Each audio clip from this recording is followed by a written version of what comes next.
She's the breeze that blows my mind, and she's the heat that leaves me cold inside, and she's the reason I can't find another soul to keep me satisfied. And I'm seized and eased at the very same time. I'm pleased to say I don't often compromise, but I'd give the world to make her mine.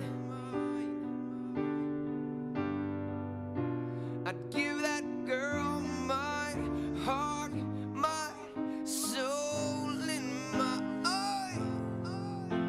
I never realized she's passing me by until I'm cold inside. My heart, my soul, and my eyes, and I'll never realize she's passing me by. Oh no, yeah.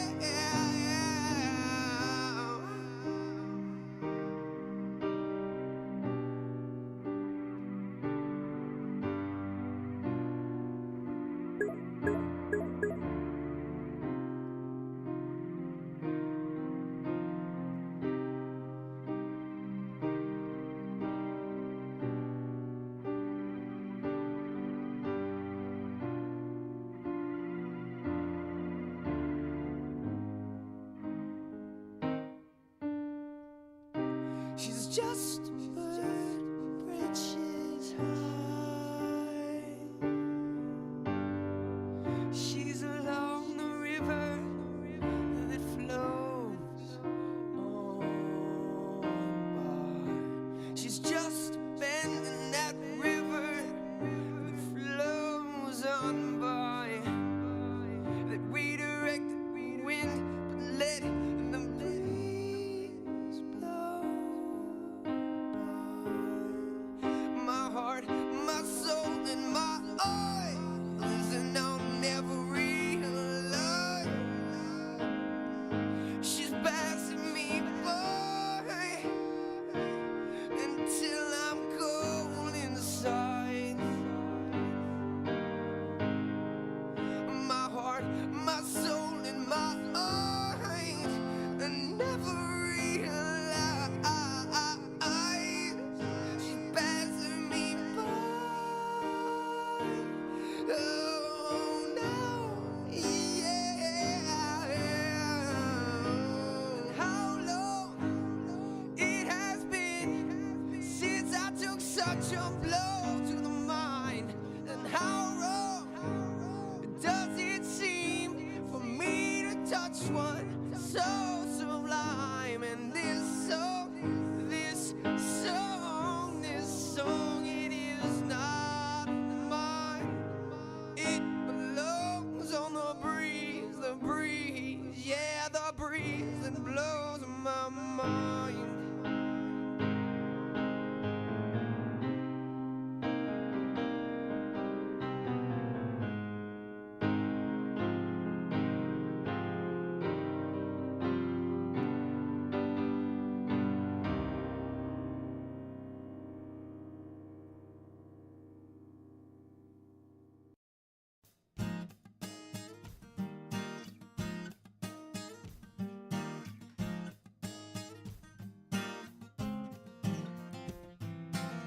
September 3rd, and I haven't heard from her. I thought for sure we were starting something that wouldn't allow for what's just occurred. I thought for sure we were, but I haven't heard from her.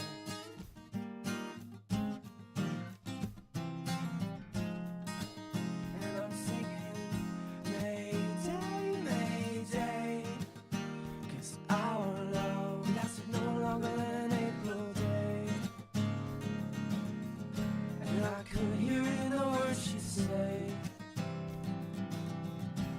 Baby's got something of an August way. At the end of the summer she don't plan to stay. No way, no way. 'Cause it's no longer that April day.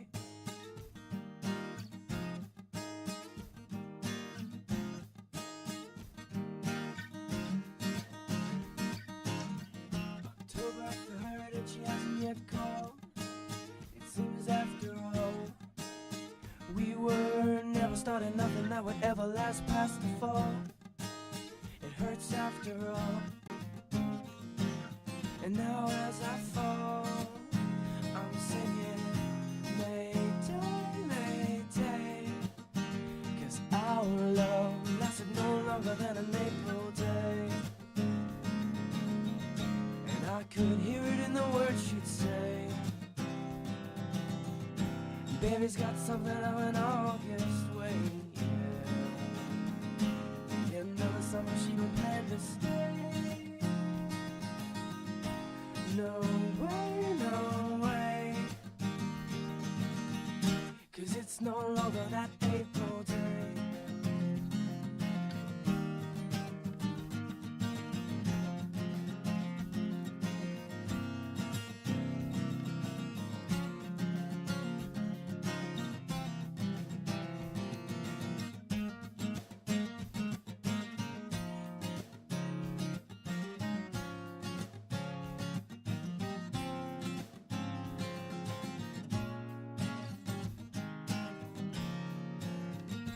Remember her.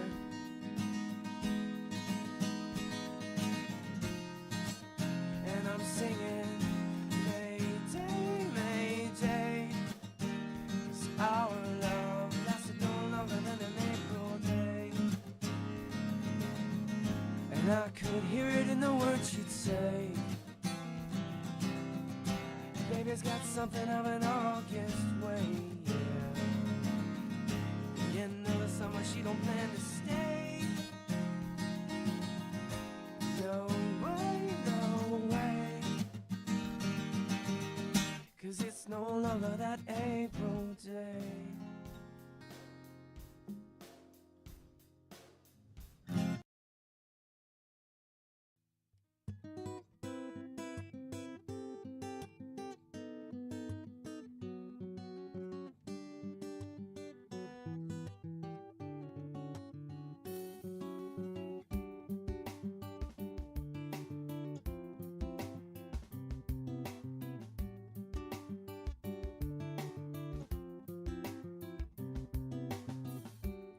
Most of what I wanna know is what's going on.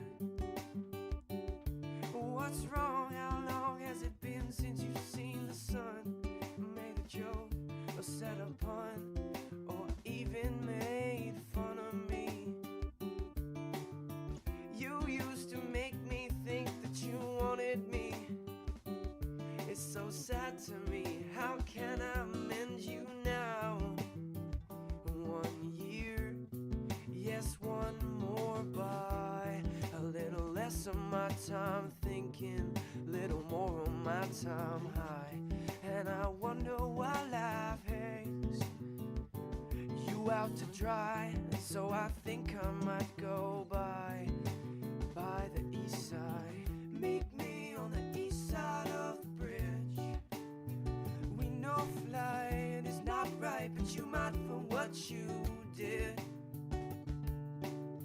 Hang your feet from the east side of the bridge. I know they're near there or here, they're taking my ditch. But I don't care, I'll meet you anywhere.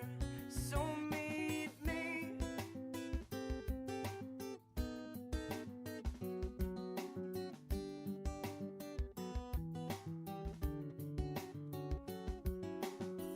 Rest of what I wanna know, I can't ask. No things stuck in the past that you maybe should have asked about the last time we spoke about pastimes. Like, are you lonely tonight, or were you only lonely that time? this time won't be the end of another line. Even if this is the end, are you my love or my friend tonight? 1 year, yes, one more by.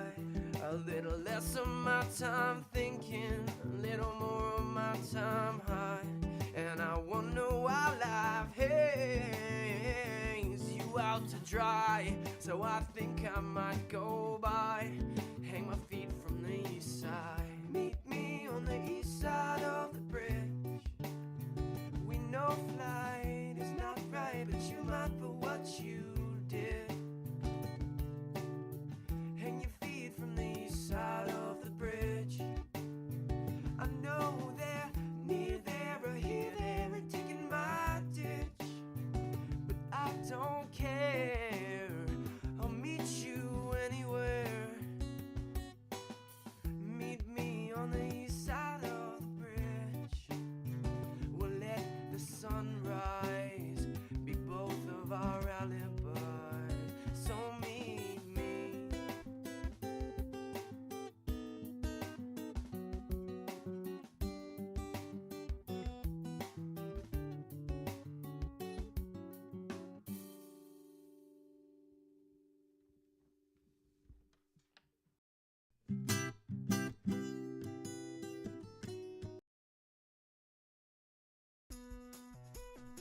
You're like a bottle-sized sailboat in a high wind, trying high seas again, with the rigging to warm to mend, and the storm just coming in. The tiller it starts to spin, overboard there go the men, screaming, oh dear Lord, no, not again. But it's just the beginning, no, not the end.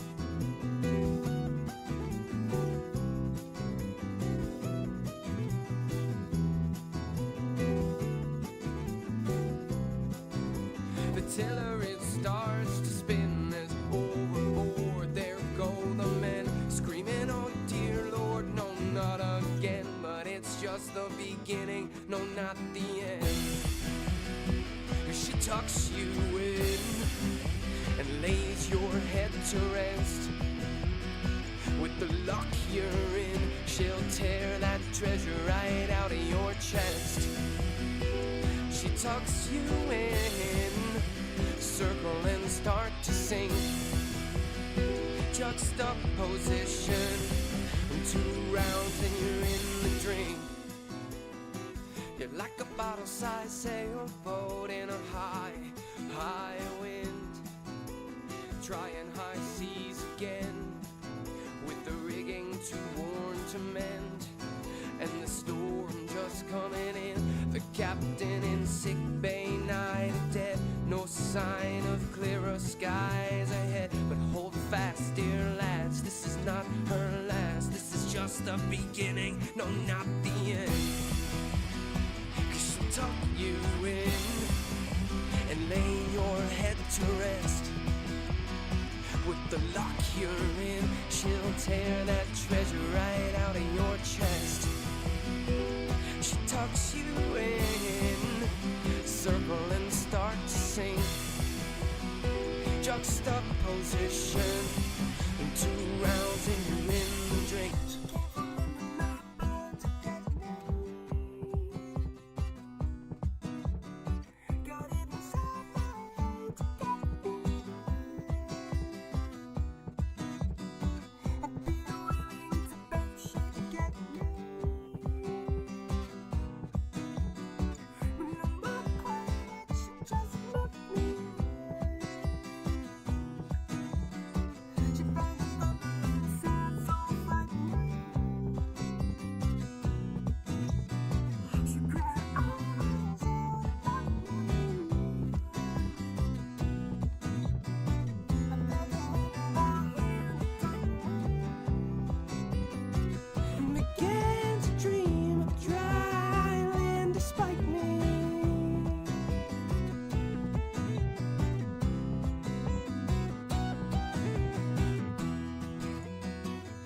tucks you in and lays your head to rest.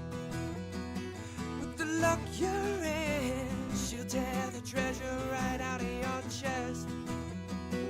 She sucks you in, you circle and start to sink.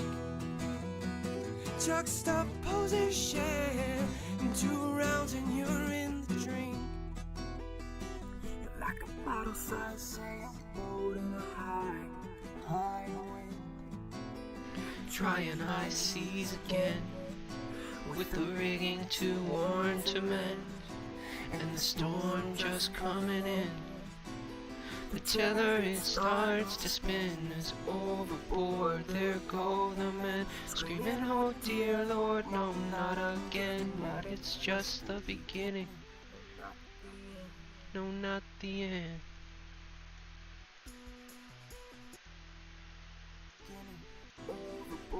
What happened there? And lay your head to rest with the luck.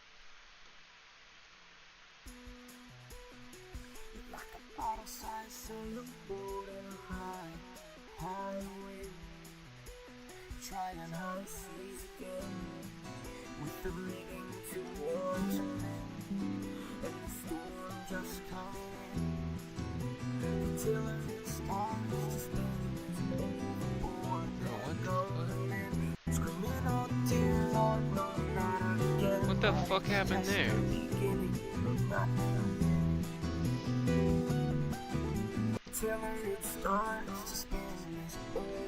Okay, well, that's some fuck shit.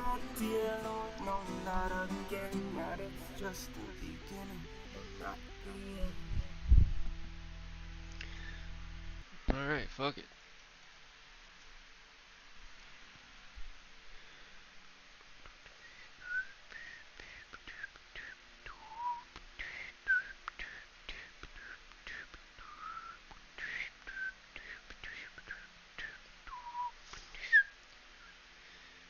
Sweet, no dear Lord, no, not again.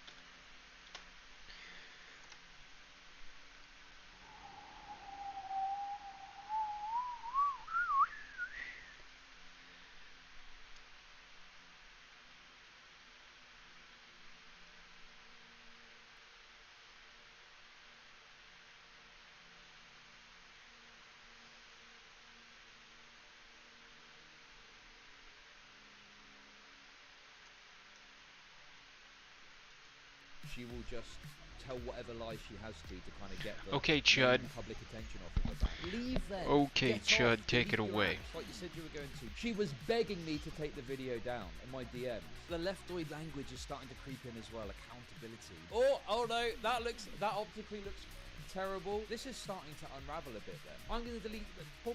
You know, I misspoke as well. You're making me so arrogant for speaking. Notice how... Spurging out, Chud. Chill out. ...is a way of dishonestly slipping away from the actual criticisms that were made. I've just watched it and I'm feeling gaslit again. She's literally just making things up. Listen, like this call might be misogynistic, but anti-Semitic, that is insanity. Okay, yeah, that is 100% a lie. Show me the evidence.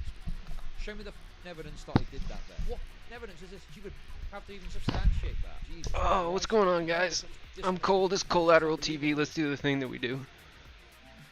I'm gonna try Stellaris later too. We got this little stream from yesterday. So first of all, I just want to point something out here. Okay, yes, we're doing more Lav content. Now people are like, oh, but you said I said I wasn't going to talk about the Mr. Girl Max stuff. Okay, if I am to talk about it as a result of covering this, so be it. But this is about the stuff that Lav was saying last night on a stream about my wonderful community of autists. Okay, so a couple of things before we get into this.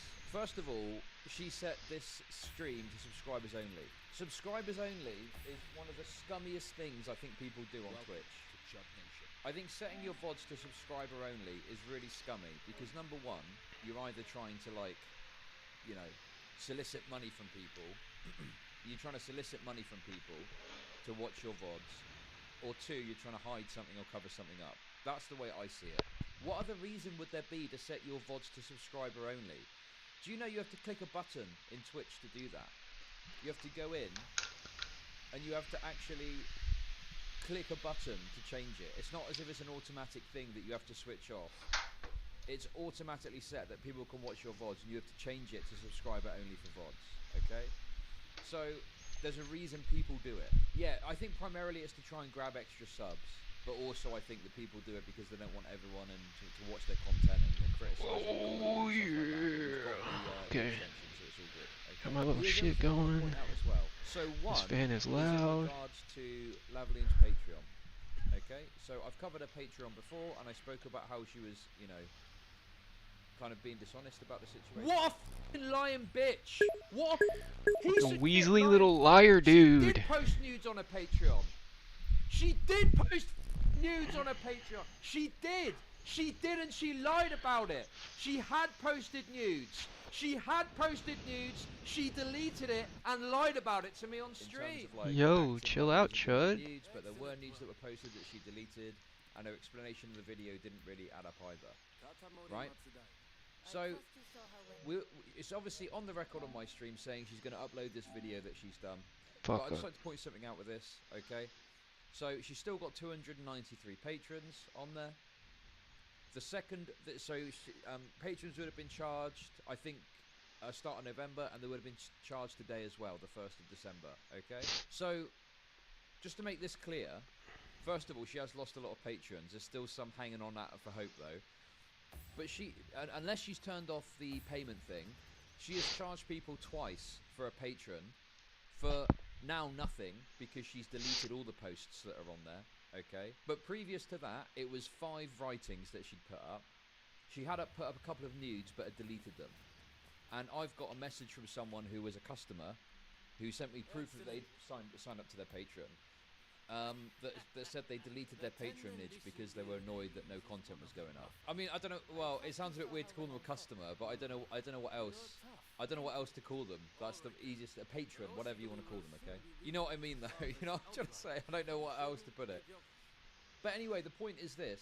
I think it's pretty messed up to like set up a Patreon on a promise that you're going to do a certain kind of content and then not do it. I think that that's really like a dishonest, you know, way of running content creation, and it's super scummy. It's extremely scummy to say, hey, I've got a Patreon, this is what it's going to be for, and then not deliver on it, and let possibly, I don't know if she's maybe turned it off. I doubt it, but she might have done. But my assumption would be that people have been charged, you know, twice. And the thing is, this is like a minimum about $3,000 minimum. All I'm doing is just pointing out to you that this is like a pretty dishonest behavior. It's pretty dishonest behavior to present yourself as, oh, I'm doing this thing, here's my Patreon, you can sign up to it, and then like not only not releasing content, but deleting the content that you have put up. So, we've got this stream here. I don't know if I'm going to watch all of it, but my understanding is that she had spoken a bit about the controversy and also had mentioned my Discord. So we're going to get into that, okay? You realise that, like, Lav is, like, pretty famous by all accounts. He's not, like, a household name or anything. But, like, she's, like, well-known in the music industry. From what I understand, she was signed to a pretty big music label. And she gets a lot of, like, listenership on Spotify. Yeah, Billie Eilish knows who she is. Like, you know, at least knows. Well, you don't know who music. Billie Eilish is. That she is just this kind of like, oh, I'm just a woman, I'm getting taken advantage of, and da-da-da. She's, like, pretty famous, by all accounts, in terms of, like, in the industry. So I really reject all this narrative that, oh, yeah, she's just a poor woman trying to get attention, and I'm getting Harvey Weinstein. Give me a fucking break with that shit. Listen, I'm so sick of this point here that people make. Oh, the internet's so Yikes, bad. fam. Leave then. Get off. Delete your apps like you said you were going to. Get out of it. Honestly, it sickens me. All the time you get it from these types of people. Oh, the internet is so bad, and the next day they're back online. At this point, it's like go to. You got enough fucking money to do it, probably. Go to an addiction counselor or something, because this is insanity. You know, if you can't handle the internet, that's fine. Fuck off. Let me start off by saying, hi, I'm Leah. That's my name. My name is Kirby. So I'm Leah. And that's real. Lavender is my fake name. That I used. It was my stage name. Welcome. And I think about Shark it. Nation. Thank you for the sub. Yeah, so that's me. And I've changed my name from Lavloon because I'm not Lavender anymore. I'm not Lav anymore. I changed it to Femoid with a PH, which I think is really fucking funny. I respect leaving Destiny's leaving me. If it's not helping, then no need to attach to that. So let's talk about it. Ooh. I had said that I'm gonna like leave streaming. I'm gonna leave, you know, whatever. But Really, I bro? I don't know what I'm gonna do, to be honest. I'm definitely not joining Twitch Ball anytime soon. Like, I'm not gonna interact with anyone who's in Steven's orbit for a while, I think. Just for my health. My mental health. Well, I love, okay, this is so funny to me, and I'll tell you why, okay? There was this panel that she was on with me, and she felt that she did really well, and she was going on about how she demolished everyone, okay? And she was like, yeah, I fucking... Even Nicholas Dorio in chat, I'm never going to let you forget it, brother, okay? Nicholas Dorio was taken in by her presentation, because she lied in the course of that panel, and she made herself look somewhat good to some people because she lied about the situation, okay? She then has been exposed for the lies that she's told. She's then gone on to do other panels, which haven't gone away, okay? And then all of a sudden, she is there crying about how bad it is. This is the classic thing that people do, where they want to come on... Basically, people want to come onto your stream, okay? And they want to have the chance of being successful and doing well and having that preserved on the internet. But they also want it so that if they do badly, they have the option to remove that so that's not up there. Do you know she messaged me? I'll tell you this now exclusively. She messaged me about the video where she came on that panel and was begging me to take it down. She was begging me to take the video down in my DMs, right? Please, please, Chud, take it down. I'll do anything, please. I don't want it. Honestly, it was unbelievable. She was begging me to take it down. She didn't... Funny, I said to her, well, you didn't message me like this about the other panel, did you, where you thought you did well? But no, when you perform badly, you want to be able to get it taken off of the internet. And that's what's so funny about this. This is the classic strategy that you see, where people want to be able to come onto a live stream, and if they win and they're successful, then of course they want that on because they feel like they've won that interaction. But when they feel like they lose and they don't do that well, they don't want it up. Or they certainly don't want it presented in a certain way. Same with Aiko. Aiko was someone who came onto my stream, performed really badly, and then got upset because of the way it ended up being presented. You took an L. There we go. It is what it is. Like, I don't know what to tell you. If you don't want to risk taking an L and it being put on the internet, don't come on stream. Don't come on stream at all then. You know? Which seems now that's what she's doing, so perhaps she's learnt from this somewhat. But yeah, of course. I don't need to leak the DMs, okay? If she feels like I'm mischaracterizing what happened, then she's more than welcome to release DMs herself. But, you know, all I'm saying to you is very simply that, you know, she was desperate to have that content removed from my, you know, to get taken down. So yeah, I just, you know, if you come on my show, you know, it's my content and I reserve any right to put it up however it is desired onto the YouTube channel, you know, and that's that. Why does that not fucking stop? I don't think he's an evil person. I don't think he's a mastermind, a villain. Thank you, Stalkish Noble. 500k views on Chud Noir next Chud Jam. I just have some criticisms. And I think that people can have criticisms of each other. In a perfect world, he could take a look at himself and change, or maybe I'm wrong. Maybe I'm wrong. And if I am, Okay. then I am. Fair enough. But it's no longer my concern whether or not Steven is accountable or not. That's Max's concern. And I am not...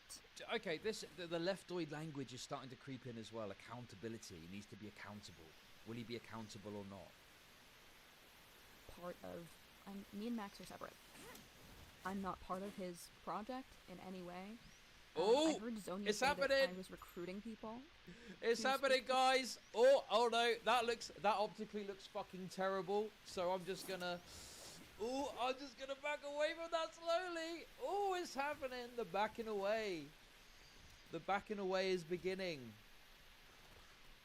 Let's go. To Max. Never in my life have I done that. Never in my life have I recruited anyone to speak to Max. I've never messaged anyone. You'd think with the amount of screenshots, someone would bring up a screenshot of me recruiting them if that were true, right? It's not. I'm not involved in his project whatsoever. I haven't even done my interview yet. I probably would. Hang on a second.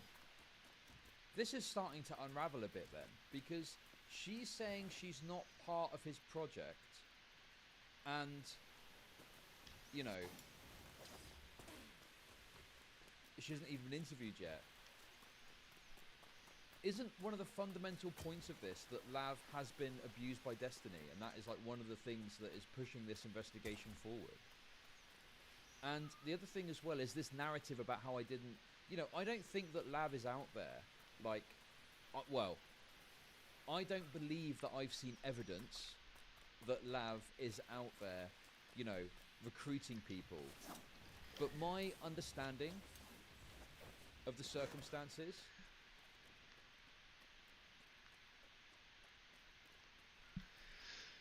are that Lav got Anna God, to I speak love the to Ghost of Max about Tsushima the bad vibes in this things, game, so to bro. speak. See, that's the problem. If I don't stay friends with Steven, he'll do this. But why Sexton? I mean, good question. He will turn people against me and make my streaming life a living hell. I'm dumb and naive, don't be like me. So you feel like you have to placate him so he doesn't abuse you, sorta. Jesus Christ, where's this from? All these leaks, man. This is not good. This is not good for my tension about leaks. What are we doing up here, guys? This is horrifying, I know. Max mentioned talking to a bunch of women Steven has done this to.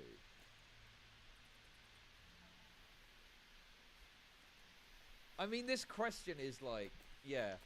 This is, if you looked up putting words in someone's mouth, this would be in the dictionary, a picture of this message. Like, that's mental. You feel like you have to placate him so he doesn't abuse you. What the fuck? Have we got any, I mean, you know, if there was evidence of Steven, like, Oh, there's a cat up using his there. How the position fuck to do I get Anna up to there? sext him, you know, under threat of, like, the audio. Hey, Krantos, how's it going? Thanks for the raid. Under the threat of, like, you know, my community is going to fuck you up and shit. Like, I don't know, that would be pretty damning. But I haven't seen anything of that nature at all. I just have a hard time trusting Max, I guess, because of the stuff I've seen on him. I thought Max was loyal to Steven. I think after hearing my experience and him feeling abused and used by Steven, he is thinking about things critically. It's hard because Steven is a likeable, lovable person. That's what Steven does, he uses people. So this feels very strange, like maybe it's not so bad, he's just impulsive, it's not on purpose, he's hurting, and you realise that's the design. I mean, he's admitted it to me many times, he's a selfish person, he does what he wants. He's not hurting for sure.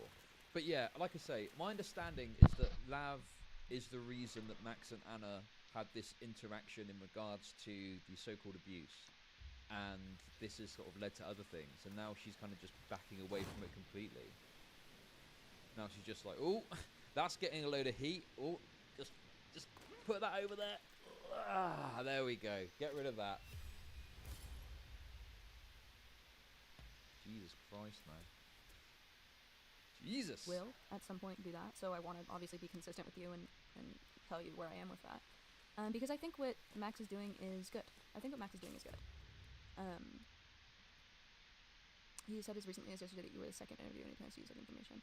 He hasn't, I mean, here's the thing. I haven't sat down with him and given him my, like, full account of the situation. In, like, a way that was, like, on the record. But he knows me, and I've given him access to me through my relationship with him. But I don't think it, like, he's never recorded me. Like, he didn't record anything I was saying, and he's not, like, I didn't give him, like, a statement, right? So that's what I mean. Like, my involvement has not been, like, from me. If that makes sense. I'd like to be called Leah, or Kalia. Fuck's sake.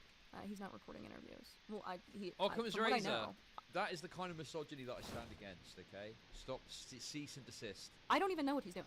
I don't even know what he's doing. I know nothing. He won't tell me anything. I've asked painstakingly. I've been like, please, like, you know, you have my narrative. You have all of our narratives. Please don't let us down. What are you doing? Frantically. And he said, no, I don't want to tell you anything because I don't want you to keep any secrets from me. And I really appreciate that. So yeah. But there's a couple things I wanted to talk about. Welcome. A couple things I wanted to talk about, and then I wanted to answer Thank you some for the gifted, questions. Hannah. Gifted a tier 1 sub to correct. So one thing, a couple things I want to talk about. The hit piece. I met Sick. Sick is who made the hit piece. Let's go! I met Sick in Mr. Girl's Discord. 6-7 months ago. We had a falling out. Very personal falling out. And I made my own Splinter server off of Mr. Girls and didn't protect him from another person posting, like, revenge porn of him. Any For whatever sickers reason, in I chat? didn't protect him. I forget why. But I think that started, like, a very personal vendetta against me. And he decided to make this insane, psychotic video in which he reaches out to a friend from middle school. Okay. This is something that people accuse others of all the time, okay? Is, you know, you're a schizo, you're a psycho, you're psychotic, okay? Now look, sometimes that is a valid criticism, okay? You know, there's that dude, he's probably watching right now, but there's that YouTuber guy that I spoke to recently about suicide, and then he came on my stream and he said the N-word, so I kicked him out, and I think did he get banned from my Discord? I can't remember. But anyway, he's now making all these videos about me, and he's like just taking my stream and like basically uploading a segment of my stream and then like commenting on it after, and just like a minute of him saying crazy stuff. No, not me and Code are chill now. Code's come back into the fold. Code's come back into the fold. All right, Code's chill. But like, you know, sometimes there are genuine like schizo people that make content about you and just go crazy over you, you know. But in the case of Sick, having watched the video and watched a few segments a couple of times,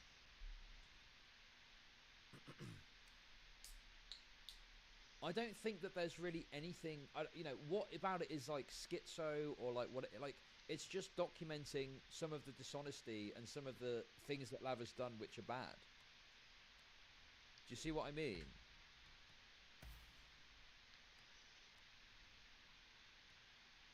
Like, what part of it is the schizo part? Contacting a friend from middle school.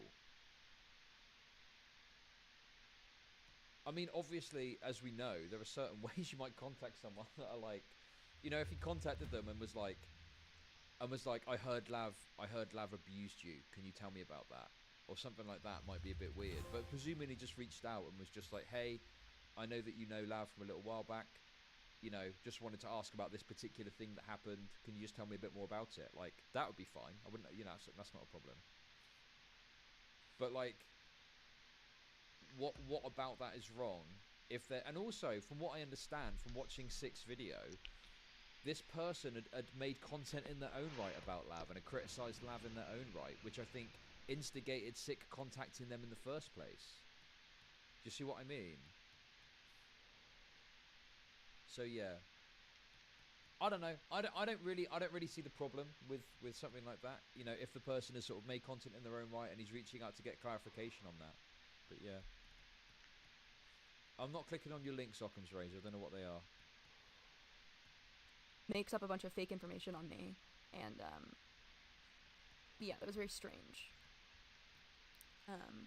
Also, wait a second, Army of Lime. What intimate questions were asked? What intimate questions? I can't even. What was Sick's segment about? That person that he spoke to.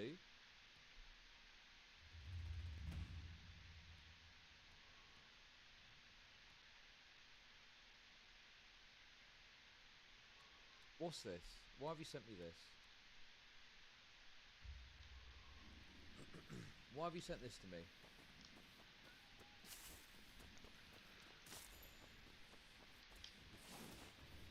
Okay. the video is a completely spectrum. It's not based in reality. Like, none of the video is based in reality, like, whatsoever. I even thought about, should I go over it and, like, laugh at it, or should I go over it at all? And I don't even want to give it attention, because you can see in the video he's selling you this narrative and doesn't really have any,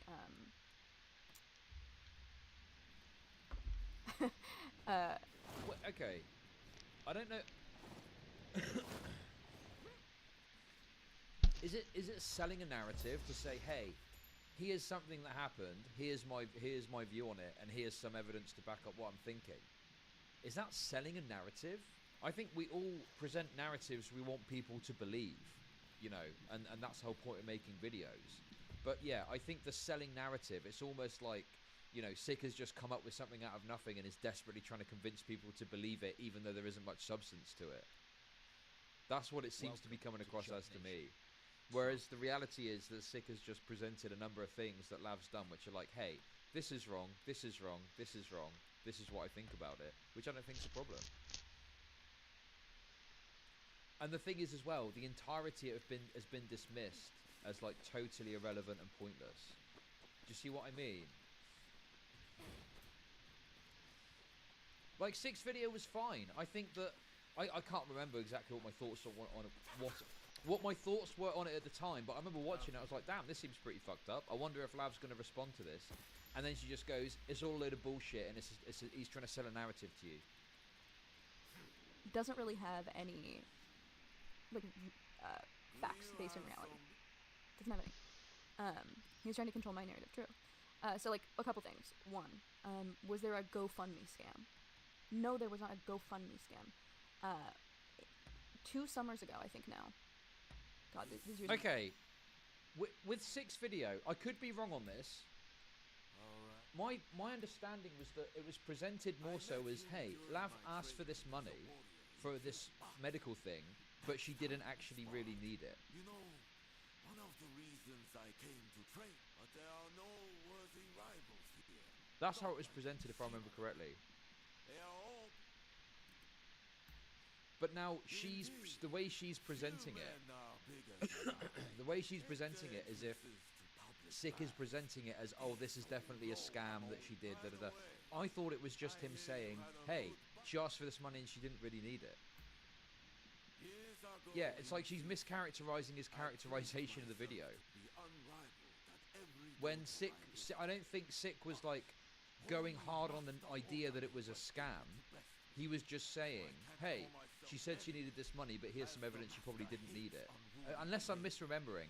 I feel like I'm being fucking gaslit right now, because I'm pretty sure that my recollection of that video is nowhere near as severe as she's making it out to be here. And it feels like she is presenting it in a very extreme way, so she can like dismiss it as like, oh, well, that's just a schizo video made by a nutter who's like basically stalking me. Just move by really quick. 2 years ago now, I had. Stop 2 pausing years- us just 3 words. I'm going to pause it every 2 words because you've said that. If you don't like the amount that I'm pausing the video, go and fucking watch it yourself, you fucking retard, okay? You have the ability to do that. Do you realise that, okay? Actually, that's, to be fair, you need to download the... Go and download the thing where you can watch deleted VODs or subscribe VODs, and then you can do it. But my point is, I'm going to delete... Fucking... I misspoke as well, you're making me so fucking angry over speaking. I'll pause the video as much as I fucking want. If you don't like it, fuck off, okay? Years ago now, I had a heart attack after I was drugged at a Billie Eilish album release party.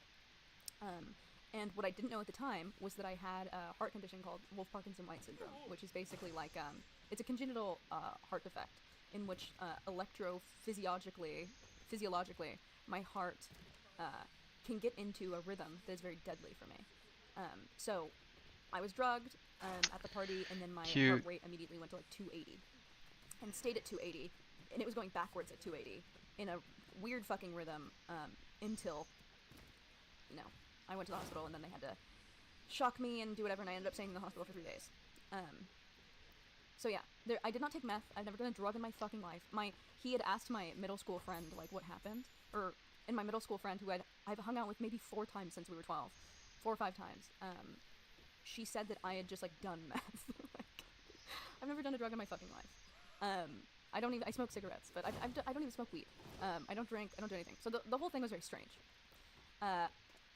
Also, okay, right, chat. You're gonna need to help me out with this. 'Cause I've watched that video. Like, I basically, you know that Patrick Bateman scene where Patrick Bateman's like working out whilst watching like murder porn and stuff like that. I basically watched 6 hit piece on Lav whilst doing the Patrick Bateman scene. So I've not, but in any case, I've watched it like a couple of times, you know, on stream really. But my understanding of the like, it feels like, if I recall correctly, that wasn't the point of 6 video. It wasn't the point of 6 video, was this question about whether or not she did meth. That wasn't like, you know, the fundamental issue at the core of it. It was more so to do with, you know, this GoFundMe and whether or not she truly needed the money that she claimed that she needed. Am I misremembering? Okay, fellow misogynists, you've got to help me out with this. Am I misremembering? Or was it that that was what the point of that segment was, and this thing about the meth thing was like a side issue that wasn't really the substance of what was going on? But yeah, so then months after that, you know, I didn't have insurance at the time because I was 21. I thought I was immortal. I thought I was fucking immortal. I was like, you know, there's nothing. I didn't know that I had to get health insurance. I'm basically an orphan. My parents don't talk to me. I didn't even know that it was something that I had to do. But I should have done it. Anyway, so I end up being, at that point, maybe $30,000, $40,000 in debt, in medical debt, just after that visit. And then I have to go back 4 more times to get my heart restarted after that. Or to get it back in normal rhythm after that with a drug called adenosine, like 4 times after that. Which, that was all while my health insurance was going to kick in. But then we got like PPO, or we had to get PPO for the hospital that I was at. And we got like the wrong insurance, so then we had to wait 30 days for the insurance to kick in again, so then we had to pay everything. It was a fucking nightmare. And then my ablation surgery that I had to get, my heart surgery, it runs for about $150,000 to $200,000. Which is a lot for fucking, that's like just too much. That's like an exuberant amount of money. That's like unpayable. Exuberant. So, Exorbitant? Because I was really stressed about money, because like, how the fuck am I gonna pay for this? Because I couldn't work at that point. The heart condition I had made it so that like at any moment I could go into like ventricular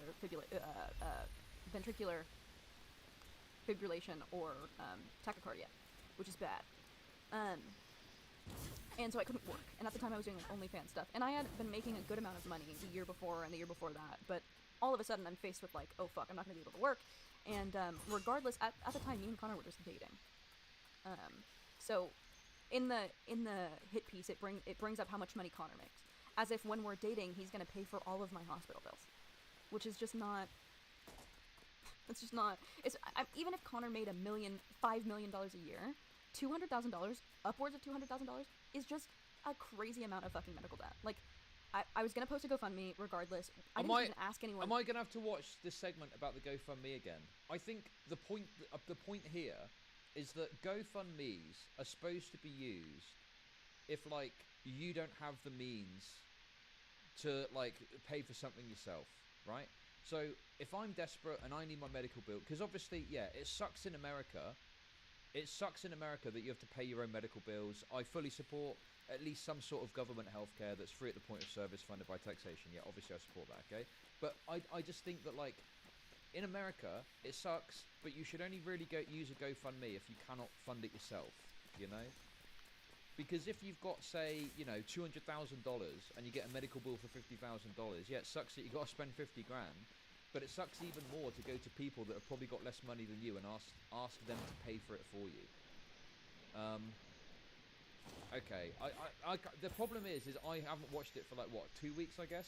I can't remember exactly what the arguments were in the video. So yes, we're going to watch the video. Let me find the link, and we'll watch it to see the claims that were actually made and compare it to how she's defending herself against it, okay?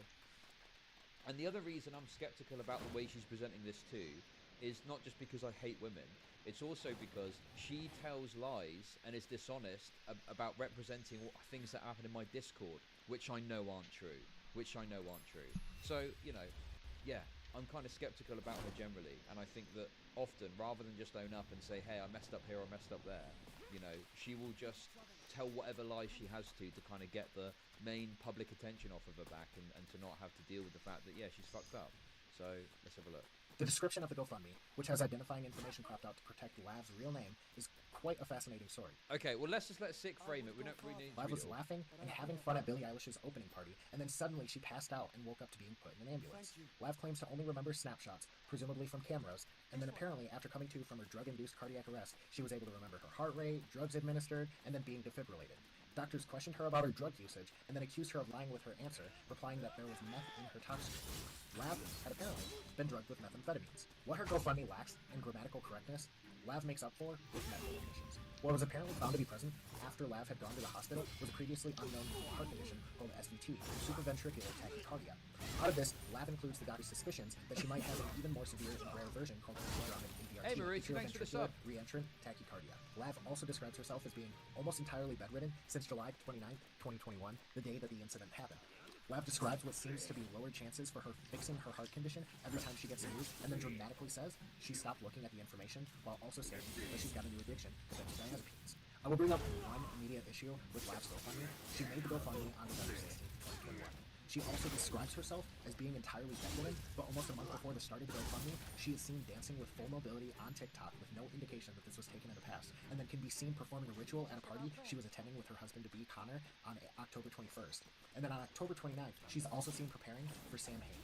Now, this doesn't mean everything she's saying is a complete lie. It just means that she wasn't almost entirely bedridden since that night until October 16th when the GoFundMe was created. To the sub. Next, we need to discuss Lav's income. Lav is asking for $20,000 for a hospital visit. The additional surgery for her heart was approved by her insurance. The GoFundMe is for a $20,000 hospital visit for 3 days. That's it. The insurance approved her surgery. This is stated within the GoFundMe itself. So sometime between creating the GoFundMe, Lav was able to get insurance for herself, get her surgery approved through her insurance, and then only be held liable for the deductible for the care involving the surgery. This is important to know, because her $20,000 GoFundMe is just for a 3-day visit. She also says that there were 4 hospital visits that weren't covered by her insurance. Now, they could have been before a certain time lapse, because your insurance does go back a bit, depending on when you apply, but even then, the GoFundMe at most should only ever be. The thing is, I think it's okay to scrutinize GoFundMes. Like, obviously, yes, because the whole point of a GoFundMe is either, hey, I've got this thing that I'm doing and I need money for it, and then you're going to get something at the end of it. I think people use GoFundMe for that, right? Alternatively, people essentially use it as charity. You know, Lav is asking for charity, and I think it's okay to scrutinize that, because charity is meant to be for people who otherwise cannot afford the thing they're asking for charity for. And the thing is too, is like, it's a lot of money. It's a lot of money that's being asked for. For a If you're doing something for charity, you should be able to present proof and evidence that it's all legit. Okay? I don't think that's an unreasonable requirement. All Sick is doing is saying, hey, here's a couple of things that are a bit weird about this GoFundMe that I don't think add up. And it's like, oh well, you know, this guy's a schizo. He's going after the GoFundMe. I don't think he's called it a scam even. I don't think he has. I don't know if he does, but I don't think he does. All he's doing is just questioning it. Is that a problem now? Are we not allowed to scrutinize GoFundMes that are designed for charity? Like, what the fuck? 3-day visit and 4 hospital visits. The following is a list of details regarding Lav, her financial situation, and contradictory statements she's made over the last year since her GoFundMe. On September 24th, 2021, Lav brags about making a surgeon's salary on Twitter. In the comments section of a similar Lola Howe was bullied for being a slut in high school, but now making brain surgeon salary for it. TikTok video where she's saying the same things, she tells a viewer that her insurance didn't kick in until after 4 visits. She's working with a single income, which we know isn't true, and the bills have racked up to $50,000. Right, okay. Well, that's interesting. I mean, this is a fair criticism. I don't think you can simultaneously say that you're making a ton of money whilst also pleading poverty. That's literally inconsistent. It doesn't make any sense. And she pays all of her bills herself. That part is also not true. We'll find that out later. I met Sick in Mr. Girl's Discord 6-7 months ago. We had a falling out. Very personal falling out. And I made my own Splinter server off of Mr. Girls and didn't protect him from another person posting like revenge porn of him. for whatever reason, I didn't protect him. I forget why. But I think that started like a very personal vendetta against me. So notice, And he decided notice, to make this insane psychotic. notice how the well is poisoned now as well. So essentially, this person, you know, they're scorned, and they made a hit piece about me. Like, obviously, you're setting people up to just completely dismiss that don't know. But if you actually watch the video, okay, it's actually like a good video. It's well presented. You know, obviously there's certain information in there which I think is worth answering for and is worth considering. And I would really recommend that if you wanted to get the full story, obviously I've watched it on stream already. Per year. I've watched a few bits a couple of times now. It's actually been quite useful to, you know, look at exactly what Lav is saying and whatnot. But yeah, go and watch it. It's all there for you to watch. I think dismissing it out of hand is insane, because it very simply documents, hey, here's some messed up shit that Lav has done in the past, and that's it. Video in which he reaches out to a friend from middle school, makes up a bunch of fake information on me, and yeah, Makes it up was a very bunch of fake strange. shit on me. Um, How is it making up a bunch of fake shit when you're like, hey, here's some things and examples of things that are being said?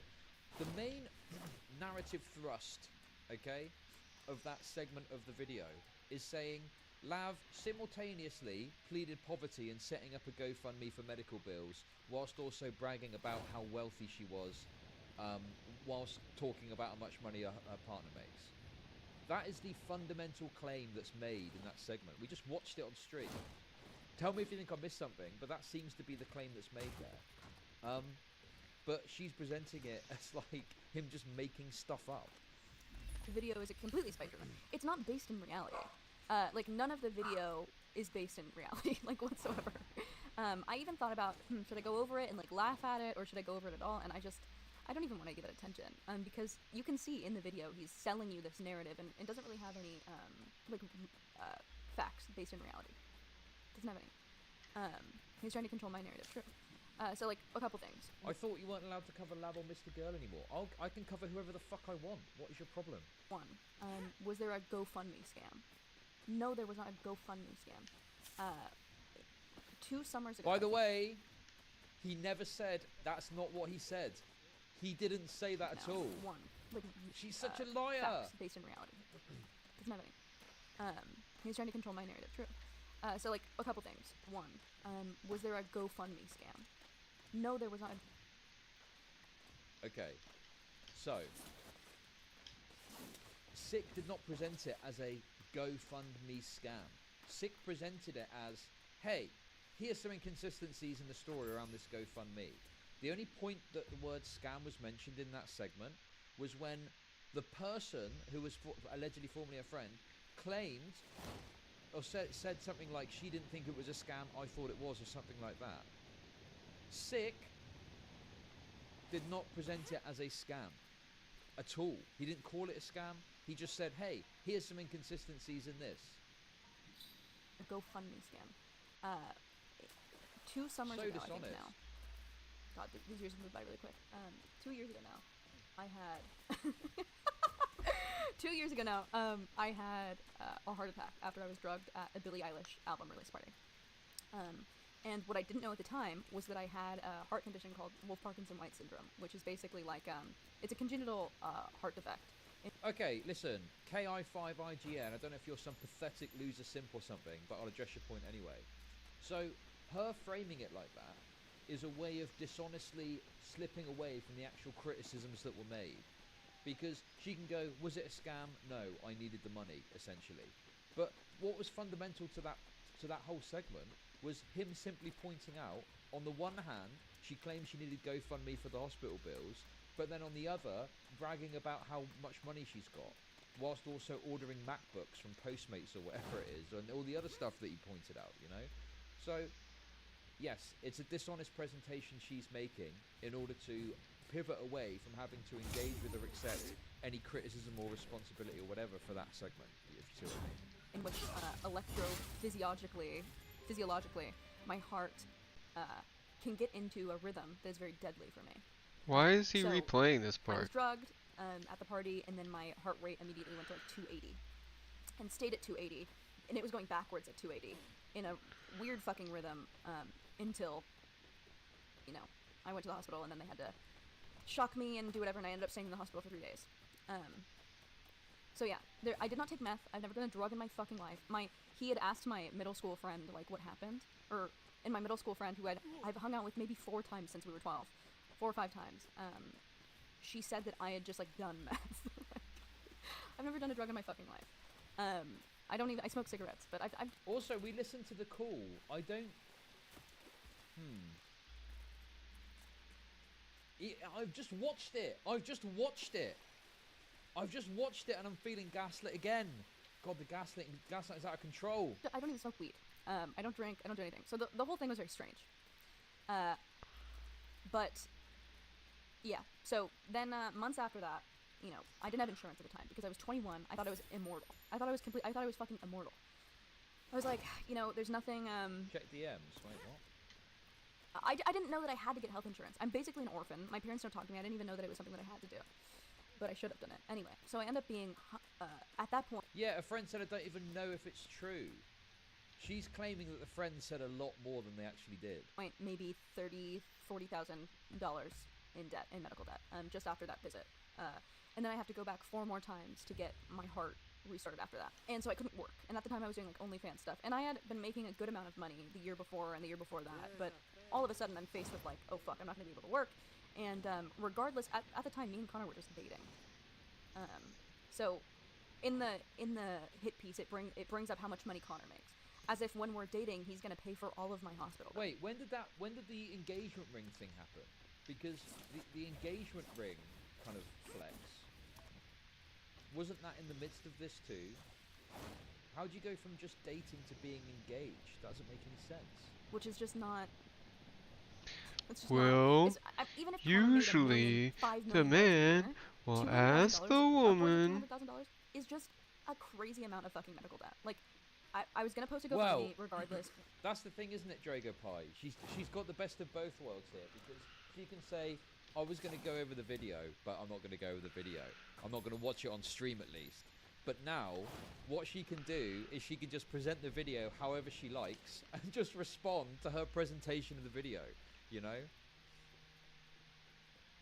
it's like it's this trick where it seems like she's responding to the video, but she's not really responding to the video.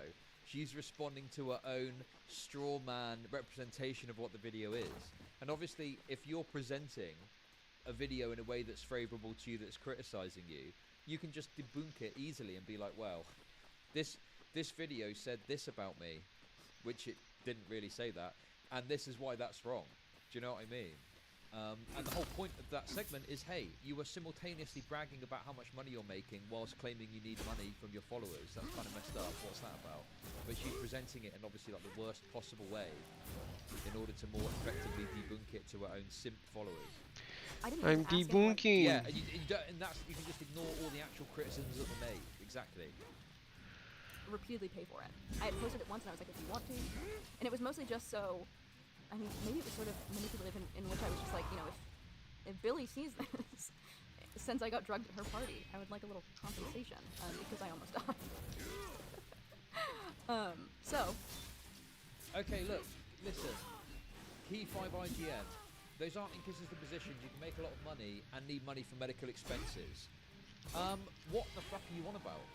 If you make a lot of money, okay, you should pay for your own expenses out of pocket, obviously. Like, going to your followers and asking them for money. Like, yeah, that's messed up. And based on the information that Six provided, there's enough of inconsistency there that you can go, well, hang on a sec. Are you literally that poor that you need to ask your followers for $20,000? Or are you making a load of money and therefore you shouldn't need to go to your followers and ask for money? Wrong, that's a lie, that's a lie, that's a lie, that's a lie, that's a lie. Okay. What is this? Okay, no, stop. That's a lie. I never did any of that. She's lying. Irrelevant. Brother, tell her to stop stealing my narrative. She's stealing my narrative. I hate her. Jesus. I never told anyone shit about that. She's lying. Make sure the world knows. Bro, you've been hitting the source. Tell them Destiny said he didn't say shit to anyone. I never told anyone shit. She's lying. What is going on? Now I want to talk about this narrative that that I have multiple false allegations under my belt, and I don't have multiple false allegations under my belt. I came forward about a Vine star named Gabriel Gundacker in 2019, 2020, 2020. I forgot. It was 2 years ago, I think. I had made a Vine, like funny, like ha ha ha. I did something funny and sexual with this person. And then I got an outpouring of messages. And I said just Vine star, I didn't say his name. And then I got an outpouring of messages saying like, oh, this also happened to me, and it wasn't consensual. And I was like, fuck. Okay. And then all of a sudden, I had Time to get some 25 to clout. 30 women trust me with their stories about Gabriel assaulting them. I don't even know if I'd say that he assaulted me. I don't even know if I would say that. The situation was definitely a allegory in whether or not consent is nuanced, for sure. But I was mostly just compiling these stories of like other women who wanted to come forward. Because I had the platform for it. I had 100,000 followers at the time. And so now all of a sudden all of these women who are like, nope. This is the CDO meme, isn't it? Of compiling a bunch of allegations into one mega allegation. I mean, I looked at some of the allegations and like some of them were really like minimal. It was like, oh yeah, like he was 30 and I was in my early 20s. I was like 21 and it was a bit weird. It's like, wait, what is that an allegation of? A guy likes dating younger women. Well, fucking call the police and arrest the guy. Nobodies that he just met on Tinder that otherwise would never have their voice came out trusted me to post their stories, and I did. And then he's been offline ever since. But it was over 25 women who came forward, so it's not just like Wait, that yeah, he's been offline ever since because that YouTube thing that he was doing videos with got rid of him off the back of this. And there was another person as well that he was working with that also had allegations against them, which were like perpetuated by Lav on social media.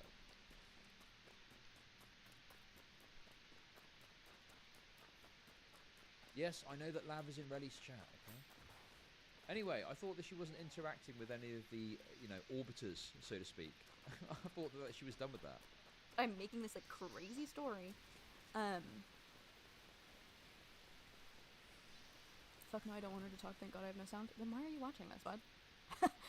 But anyway, so that was the thing with Gabriel Gundacker. That wasn't there's no false allegations there. There was no whatever. So moving on to the newest false allegation with Also, yes, so, but the thing is, Six Video, again, all Sick did is present the story as he understood it based on the evidence that he had. But this narrative of she's got false multiple allegations under her belt, this is now something that's been, you know, perpetuated. But it's because people are critical of the Gundacker stuff. There was the other person in the story that people were critical of. And then it's the fucking Assange shit as well. It's the Assange shit too. The stuff about calling Destiny Harvey Weinstein. Yeah. This is why people say you've got multiple false allegations under your belt. It's because people feel like you are presenting things in an extremely dishonest way when you talk about these issues. Certainly. I mean, you literally just fucking made something up about Assange. Like, that he had sex when he was 17. When, you know, seemingly there's no evidence to support that whatsoever. Hassan, obviously. You guys saw that. Here we go. Before I'd maybe streamed with, By the way, can someone link the message from my Discord in chat, because I need access to it and I haven't got easy access to it right now. N-word moment, what the hell is that? Can someone link me? Wait, is that... Okay, I don't know what the context of that is, so I'm not gonna... maybe streamed with Steven once at this point. When I went into Chud Logic's Discord and I talked about Hassan and that he had slept with my friend. And let me tell you that I truly remember it, or at that point, I truly remember it. No, the way that I no, told it. I need the live message. I need the live message. Who's got the live message for me? It's with Steven once at this point. When I went into Chud Logic's Discord and I talked about Hassan and that he had slept with my friend. And let me tell you that I truly remember it, or at that point, I truly remembered it the way that I told it. I was sort of like, everyone was talking shit about Hassan, and I was basically in group signaling in a place, in Chud Logic's Discord, where I was already on the outs, being a woman, being me, being Jewish. They also, they called me Jewess a lot. They called me, Being what? Being Jewish? My Discord don't. Okay, the woman thing, I'll grant some. Yeah, sure. My Discord can be a bit harsh about women. I accept that. Okay, I take some responsibility for that because I'm terrified of women. Sure, but the Jewish thing, what is the Jew thing? What on earth is she on about? My Discord don't give a shit if you're Jewish or not. What? That is literally insane. Jewess, 14 results. What? I've never heard of people calling her Jewess. Wasn't her name in the Discord Jewess? Wasn't that her name? Yeah, it was Femoid Evil Jewess. She called herself that. Well, we Jewesses don't claim her. This is from June. This is someone that's since left my Discord. She's literally just making things up. She's kind of insinuating somewhat that my Discord is anti-Semitic, and they called her Jewess. What is she? What is she on about?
She on about? Everyone was talking shit about Hassan, and I was basically in-group signaling in a place, Chudlogic's Discord, where I was already on the outs, being a woman, being me, being Jewish. They also, yeah, they called me Jewess a lot. They called me, you know, a bunch of things. So I was already trying to. What? What is she trying to say? Listen, my Discord might be misogynistic, but anti-Semitic, that is insanity. That's what she's insinuating. Am I crazy here?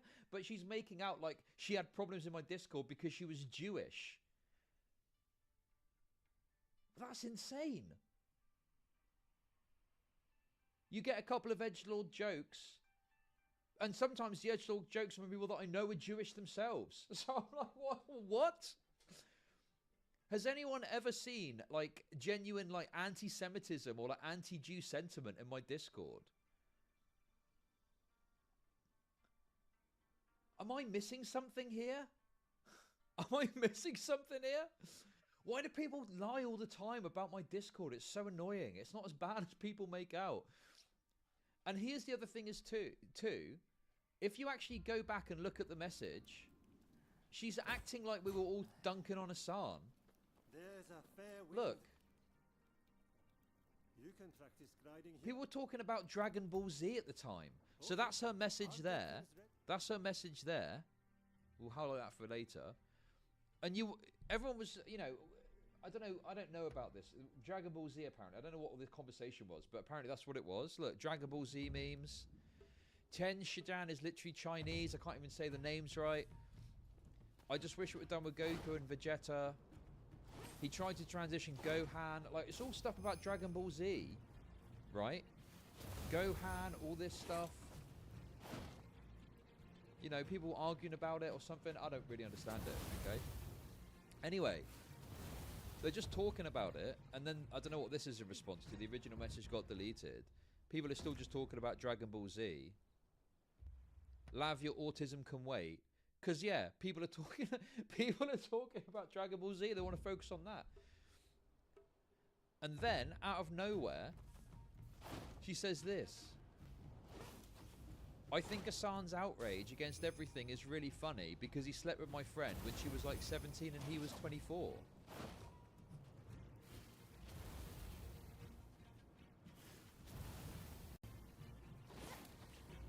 And my Discord is immediately like, well, that needs some proof. Like, what are you saying? That's mental. So, yeah, there's people kind of like giving her some shit because he's just piping up with like random shit in response to another message, presumably, that I can't see anymore. But, you know, the way she presents it is like everyone was shitting on Hassan and she was trying to join in. Like, that's not what happened at all. And this Jewess thing, I mean, I've got no idea where the hell that is coming from. Because I have not seen... There's 14 messages. I feel like evil is a little redundant after femoid Jewess. Lav is an evil femoid Jewess. This was in response to a name as well. Before that... What is the male version of Jewess? Is Yankees like Jewess? Jewess femoid. There's 14 results for the term Jewess. So what is this? You know, 16th of June. When was that? Was that even when we were interacting with Lav? I can't remember. So there's this really dishonest presentation. I'll take the... Listen.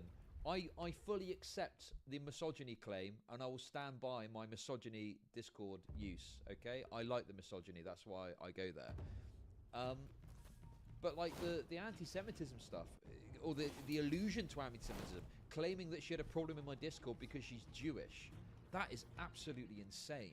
Like, what on earth is she talking about? Listen... We're feeling a little bit all the Kanye stuff going around. We've got to be careful with this. We don't want to get cancelled, all right? Like in-group signal, but I was like, oh yeah, I also hate Hassan. And I was talking to like 5 people probably. It was an active chat of like 5 people, and I had typed out what I did, and then I had deleted it semi-quickly after, because I realized that I didn't want to open that can of worms. No, another lie. Another lie. This is live Discord right now. I'm live on my Discord right now. It's still there. It's still there. It's still... Look, this is Discord live right now. Look. There's the app. It's there. It's there right now. Why is she lying all the time about stuff that I can just disprove? At least go back and delete it after the fact to back this lie up. But no, it's the 1st of December 2022 and the message is still there. No, she didn't leave. She didn't leave. DK banned her yesterday to make sure she couldn't delete the message so that I could cover this and go over it without her deleting it after the fact. He also sent me a screenshot with the time and date, but nonetheless, we wanted to make sure we definitely captured this. This is messed up. Why is she lying like this? It's crazy to me. No, you didn't delete it at all. It's still up to this day. It's still up to this day. Like, why does she have to lie about it? All you have to do is say, yep, I made the claim back then, you know, it was wrong or whatever. But the problem is she's doubled down so much. How can she possibly pivot away from this now? You made the claim, you stood by the claim, you're only now in some way rescinding what was going on or what was said because you're not liking the blowback that you're getting. She said she did it twice and they're explicitly underage. This is from another Discord though, right? I don't think this is mine. God damn. But word had gotten back to Steven very quickly because someone from the chat, one of the 5 people I was talking to, or who had seen it before I deleted it, sent it to ChudLogic. And then ChudLogic sent it to Steven because he had seen that I was on Steven's stream and was like, what's going on here? I don't... God, let me just check. Okay. I'm not gonna show my DMs with Destiny. That's a lie. I didn't send that to Steven at all. I didn't send anything to do with that Discord message. I didn't even talk about it with Destiny. What the fuck is she on about? It's just me and Destiny saying racial slurs at each other. Word had gotten back to Steven very quickly because someone from the chat, one of the 5 people I was talking to, or who had seen it before I deleted it, sent it to ChudLogic. And then ChudLogic sent it to Steven because he had seen that I was on Steven's stream. Okay, and was like, yeah, that is 100% a lie. I did not send it to Steven or Destiny at all. I had nothing to do with it. In fact, do you want to know what actually happened? I saw that it happened in my Discord and that she'd said that, okay? She'd said that in my Discord, right? I looked at it, because people were obviously telling me about it, and I just thought, God, that sounds like an absolute fiasco. Like, if I just ignore it, you know, it's probably going to disappear into the background and people aren't going to talk about it. It's just a little message in my Discord, who cares? Do you know what I mean? So I thought, well, just ignore it and it'll be fine. Because, you know, I didn't want to, like, perpetuate fake allegations and stuff like that, you know, and I just thought it didn't really seem worth kind of going into it or talking about it at the time. Now, you know, was it to protect Lav or something? No, I wasn't thinking, oh, I need to protect Lav or some shit like that. You know, but it had the effect of doing that, I would have thought, because, yeah, obviously, now it's come out publicly, now it's caused a big fiasco, and yes, it's caused a lot of drama, but at the time, I just thought, that doesn't seem like it's got any merit, I'm just going to ignore that. And I did. I ignored it. I didn't talk about it. I didn't cover it. I didn't send it to Steven. That's a lie. Yeah. I was aware, but I didn't pay it any attention, and I didn't perpetuate or push it for further. No, there's nothing. There's nothing here. There's one thing we spoke about in regards to Lav, but it was in relation to that recording that Queeman had of her talking shit behind his back. You know, we talked a bit about that. That's it. That's the only thing that we spoke about in regards to Lav. And that was in August. That was in August. The only messages... This is... Oh God, this is why these narratives about me, you know, being controlled by Steven are so fucking retarded. In September, for the whole of September, Destiny and I had one interaction in DM. That's it. We spoke once in DMs. And it was about the call. You know the call from the Twitch aristocracy drama? I was just asking if the call was going to be publicized aside from him watching it on stream. And we had, you know, extremely limited interaction about that. No, I'm not gonna leak DMs with Destiny. I've got no reason to do that. But what I am doing is just telling you what the contents of them are. You know, just to clear my name, that I'm sneaking around, going to Destiny, going, oh, Destiny, Love said this in my Discord, you should ask her about it. Nothing to do with me. I didn't even fucking do that. And if she's going to claim that I did do that, show me the fucking evidence, bitch. Show me the fucking evidence that I did that then. Where's your fucking receipts? Fucking Jesus Christ, man. These people are such dishonest fucks. It's unbelievable. what's going on here? And Steven was like, don't do anything. Don't do it. And then Steven talked to me and was like, you shouldn't do this. You shouldn't talk about this unless you can prove it. And I was like, okay, then I just won't talk about it. And what actually happened, I'm pretty sure with that, is that she went to talk about it on stream, and Destiny said, don't talk about that. Right? If I remember correctly. I'm pretty sure that's what happened there.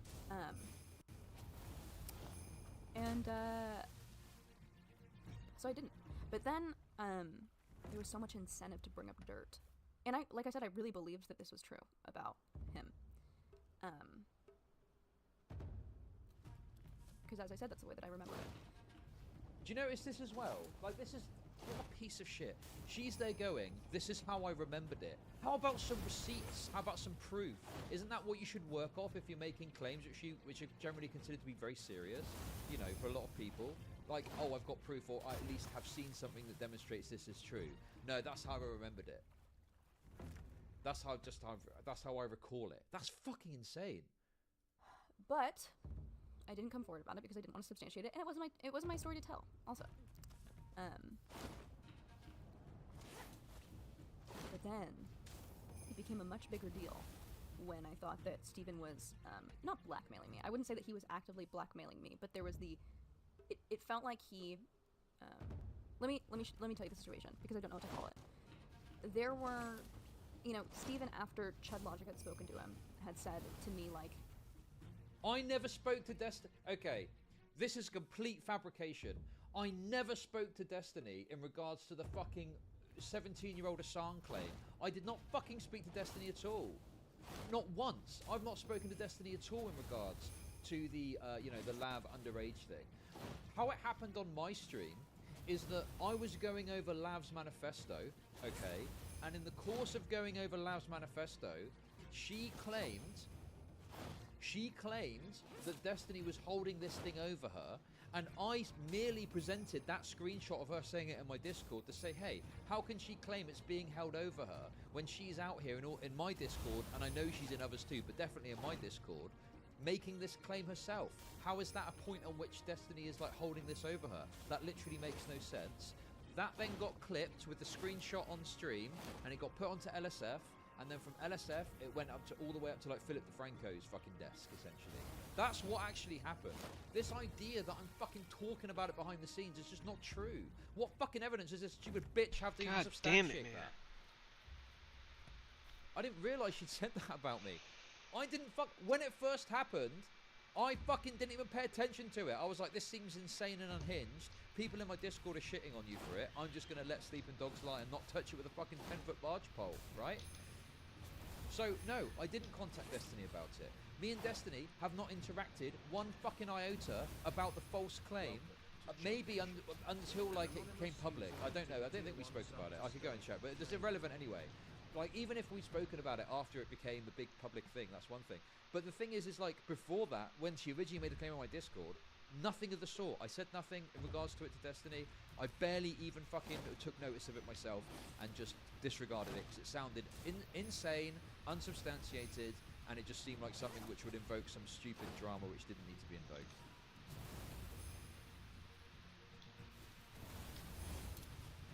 He DM'd you during you going over the manifesto. Yes, he did DM me. But me bringing up the fucking screenshot was not to do with fucking Destiny. It's because, yes, I knew that she'd said it, and I felt like it was a dishonest framing to claim that Destiny was holding this over her, when she was in my Discord saying it herself. That's why I brought it up. Exactly like I just fucking said. You know, like, I saved you.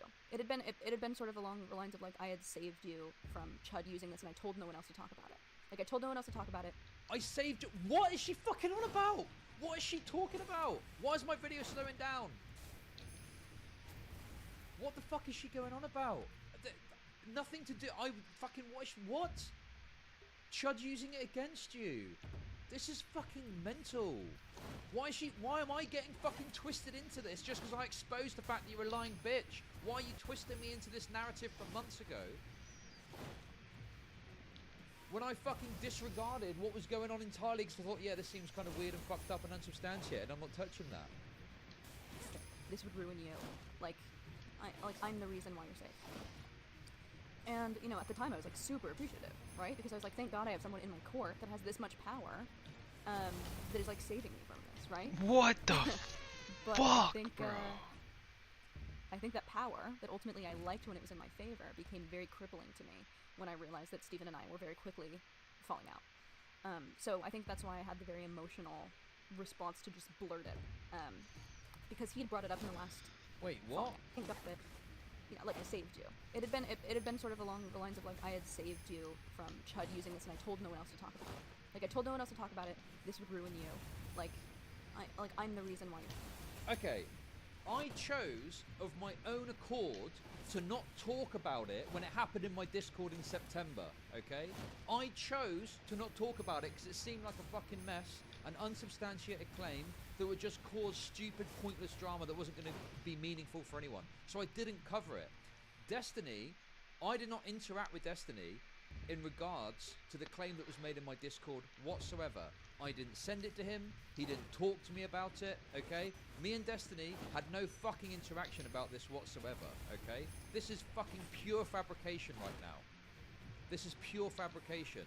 The only thing that Destiny did is when, independently of me finding out about it, Trainwrecks and Zerka had got wind of this claim, Destiny said to them not to cover it because it wasn't a substantiated claim. When it happened in my Discord, I disregarded it. I didn't touch it with a 10-foot fucking barge pole, okay? So, give me a fucking break with this absolute bullshit that you're spouting right now, going on about how I'm somehow fucking integrated into this narrative when I wasn't at all. The claim was made in my Discord, I disregarded it, it became relevant a couple of weeks ago because I felt you were being dishonest in your framing of the situation, so I brought it up then, okay? That's the fucking narrative, that's what happened. Anything else is fucking bullshit. You're safe. And, you know, at the time I was like super appreciative, right? Because I was like, thank God I have someone in my court that has this much power, that is like saving me from this, right? But I think that power that ultimately I liked when it was in my favor became very crippling to me when I realized that Steven and I were very quickly falling out. So I think that's why I had the very emotional response to just blurt it, because he had brought it up in the last time we talked on the phone. He was like, you know, this could have ruined you, and I saved you.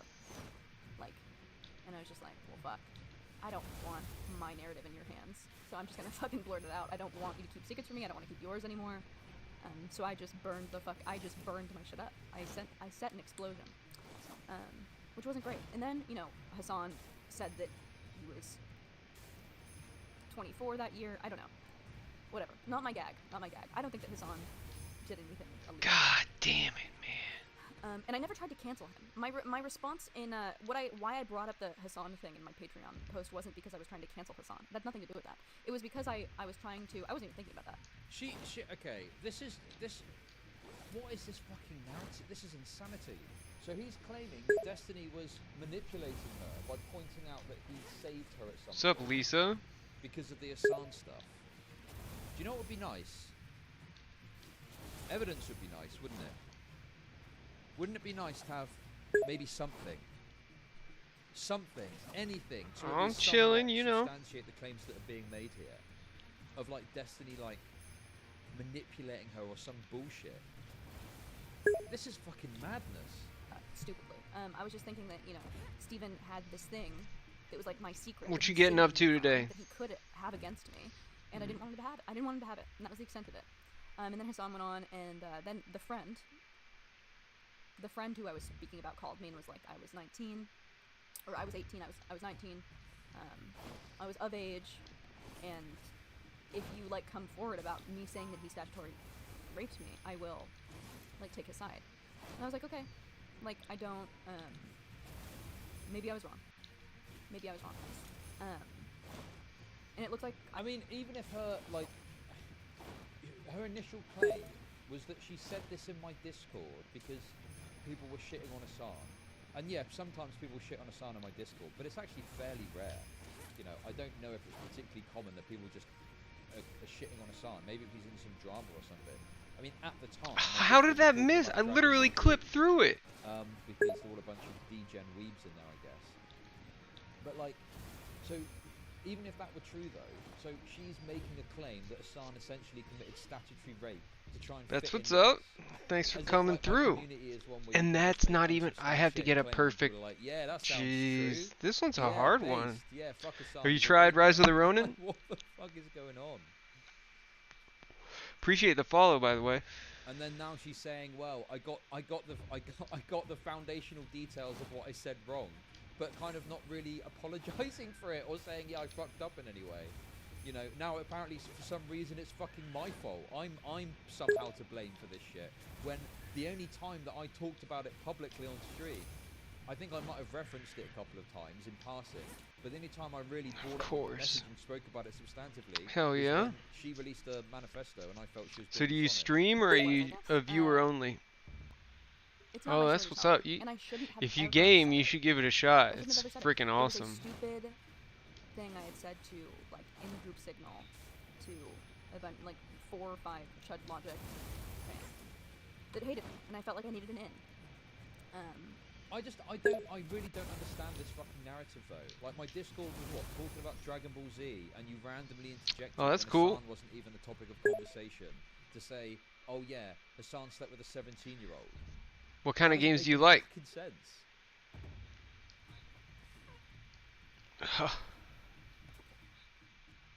And also, how does this explain times in other so, okay, even if we were to grant this, which I don't by the way, it's complete fucking bullshit. What about the times in other Discords where she made this claim?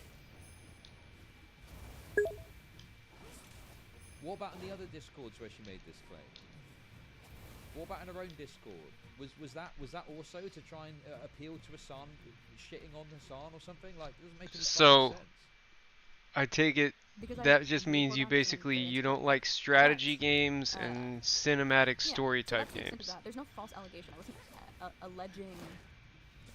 I guess we're pretty much the same because I don't think I've Yes, ever there even was. played a game that wasn't about shooting or fighting in some way. It was a false allegation. It was a false allegation. Yes, it was. What? How is it not? You know what I'm saying? Maybe it is a false allegation. That was a literal pause, Andy. Though, okay. I just want to point out that was a literal pause, Andy. Okay. That was a literal pause, Andy moment. I'll bite that bullet. I think I falsely got it. alleged Okay, things good. Just don't fuck up the end. Yes, to thank 4 or 5 you. people that I didn't Thank think would ever you. come out, but I wanted the attention in a group of people because it would make me feel good. So there's that. There we go. Did I think it was going to go public and big? Absolutely not. If I knew that it was going to do that, I would have never fucking said anything. But it was an allegation that happened to be false. Exactly. So yeah, which is extremely embarrassing. You can imagine. Well, okay, but here's the thing, Lav. Right? You don't mean that you. I didn't fucking Oh, talk okay. about it. I didn't pass it on to anyone, okay? People from my Discord who So saw what's it, like? know What's were your favorite talking game? about it and somewhat perpetuated it. Just out of But curiosity. the thing is that the people that you were engaging with at the time, I don't think have got a big enough reach to really make a big deal out of it. The time that I brought it up and I spoke about it in a substantive way, on my stream 32,000? publicly, That's bullshit. okay, There's no way. was when you said something which I felt was bullshit in your fucking manifesto. So I was like, yeah, what about this? And then I didn't intend for it to blow up. I didn't think it was going to blow up. Me and Relly were just talking about your fucking manifesto. But then obviously it got posted on LSF. From LSF, Hassan saw it. When Hassan talked about it, all these other big YouTubers started to pay attention to it. So yeah, there we go. Okay. And the message. Oh, still exists okay. on my So Discord fighting games, to as this in day. like It's still there. fighting game community type games, 'Cause- like not like sword fighting I mean, I watched or the Life Window RPGs. every day and have since I was 11. Since he was doing Soul Uh, Squad. All of a I sudden know I'm it's doing my morning shit and it's I'm super like, oh, cliche, that's but I'm a me. huge Souls-like That's me fan. On Lies the of stuff. P, Not that Sekiro makes is probably sense, my but favorite game in the world, Although I and think he covered it pretty like. Ghost of unbiased. Tsushima And is then like obviously I apologize to Hassan. a for really being close like, second. Sorry, I shouldn't have done that. I apologize to my friend. Sorry, I didn't have done that. It wasn't my story to tell. It wasn't my story to tell. If it is true, then I think that the truth. My always comes girlfriend out one took way or the another, only but vape it is that not actually true. has Everybody something in it, finds so out I'm over whether here or not it's like true, and if they're saying that double fisting she's these legal, two. that's all that matters. So there's that. And then you said in a definition Yeah, of the Sekiro. Song Nook. Yes, I'm a I did musician. that. Because I think behind the scenes. Or I used to play think live it's music. I I think still that consider in myself a musician. students, And the who are rhythm really of the parrying incentivized to in hate people Sekiro who was hate, like right? it was Like, almost like um, playing Guitar to Hero gain, with like, swords. for allegiance purposes. it's like in-group signaling, right? I don't think it's Steven's fault necessarily. I think it's just the name of the game. There we go. There's clips of him I begging mean, me not to share if it. you're There's- someone who acquiesces to this thing of like hating people who Stephen hate, I mean, Yeah. I don't know. Like I have maintained relationships. I'm not with really people like who set up with Stephen the fucking mic. despises. Let me see. Like you can do it. Hell yeah, I'll play You know, something. I think that people think. I think people think that you have to hate the people that Stephen hate. I think But I you don't think you'll really- probably you just don't be able to have hear it You if can I still play engage. I mean, you know, I've maintained friendships with the people for a guitar long time, and just use it's this only when mic. I've had issues Here. with them, then that the friendship has come to an end or something like that. But yeah, I mean that's up to you. You know, if you want to. No, I sing too. You know, Come on. engage with someone that Stephen hates, then you can. I think. I mean, I don't think there's ever any rule or any hardline thing where it's like, you know, there's not like a list of people you get. Do you want me to play an original song or do you want me to play a cover?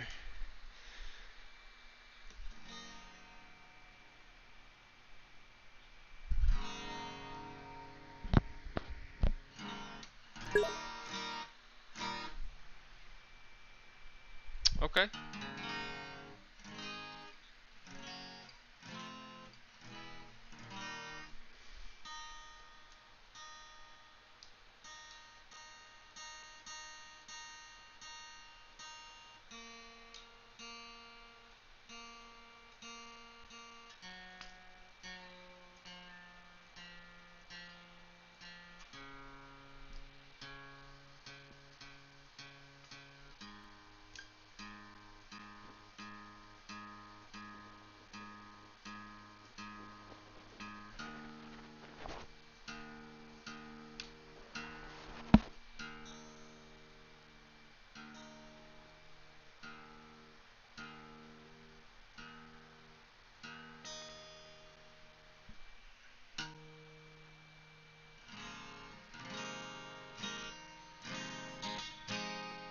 Alright, this song's called Mayday.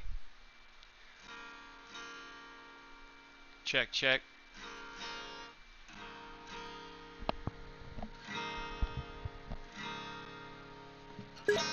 Alright, here we go.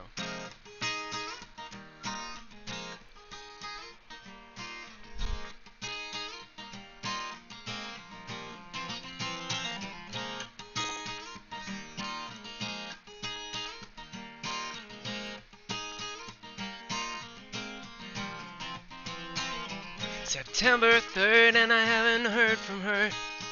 I thought for sure we were starting something that wouldn't allow for what's just occurred.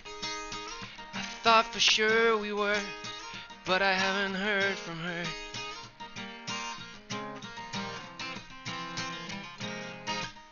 And I'm singing Mayday, Mayday, 'cause our love lasted no longer than an April day. And I could hear it in the words she'd say. Baby's got something of an August way, yeah. At the end of the summer she don't plan to stay. No way, no way, 'cause it's no longer that April day.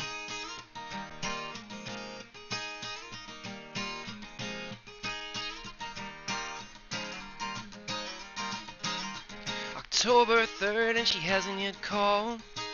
It seems after all we were never starting nothing that would ever last past the fall. It hurts after all. It hurts after all. And now as I fall, oh, I'm singing Mayday, Mayday, 'cause our love lasted no longer than an April day. And I could hear it in the words she'd say. My baby's got something of an August way, yeah. At the end of the summer she don't plan to stay. No way, no way, 'cause it's no longer that April day.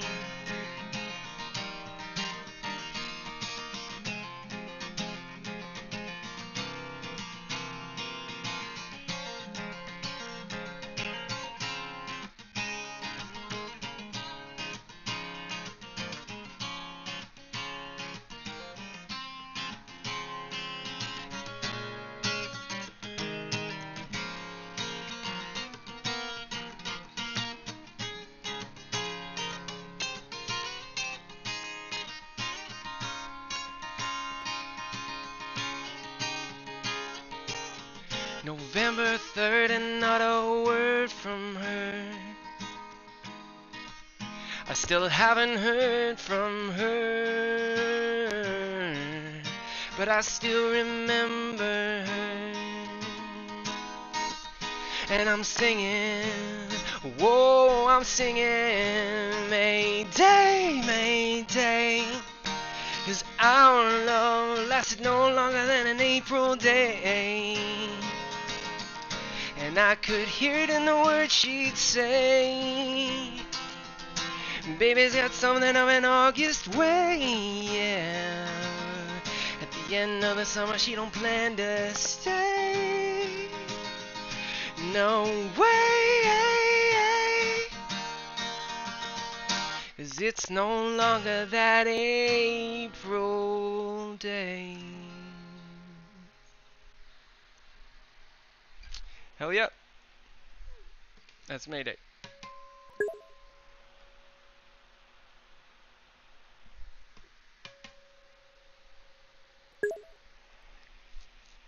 Thank you so much. I appreciate you asking me to play. It's been a really long time since I actually played on stream, so.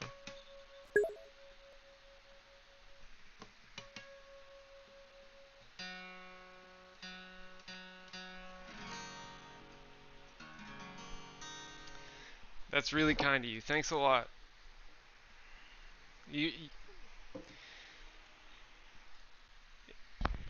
It's so great to have somebody stop by and just like ask, and just I'm totally in the mood. The guitar's right here. I haven't had the guitar sitting here next to me while I was streaming in a hot minute. I mean, I have this baby right here, just sort of sitting up here on a pedestal, but thank you so much. I'm a huge fan of you too. Here, there's a recording of that song and several others. I will hear www.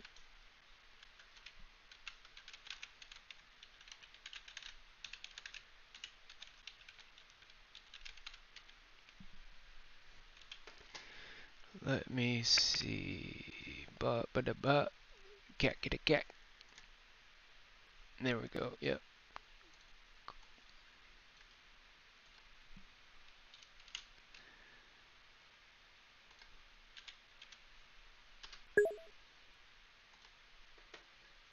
Yeah.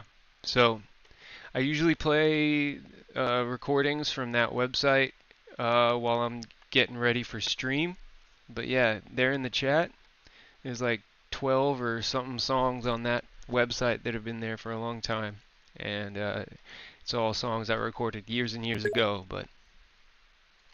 Like, right, I hate these people. You're not allowed to engage with them or anything like that. That's super kind of you. Here, let me get you a follow back real quick. I know you said you don't stream, but I'm going to go ahead and give you a follow anyway. I don't know, there's there we examples go. you could point to, I think. Boom. Lisa, it's such a pleasure to meet you. The thing is yeah, sure. What happens is, could you hear it? Destiny really cares that much. You could hear the guitar and the vocals pretty decently, even though it was just this microphone right here. Say, well, fuck off. I'm going to be friends with who I want, you know, and take the heat for it, so to speak, you know. Of course, it's the least I can do. Cool. Awesome. Well, that's super simple. If anybody ever asks me to play a song, I know I can just hang the microphone out over here and it'll pick up the guitar and the vocals. So, thank you so much. Stardust, he told Erudite, like, he told everyone. He told all of the shit. He told everyone. He just wanted to... It doesn't make sense that you don't want it to get out and then you tell everyone. And then he's sort of, like, behind the scenes, sort of, like, egging it on. What's this? So for the purposes of transparency, I'll let you know that that's Destiny. Hey, thanks a lot. That's great. And this, obviously, well, I really appreciate that. This is my second stream since I got there. Two of my really good friends, this is just complete bullshit. Mr. Pie TTV and Riley Joe. Right? Both subscribed to me right off the bat. Let me that see. people Can start I to get wind how of do it. you shout You these know, people you out? say it in my Discord. What's that thing they say? Port, blah, You blah, tell blah, a person, blah. and they tell 5 Mod. friends, and they tell 5 friends, and they tell 5 friends, and there's this like exponential kind of growth of the rumor that happens. So it ends up that fucking Zerka's hearing about it from some random mod. Because there's enough closeness between these communities that if you say something in my Her Discord, say, and eventually it's going to get to like someone from Zerka. this is and so then the mod gets wind, and then they tell fucking Zerka. That's how it works. That's why. this if is you've so got something jank, that you want but to keep secret and discreet, yeah, if you should have a tell second, people about it. take those 2 names down. They're my good buddies, and they stream too, and they And the were thing is super as well is supportive I'm just right off the certain bat. that They because it was subbed to my me, Discord so that she was saying this like in, there's also other places that she was saying this too. I But got yeah, some people I got got some wind of really this. I think generous, kind this friends narrative over of here, so Destiny kind of like, at the very you least, know, no, pulling the you're strings and under making no people not obligation to talk go about check it. them out, but if you You know, want I to, think that with I Zerka, recommend them Trainwreck, as it's a human case of, beings in you general. know, we shouldn't talk about this because it's not So, but like, substantiated. yeah, Destiny tell and I me have more not about you. interacted whatsoever That's enough about me. in regards to, Awesome, you know, cool. what's going on. Well, Lav if is you telling me in catch DMs them on now, a stream, she's let them know I saying sent that you Destiny their way. told her Tell them I said you're one of the coolest people who's jumped in that my he was chat the in a reason I while. let it die. Obviously, I can't account for that either way. But like, I mean, I had nothing. All I did was I saw it on my Discord. Of my own accord, I was like, Okay, I'm let me not gonna make touch sure that my 10-foot barge pole, and I did it. analytics I are didn't, that still was it. up on the menu. Whatever. That's just There, he that's said, she said. I don't want to get good, into he said, she that's said shit. I shouldn't have ever fucking said it. I shouldn't have ever gone into the fucking Chud Logic Discord and said it. That's I just shouldn't good, have fucking that's said it. And good. it's as simple as that. Alright, I cool. just- So we're watching an old stream of this one commentary guy, Chud Logic, covering what else drama. I accept that that's what happened, okay? And if that was what was described. But yeah, if I there's would anything not else you think I should But watch now or I'm being like post hoc inserted into anything the like narrative that, into the narrative. no of pressure, What happened just back in September when she said this in my Discord. chat away.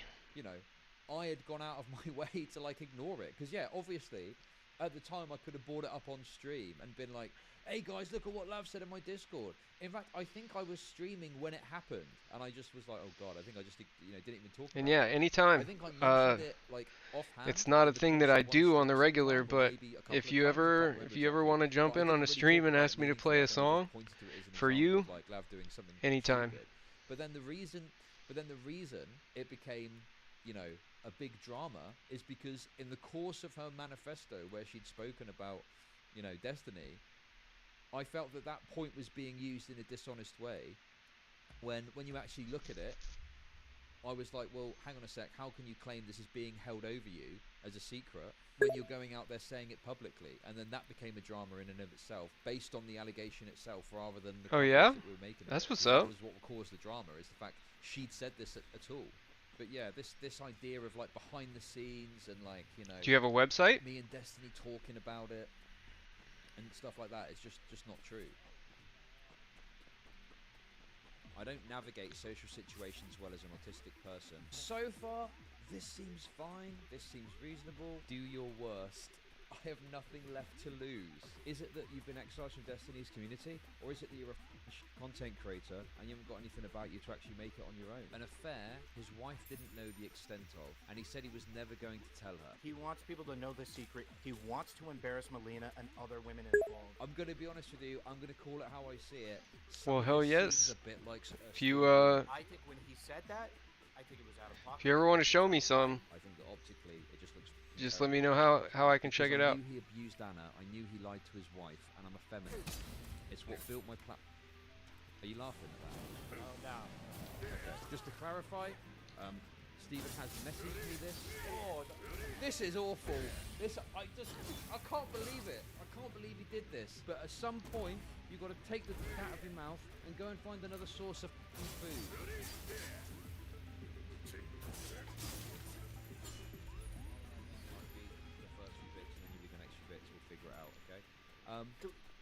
I mean, it's only fair if I check you out. I can show it on Discord. Okay, cool. Listen, I don't want to get too tinfoil, but the people that are coming to the Patreon, Send me your the better. Send me your Discord name and I'll add you. Yeah, that's exactly what I'm like. That shit is pretty cringe to put this shit on Patreon. That's all I'm saying. When you're getting criticized for clout choking hard and some of that other stuff, and you throw it up on Patreon, kind of looks a little bit weird. But yeah. Yeah, for sure. Well, the other thing I wanted to say as well before we get into this is I watched you responding to that Lav panel. The Friend 6 request or sent. whatever. You were one of the only people that actually, Boom. I think, understood where I was coming from with the Like a points about snap. Patreon. And then it turned out she'd lied and she deleted posts and she did have nudes on there all along. Yep. So for anybody Silly that's Lav. Unaware of the context, there was a panel that Chud Logic was on where he asked.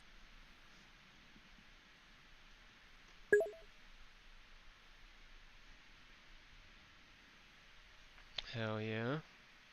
Hell yeah. Success, Lisa Brown. Hey there. Yeah. Shoot me some of your animations. Or not I guess you said it's just art. You didn't specify that it's animations.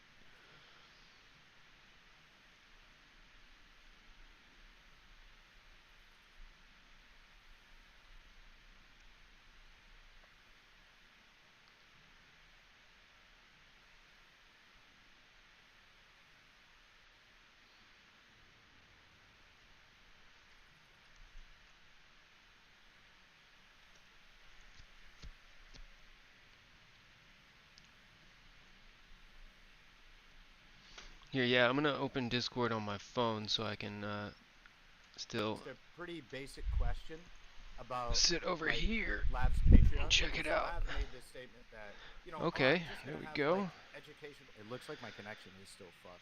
This is really. It sounds fine But- to me. Okay, great. Lav made the point like, oh, I'm just gonna have like, you know, the educational news and stuff on Patreon. And Chud was like, okay, well, you know, what's on Patreon right now? And she said You say nothing. you're not selling nudes. What are you selling on there then? What is it? There's nothing. It's like literally, I've literally just for this time been like, thanks for bearing with me while I make my first video. Like, I And just what's put the first video platform going to up. be? It's gonna be basically like sexual journalism about like yoni steams, and I'm gonna be talking about it afterwards. So is this Oh, process nice. of the vagina going to be in the video? So it not in like a pornography sense. Oh, so your but it's pussy's going to be on there not in a porn way, in an educational way. Get the fuck out of here. Yeah. This is total copium. It's not Oh, for shit, men, you though. drew I these? make content Okay. for women. My Yeah, art sure. and my Nice lane is copium. through the feminist lens. I have Okay. a ton of That one female with the viewers. mask with I the have a ton of- horns. Yes, I have my. That's really community nice. I'm sure guys are going to go, this is Some for a red feminist eyes. lens. I can't watch this. I can't jerk off to this. Come on, give me a And fucking me or break. Chud were like, what? So you're telling me there is Sexy little literally panty things nothing too. I guess those at are all stockings and on your garters. Patreon right now? And she was like, yeah. And this there's is somebody that sexual you did content work as for? well. And then Chud was like, I don't buy it. And the boy did some research. And let's just say history was rewritten quite recently. She did post fucking nudes on her Patreon. She did. She did, and she lied about it. She had posted nudes. She had posted nudes. She deleted it and lied about it to me on stream. What a Lobster fucking activity. dishonest whore. She did fucking post nudes. Yeah, definitely. As to the authenticity of that statement. Yeah, basically, someone who, I don't know if they want to be named or not, they're in chat, but they posted the link in Discord, the archive link, which demonstrated this. So yeah, obviously it's frustrating, because obviously the perception was Lav had done really well, and yeah, of course, there were some people like Forever going a bit schizo on her. Oh, but Mr. sure, Pie is you know, online. Obviously, if you want to win a debate, you can lie. That's like an easy thing to do, isn't it? So, Yep. Okay, I'm gonna. Hell start reading yeah. this, and then we'll Here, I'm talk gonna about pull it. that up on We'll stream talk real about it. quick. Well, there's a point at which I think it's natural to stop initially. So, I've taken a couple of days to think, away from the internet, away To from the my other computer, couple of people who are spoken to multiple professionals, and have decided to close. watching right now, Lisa did. Let me see. Display capture.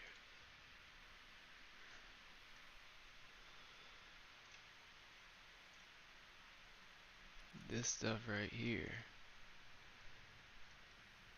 That's a pretty fancy little setup. You got chat there. You got the cam set up right there, and this is the gameplay.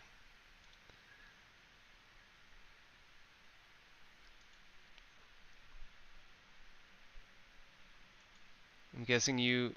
Oh shit, I didn't know this was... Damn, really?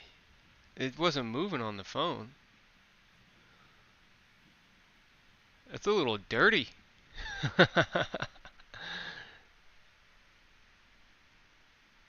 I like it.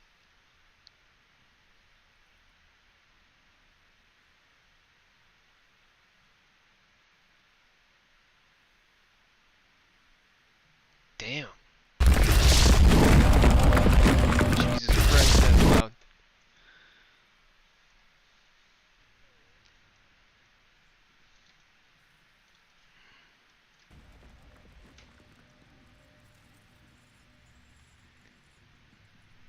Damn, that's gnarly, dude.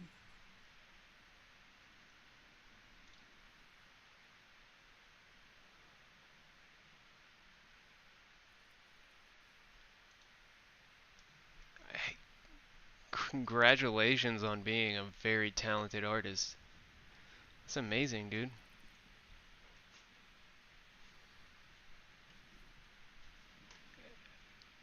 Keep up the good work.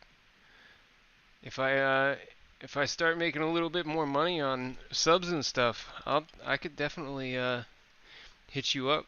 See if we could find a couple of things that I could get you to work on too.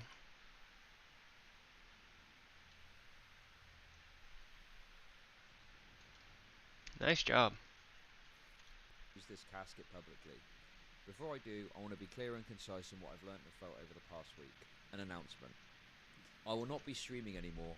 Effective immediately and possibly indefinitely, I will perhaps participate in some debates, sparingly and as a guest appearance, but my focus will be on my YouTube channel, developing my own body of content. I'm not built for this panel world. I'm too aggressive to be as sensitive as I am.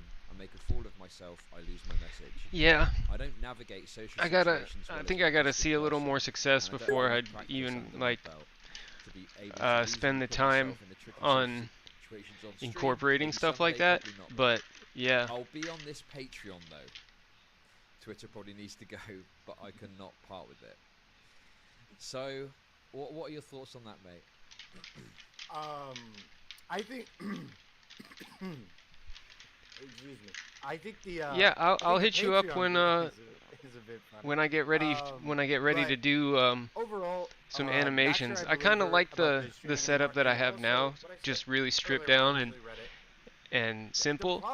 But yeah, eventually I'm gonna have to the way that she engaged. Eventually I'm gonna have to make it look a little more professional. And online communities. So when she says, "I'll perhaps be participating in debates," but I appreciate the offer, and I'm serious. You are really talented. Part of the issue was that also, anime is definitely not. I know I'm playing a Japanese video game right now, but nobody had issues anime is not my style. On your channel, like nobody. I don't know. It's weird. It feels like she's like saying she won't do something that nobody asked her to stop doing. So yeah, that was my problem. Yeah, sure. I think that, I mean, first of all, super interesting stuff though. Point, obviously, if the internet is getting on top of you and you're having these issues, yes, you need to step away. Like, this is the normal thing to do if it's getting on top of you, and it's healthy to do that. And there's nothing wrong with that, right?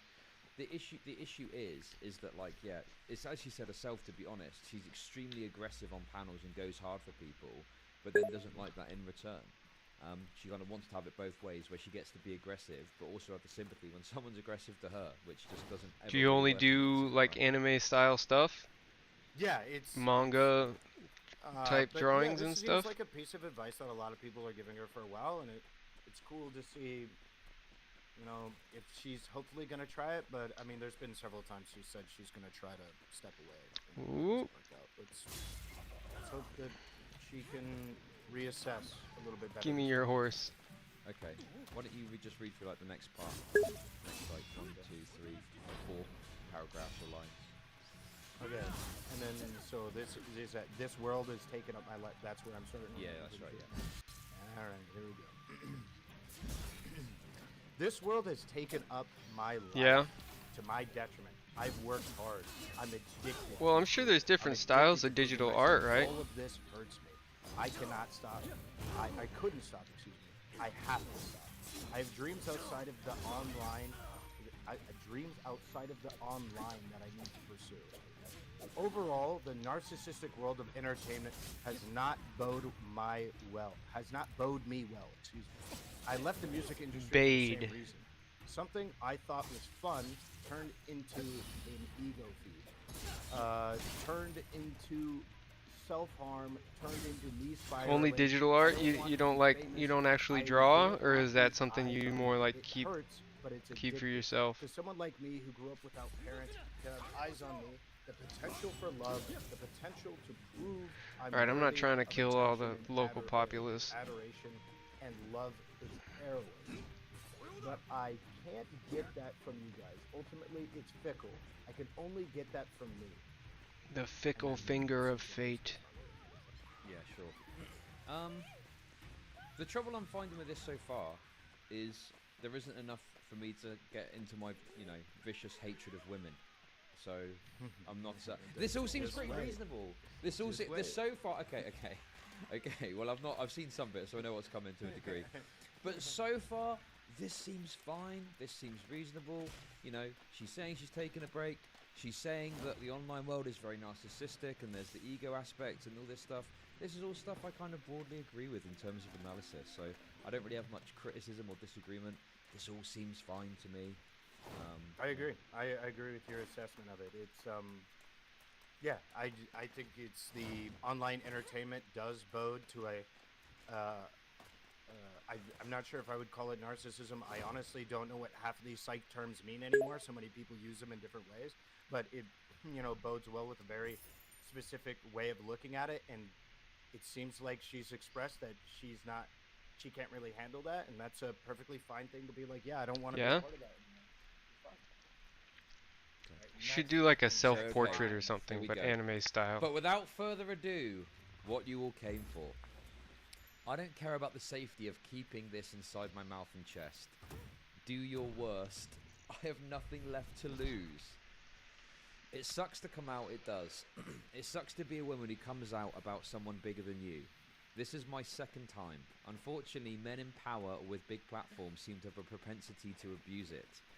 This time is different. This time for a week straight, day and night, I had hundreds of thousands of people trying to gaslight me or just downright hurling abuse at me. Going public with sexual instances is embarrassing, and even more embarrassing when someone tries to come forward with that information for you. People have decided to relay my personal story with Stephen that I told a friend privately. I should not trust friends online, and I'm going to lay it out for you concisely, and I'm never going to speak of it again. Stephen and I did not have sex. We hooked up. I was nervous because I'd not been with many uncircumcised men. He was fine with that. Why do I have to think about Destiny's cock? What the fuck? Hey, I went. man. I said you should do like a self-portrait. I felt good about what happened. But like I did in not your open my relationship with anime Stephen, style. I did not close it because of Stephen. That'd be super interesting. So how do you feel about where was this specific line? How does it feel that she's a woman who comes out about somebody who's bigger than her for the second time, and that it's a man of in yourself. power with such Just a big platform with a propensity to abuse? It's just a suggestion. So first of all, I need to go back to that video and rewatch that segment about the Gundaka allegations, because I didn't really understand it the first time I watched it. I was a bit distracted, so I'm going to rewatch it after I finish talking to you. But my frustration with that, I guess, is that she has kind of flip-flopped a lot on this, on what she actually is saying. Yeah. Because she said, first of all, he's like Harvey Weinstein. And by the way, for anyone that doesn't realise, Harvey Weinstein was convicted of rape in the 3rd degree and sexual assault in the 1st degree. So if you're saying someone is like Harvey Weinstein, I would say that you're probably claiming they've done something at least similar to that, right? So that's the way I see it. So in any case, I think it's stupid to say that. She said that actually everything was consensual, everything was fine, but now she's saying actually no, he is what was it she said exactly? Abuse. Basically, he's abusing his platform and stuff like that. I think that like I would need to, I've said this from the start. If there was a video of Destiny raping a woman, what can I do? I watch it and I'm like, yeah, this is terrible. What can I say? I haven't seen any evidence to substantiate the claim that Destiny is like substantively abusing his platform. I think that personally he makes like reckless decisions with women that I personally wouldn't make, or maybe have made in the past and learned from. But I just don't see this evidence of abuse, like he's using his platform to curry sexual favors from people or something like that.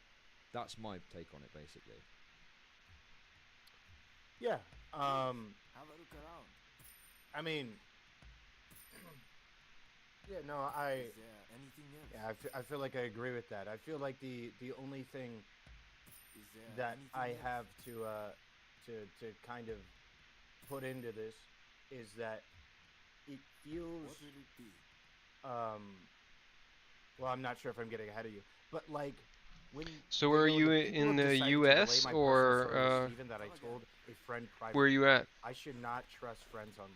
If you don't Didn't mind my she asking, that is. Tell like Mr. Girl and stuff a bunch of details about Anna and Steven and shit like this. I thought I'd have to perhaps go back over it, but I feel like even ABBA talked about this, how often they're just constantly trading shit in the background, each other's secrets.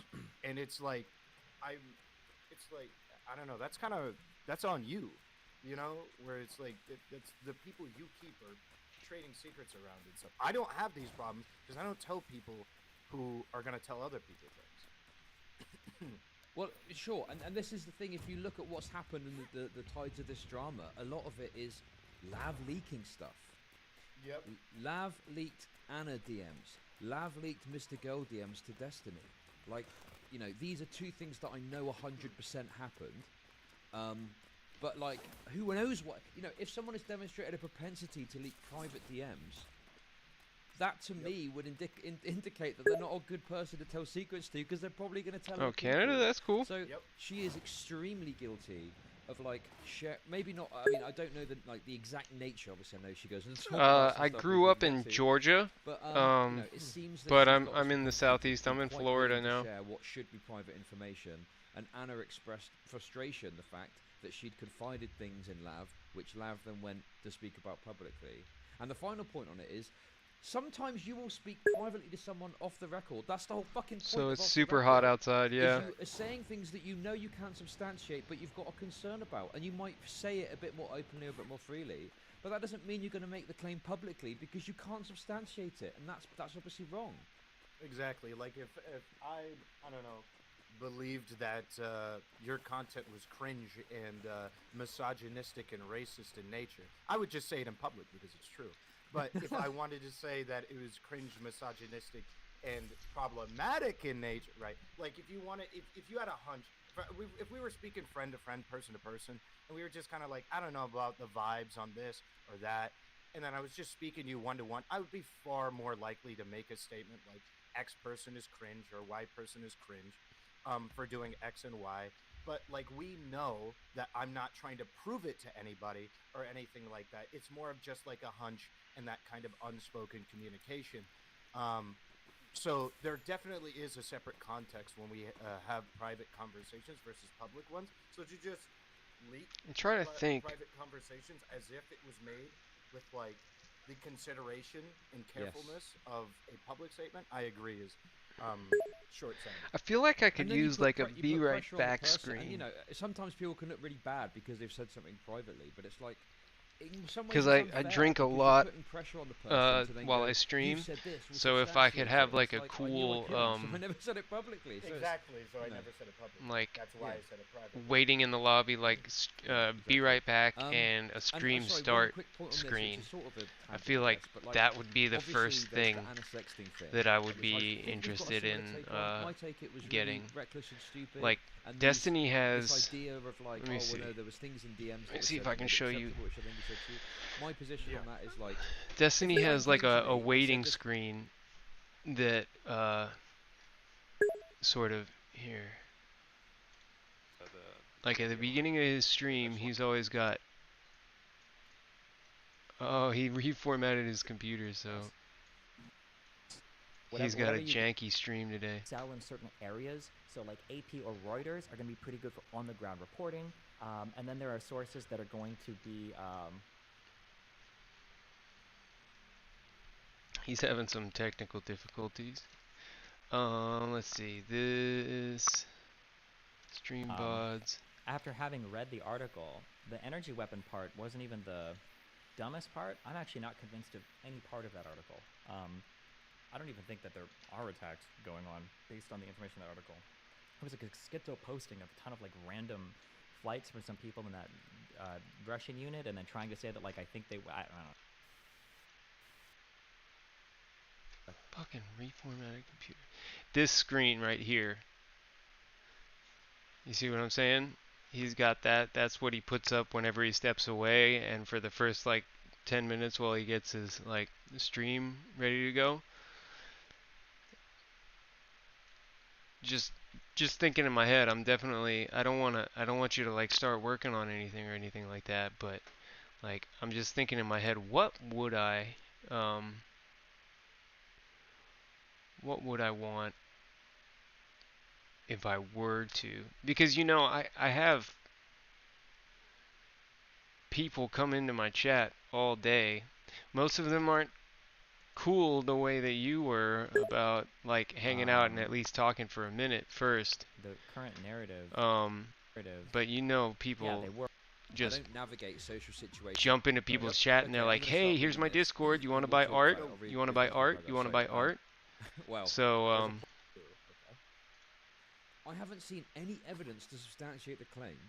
Quite willing to share what should be private information, and Anna So I haven't expressed actually frustration the fact that she confided considered things it, in Lav, which Lav then went to speak about like with publicly. somebody who I And the actually final point on it is, sometimes you seem want to make a speak privately connection to with. someone off the record. That's the whole So fucking I'm point only of off the thinking about it record. for the first time Is really you're right saying now. things that you know you can't substantiate, but you've got a concern about, and you might say it a bit more openly, a bit more freely. But that doesn't mean you're going to make the claim publicly because you can't substantiate it, and that's obviously wrong. Exactly. Like if I don't know, believed that your content was cringe and misogynistic and racist in nature, I would just say it in public because it's true. But if I wanted to say that it was cringe, misogynistic, and problematic in nature, right? Like if you had a hunch, if we were speaking friend to friend, person to person, and we were just kind of like, I don't know about the vibes on this or that, and then I was just speaking to you one to one, I would be far more likely to make a statement like X person is cringe or Y person is cringe for doing X and Y. But like we know that I'm not trying to prove it to anybody or anything like that. It's more of just like a hunch and that kind of unspoken communication.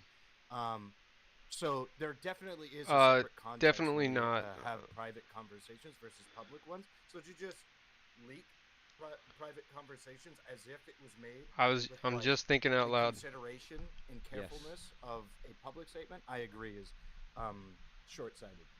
And then you put pressure on the person, and sometimes people can look really bad because they've said something privately, but it's like, in some ways it's unfair because you're putting pressure on the person to then go, you've said this, we'll substantiate it, and it's like, I knew I couldn't, so I never said it publicly. So exactly, so I never said it publicly. That's why I said it privately.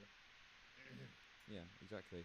And sorry, one quick point on this, which is sort of a tangent, I guess, but like, obviously there's the Anna sexting thing, which I think we've got a similar take on. My take, it was really reckless and stupid, and this idea of like, oh well, no, there was things in DMs that were said that made it acceptable, which I think he said to you. My position on that is like, if a friend came to me and said this girl's a psycho kind and of she's you. stalking me, I was like, yeah, don't have contact with her. I She will- sounds crazy. If a year later, I promise you this. oh, you know that girl? I You talked are the about? person We I will talked get to DMs, do it's cool now and we're sexting again." do it if I get I anything would still done. tell that person don't. That's Deal? a bad idea. Yeah, Do you know what I mean? I would as well. My take is this, and I think I can run through this pretty quick. I don't think he should be sexting her. I think it is bad.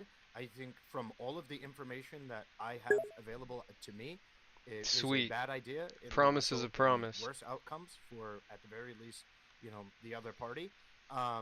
if not potentially both. And the claim I believe he made was between public and significantly private information. There seems to be evidence he's using to come to the conclusion that it's ethical, or that it's at least morally neutral at this point. And I would say that is it's very difficult to imagine what that evidence would be to make it ethical from my position. So I'm still with the current position that he should not do it. So, being that you're in Canada, do you it would be it's so difficult for me to imagine. do you what I speak would need French to say, too? To say that it is morally okay to do that. So yeah, it's more than likely, I would say, even with perfect information, that he should still cut contact. So yeah, that is my position. But the thing is this, and this kind of obviously talking about this, but it's like, I feel like you can make that criticism and you can say that, and that's a pretty substantive criticism that you're making. But because you're not willing to call it like sexual abuse or something like that, it's like you're somehow defending Destiny or like something like that. Oh yeah, I haven't heard somebody address that to me, but that is yeah. Let me address that, because that is an interesting thought. If I do believe that is the case, the thing that I've been addressed with is that people don't feel like I'm condemning him hard enough with that information. The problem is you set yourself up for kind of a very difficult situation. So they had a private relationship that went public, and then it seems like they agreed to make it private, tried to keep it private again, right? That seems to, of course, skipping a lot of steps, but for the most part, that's what happened. Do people have a right to make their relationship private after it was public? I would say yes. Just curious. And so, if they have the right to make their relationship private after it's been public, do I have a right, as somebody that looked at their public relationship, said, this shit ain't it, this is not ethical, and then they both go like, listen, we made it private, it seems to be working, do I have a right to be able to go, show me what your DMs and your private communications are for the last 8 to 12 months, otherwise you are an abuser? Do I have the right to do that? In my opinion, it could be up to other Yo people's hablo un determination. poquito de español, I don't think that's pero no mucho. 8 to 12 months of communications. Otherwise, I have the green light to just say you're an abuser. Because otherwise, I think you put yourself into a situation where any relationship that becomes public is doomed to stay in the public. Otherwise, people are gonna have their name dragged through the mud forever. Yeah, well, commonly in like the Me Too or abuse stuff that people would look at normally, it would normally be up to the victim for them to release their logs to show they've been abused. Like that's normally how it would work. True. And then obviously we get into the conversation between Max and Anna, which we don't have to sort of go into in any detail, but obviously there was a sort of push there, I guess you could say, to sort of release the logs, and it seems like Anna wasn't particularly interested in doing that. So, what can you do? And Anna now doesn't seem to think that Destiny is an abuser. I don't know what Anna's position is exactly at the moment. I don't know if you've got any sense. I don't know. I have no idea either. Okay. Well, do you want to read the next part from what I didn't anticipate?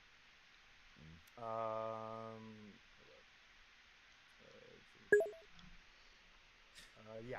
What I didn't anticipate was becoming a part yesterday I of streamed Steven's orbit for in a way 20 hours I straight. did not knowingly consent to a scenario of being evaluated for my performance.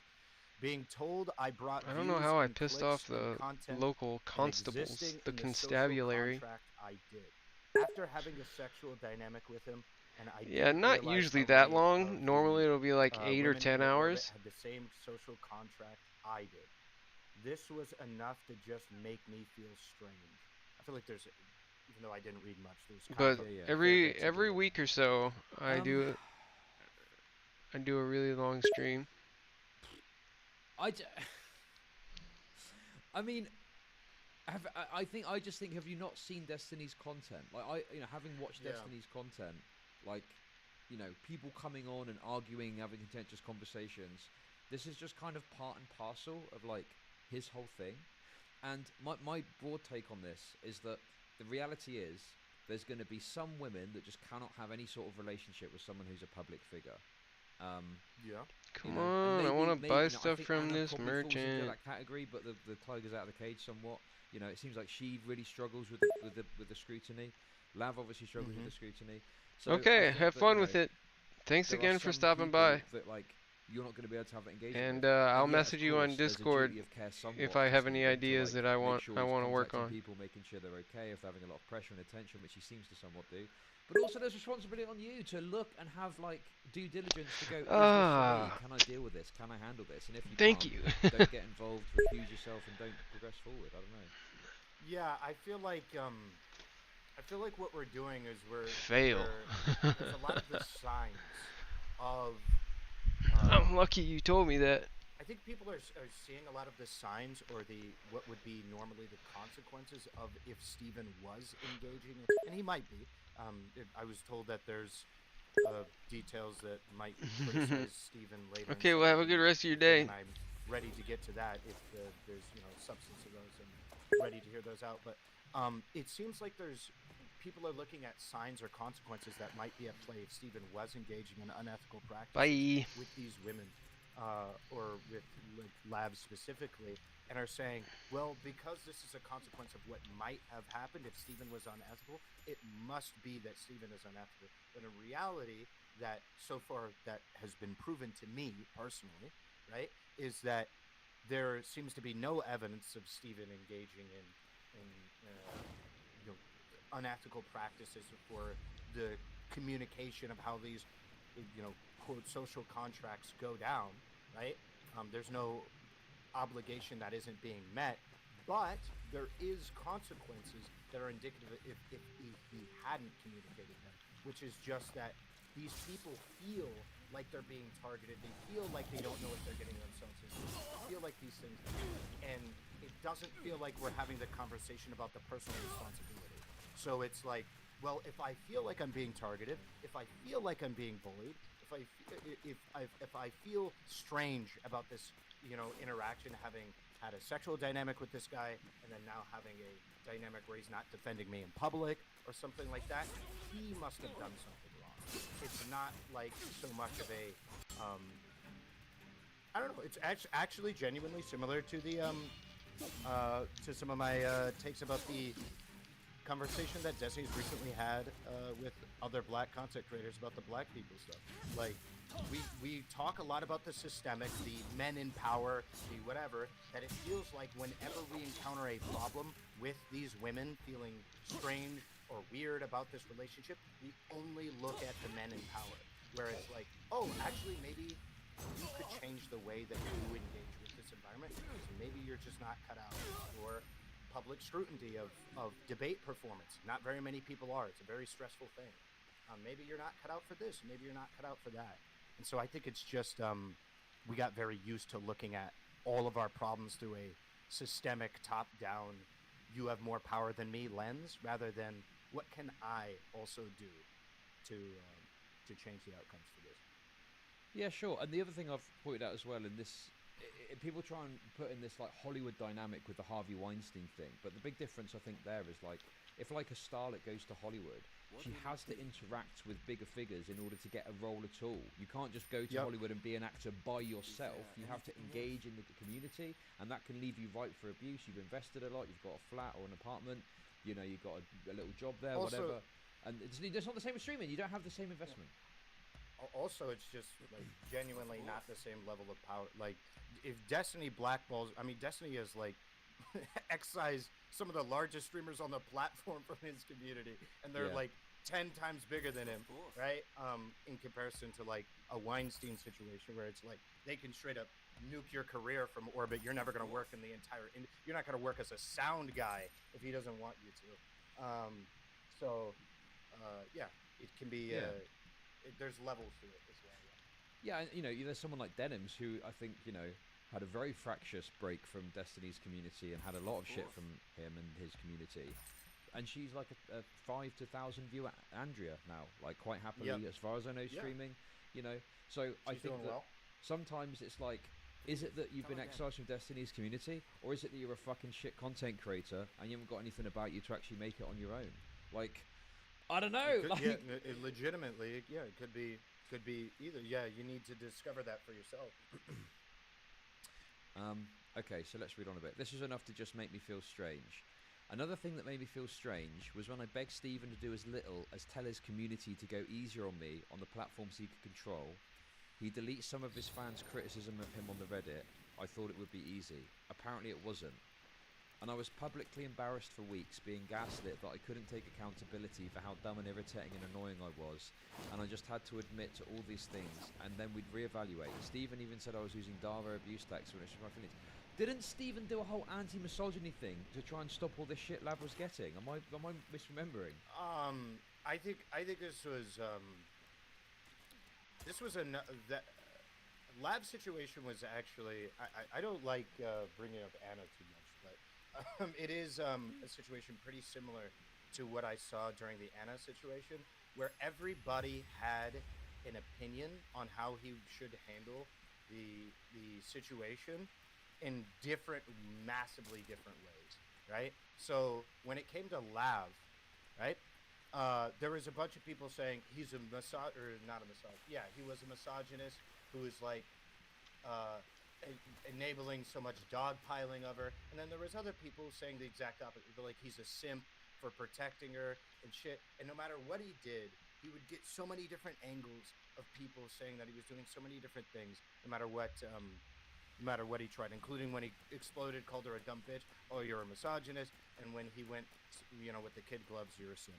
So, I think getting our strategy straight, or getting a strict understanding of exactly what the interactions were is pretty important to that, because otherwise you can just kind of do this. You could just straight up say, Stephen was essentially enabling public harassment and embarrassment of me the entire time.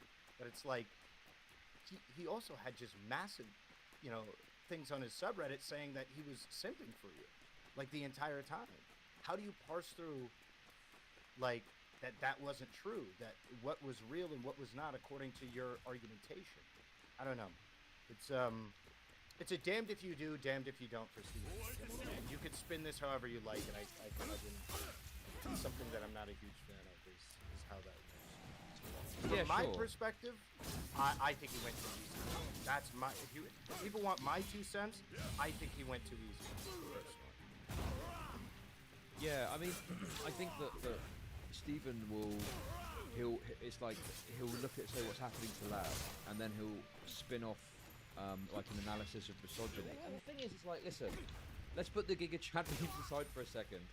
Like, the Kuma shit is cringe sometimes. A conventionally attractive woman will come on stream, and everyone in chat is doing the fucking Kuma memes. Yeah, that shit's pathetic and cringe, and I hate that. And it is fucking misogynistic, unironically, right? And I think that shit's, like, pathetic and wrong.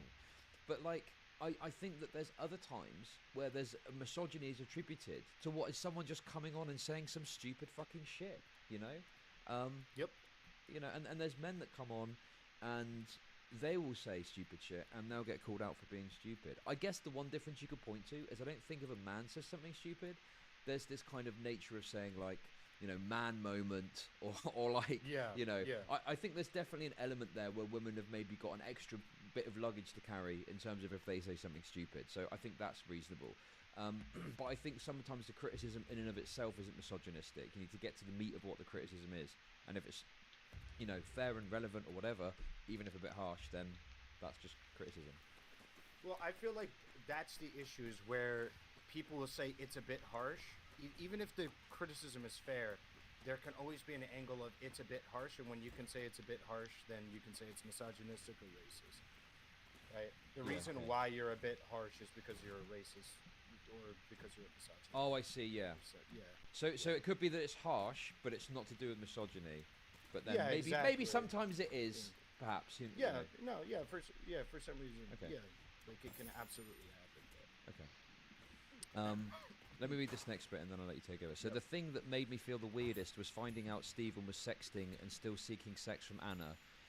That's a new claim, I think, but probably true. I don't know. Who for years? Sex? Yeah, is that true? I don't know if you know anything about that. I haven't heard anything about that. The seeking sex bit. The sexting I heard, obviously, but the seeking sex, I don't know anything about that. Yeah. I mean, I say probably true because in my mind, I think if you're sexting someone, I think it is a fair thing to do. Yeah, but obviously, yeah. And for years, he publicly embarrassed and acknowledged was not only crazy but also completely obsessed with him. And the consensus in the community has been that she's a psycho stalker, and Stephen's done little to nothing to quell that idea and exploit Anna's sobs and mental breakdown for views. This is abusive. It was the cherry on top that nobody knew about, and the nuts sprinkled over everything that was Anna told me she felt like she had to do it in order to feel safe from Stephen. This resonated. Okay, so a couple of quick things from my, I haven't gone over the Anna refresher course, so anything I might say here, please, anybody in Shudlogics or my chat, correct me if you feel like I have the narrative skewed. So when, I listen to this,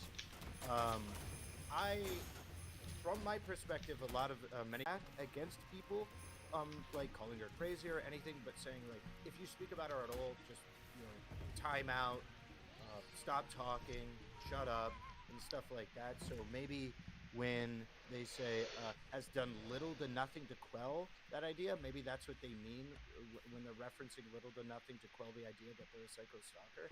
But the point about exploiting Anna's sobs and mental breakdowns for views, that one, I would have to talk with them specifically about that, because I feel like what they'd be appealing to was like the intervention streams and stuff, where they would like, I think at one point they got like, what was it, that person who was studying to be a therapist or something, to have conversations with them and either mediate. And I don't feel like that was just exploiting Anna's sobs and mental breakdowns for views.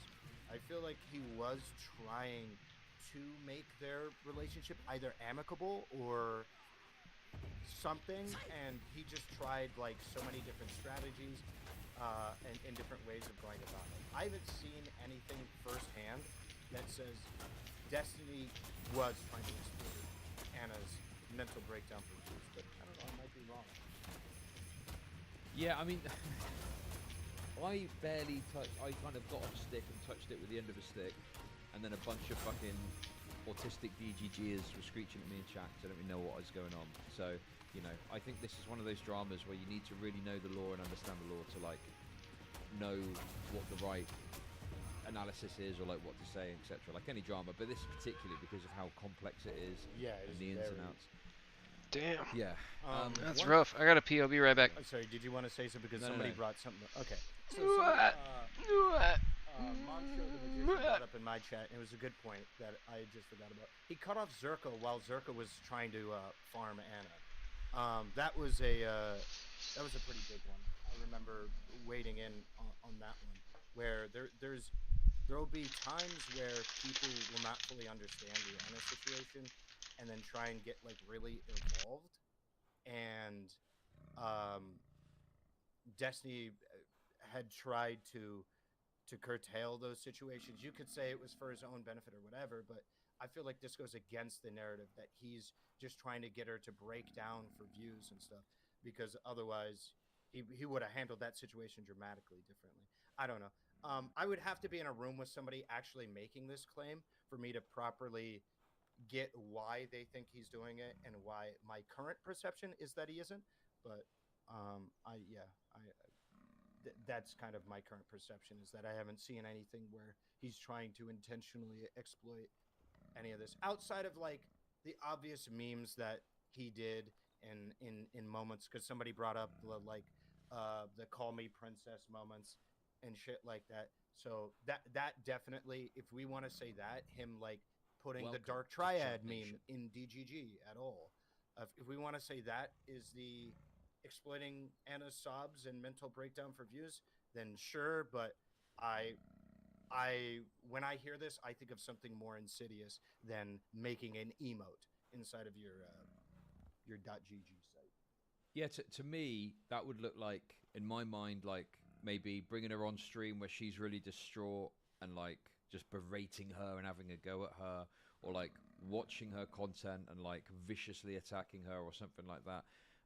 something along those lines. And I don't think maybe that exists. I've not seen every fucking second of content. I've seen barely any content about the drama, but you know, it's also old, man. Like I've forgotten a lot of the stuff that has happened. So it might have happened. I just might have forgotten about it. Because it's like 2 years in the making, and there's a lot of stuff to it. Max, listen to me. Do you understand that we've been fine for a year? Okay. So someone slipped me a clip, but I'll watch that after I've done this. Okay, so now, well, it's your turn to read, but it's the big one. Do you wanna read it? I can read it. No, I want you to read it. Your voice is better for the big ones. Right? Okay. The first time Stephen and I spoke off stream, he decided to tell me this huge career-ending secret, and I bartered with my own secret. He alluded to it in messages, baiting me, and I had to know. We were strangers, and he told me, I'm not keeping an abuser's secrets. I'm done. It was about sexual indiscretions about someone other than his wife. An affair his wife didn't know the extent of, and he said he was never going to tell her. He didn't want to ruin anything because he had jumped the gun and broken up with Melina before he knew this other woman had wanted him. She didn't, and he went back. I thought, okay, this is not really my business, and I don't know Melina. Stephen says he doesn't care if this gets out because it only hurts the other woman. He said this on stream multiple times. So alas, I'm not going to mention the other woman because this has nothing to do with her. And here I am, a stranger, holding this secret. Me, a stranger, pleading with him to tell his wife about his misconduct. I say secrets hurt people. Resentment builds. He assures he's fine and will probably never tell her. I ask if this is going to affect him. He repeats for the 70th time to me he is a sociopath and he doesn't and won't care. Make no mistake, he wants people to know this secret. He wants to embarrass Melina and the other woman involved. It's why he teases it on stream. It's why he tells every orbiter. It's why he told me, a stranger he wanted to have sex with. People with secrets they don't want people to know. Do not tease it on stream with 15,000 people. So I could say as an orbiter, this is the first time I've ever heard of this, and honestly, I don't even know what was just said. I'm gonna need to go back.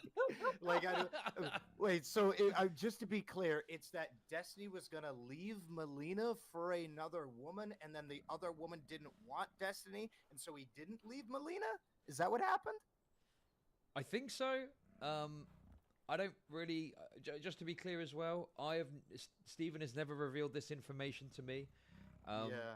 I have very limited contact with Stephen broadly. I sometimes chat to him in DMs about things, but you know, normally content-focused stuff. We don't really speak about his or my personal life together. I've got no fucking clue what this is. I don't know what's going on. This is all news to me. Yeah. I'm still trying to figure out what the fuck even this is. I think I explained it right, but I don't know. It was about a sexual indiscretion other than his wife, an affair. An affair? Aren't they? I forget which one. Are they poly or open? I forget which is which. So an affair. So usually, if you have like something open, it's the only way to really have an affair is if the person tells you to not fuck or interact with somebody, and then you choose to do it, right? Yes. Usually? Okay. So I guess we are assuming that Melina didn't want... This is weird, bro. Melina didn't want Stephen to interact with a woman that Stephen wanted to interact with, and that they didn't know the extent of. And he said he was never going to tell her. He didn't want to ruin anything because he had jumped the gun and broken up with Melina before he knew the other woman had wanted him. So he had broken up with Melina before he had confessed his love for this mystery woman. She didn't want him, and he went back. I thought, okay, this is not really my business, and I don't know Melina. Well, first of all, I mean, there's a lot going on here. The first thing I want to say is I'm not keeping an abuser's secrets. I'm done. Just because someone's an abuser doesn't give you a right to like reveal their secrets if it's not, in my opinion at least, you know, relevant to the... Spoken like a true abuser, Chud Logic. You don't want your secrets revealed live on stream right now? I got them all. Don't let him convince you, chat. He said a lot of naughty things. I'm gonna leak it. Well, okay. I'm gonna get a bit TMZ, but there's nothing I can do about it. Okay, right? There's nothing he can do. He has to go DMZ. I have just to. This once. I have to. I'm gonna let it all out all at once. But there was obviously, I think there was like an open secret, I guess, that Destiny was having some marriage troubles, and there was like, I think Melina moved or something, and people were like, "What's going on?" Right? Do you remember this? It was like a couple of months ago, I think. Bro, as much as people love to say I'm the drama Andy, I do not give a fuck about relationship drama at all. I don't either, really. But I mean, all of this is news to me. Somebody says that like, oh, Destiny's like this is happening. I just go to sleep. I don't care at all. Like relationship shit. Every bit of this is new to me. Every single the idea that they were having rocky shit in the background that Melina and Destiny might, every bit of it is news to me. It's not something I really typically care about. I care about whether or not it's racist to have you do Abel Noir. That's what I care about. That shit is funny. Not this shit. So I'm an NPC right now. Okay, well, I've got an anonymous drama frog saying this. I'm just repeating what they're saying. It was the Darius drama. Darius was going to break up with Sushia and move in with Melina in Texas was the idea. I don't know anything about this. Do you know anything about this? I heard about the Darius's interactions with Melina. Why would moving in with her matter? Like be with her? Like romantically or? I don't fucking know. I don't know about any of this shit. Listen, mate. I don't really, like I say, the TMZ thing. I don't really pay much attention to like the ins and outs of this relationship, that relationship. Okay. I don't fucking know about any of this shit. Anyway, I think the point being is that listen. I don't fucking know what I'm talking about. You don't know what you're talking about. This is something that was passed to me anonymously via Drama Frog. I think we should just move on. I don't really know what's going on. Yeah, I agree. We don't have enough surrounding. I think it's funny though that we're some of the biggest drama Andys out here. We don't have enough context for like the actual random fucking relationship drama. What we really care about is the spicier stuff. Yeah, sure. Kind of fun. But nonetheless, what I'd say here is I think that keeping an wait, Destiny will come after you. Destiny did a little mention of Land Manifesto and was read it. I just want to address this thing, Alex. You've been fucking piping up in chat, okay, about this fucking. Me and Relly are talking about this manifesto that's about Destiny, and we're giving our honest takes. If you think we're controlled, if you think we've got a secret script, if you think I'm a hologram controlled by Destiny or some shit, I don't know what to tell you. These are my honest, true takes based on the information presented in front of me. Speaking to Relly, okay. Now, I think that it's crazy to say that just because someone's an abuser, you can then reveal their secrets. This revelation seems completely inconsequential and unrelated to any of the drama at hand. Okay? Correct. And the other thing as well is that, like, what does this tell us about Destiny? Is this supposed to be some damning thing about Destiny? Like, so to be fair to her and her narrative is that Destiny is somebody that gets off on the public humiliation of women. And so if her argument is that, and then that's where his abuse ultimately stems from, this does kind of make sense for why she would want it released. Not why it would be justified to release such a thing, but especially with how they primed it. But the idea is supposed to be that Destiny gets off on the public humiliation of women. And I believe, in this, he wants people to know the secret. He wants to embarrass Melina and other women involved. It's why he teases on stream. Right. And so that's her narrative that she's trying to build. So that would probably be why she disclosed it. Yeah, right. So, this idea that he wants to embarrass Melina is quite important, right? And then he gets off on embarrassing women around him. Okay. Okay. Okay, sorry guys, I had to switch over the laundry. Your earlier point that just start a new load. Or somebody who's a piece of shit, let's say in general, not even just like an abuser, a piece of shit, whatever we categorize as that, doesn't mean we should be disclosing their secrets. But from their point of view, I don't think that's just the only reason why they disclose it. It's because of that. Okay. Okay. So, I'll listen. If you want me to read it, I'll read it. Okay. No. It sounds like you want me to read. I do want to, because your voice is better than mine, bro. You got Okay. that Well, obviously I EU disagree. buff. Obviously I disagree, and would argue with you about it, but we don't have to, so I'm happy to accommodate. Okay, so let's keep going. So, a day or two before meeting in person, we spoke on the phone again, and I'd asked him about his relationship history because it seemed very toxic to me, being that he was cheating on his wife, and the only other public relationships I knew of online were toxic. And he told me this really fun story of this time he and his ex worked together, and he was sleeping with another co-worker. His ex went to all of their bosses to tell him Stephen was sleeping with a co-worker, and he lied to his boss about it, denying it, saying she was a psycho and psychotic, and she sobbed and freaked out in the office and got fired, and he liked it, and they continued to have sex, and brought up the situation during sex because he literally got off on it. I thought he told me this to be edgy the way men often do, but it made me feel uncomfortable and I didn't know how to respond. We hung up moments later and I felt confused, but we'd already made the plans to hang out.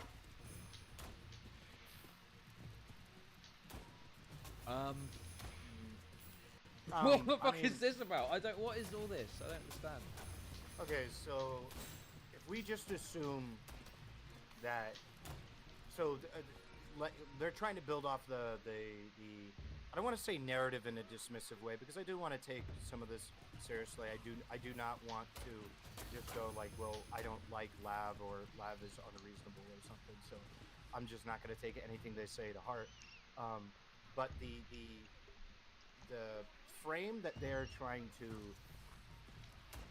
possibly illustrate us of Stephen with the past, or the last section to this section, being of the consistent stories of humiliation or information of humiliation that he seems to get off to. All of this would be very concerning if you had heard this, right? Like, I think me and you could probably agree with that. If Destiny had told us these things, all of this was true, and he had told us these things, it could be concerning, would it not? Okay. So if Destiny was like, oh yeah, there was this time I like fuck with this woman and fuck their shit up, basically, I think. I don't really understand the story and what happened. I'm confused. Yeah, me neither. It's but really basically, yeah. bizarre. Basically, if he came to you and said, I fuck with this woman and it turned me on. Yeah. Yeah. Right. It like turned me on to convince everybody around her that she was psycho and a psychotic weirdo. Yeah, that would be concerning for me. I'd be like, whoa, this guy's kind of fucking weird, for sure. So, and I think that's what their Lav is trying to communicate to us is happening. So, to be fair to her, if this did happen, I could 100% see her concern, and maybe even how she could read into current relationships that Destiny has with people in a specific way. Issues are, of course, I don't know if this is so two major issues. I don't like jumping to the first one, but the first one obviously might not be telling the truth, but let's not jump to that. To be a little bit more charitable to both parties, it just might not be exactly how it was intended or how it went down. It might have been some edgy jokes, some weird memes, some whatever, in specific ways that he was playing certain things up or doing something, and then upon reflection or looking back at it, it's kind of like a game of telephone almost, and that you think that something was implied in a way it wasn't. So without hearing or seeing or having something tangible to grab onto with this, I'm not seeing anything that I can work with here. But I agree with the idea. It'd be concerning. Yo, hell yeah, man.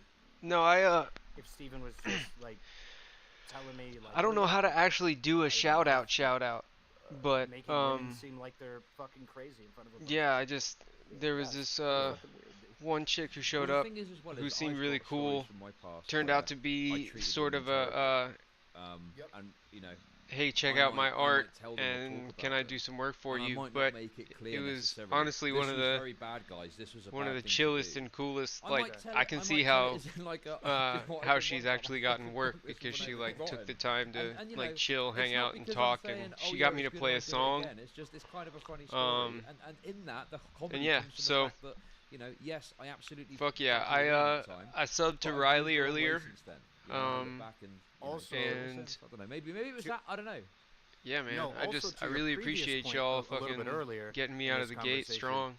You also got to remember this is in private, and when you're Mm. having these things in private, right? You're not concerned. How's with, your day going? Okay, but just so we're clear that whatever shit, you can leave a lot more hanging and stuff like that because it's a lot more of a casual conversation, like you said earlier, where you're not super concerned with. Well, let's be certain that every single person involved and there is no misconceptions. Nah, or come on. whatever. I don't know if I need to get that one first. So when you say I stuff don't think like, so. for instance, yeah, I did this chick rotten, dude. This is kind of funny. Like the joke is like that it kind of wasn't funny, or whatever, and it's kind of like you grew from it and whatever. So there's a lot more subcontext that can be added that maybe didn't get read into. Especially, I hate to do this. I really do hate to do this. But especially by somebody that earlier in this very document admitted that they don't know how to read personal social situations very well. So, I don't know. It's not. Right now, we have an individual that made a document saying, like, oh yeah, these social dynamics between people are fucking weird. It's caused me a lot of pain in my life, but also rely on my testimony for these social situations as to whether or not this guy is like This a one's serial fun at sexual least. abuser.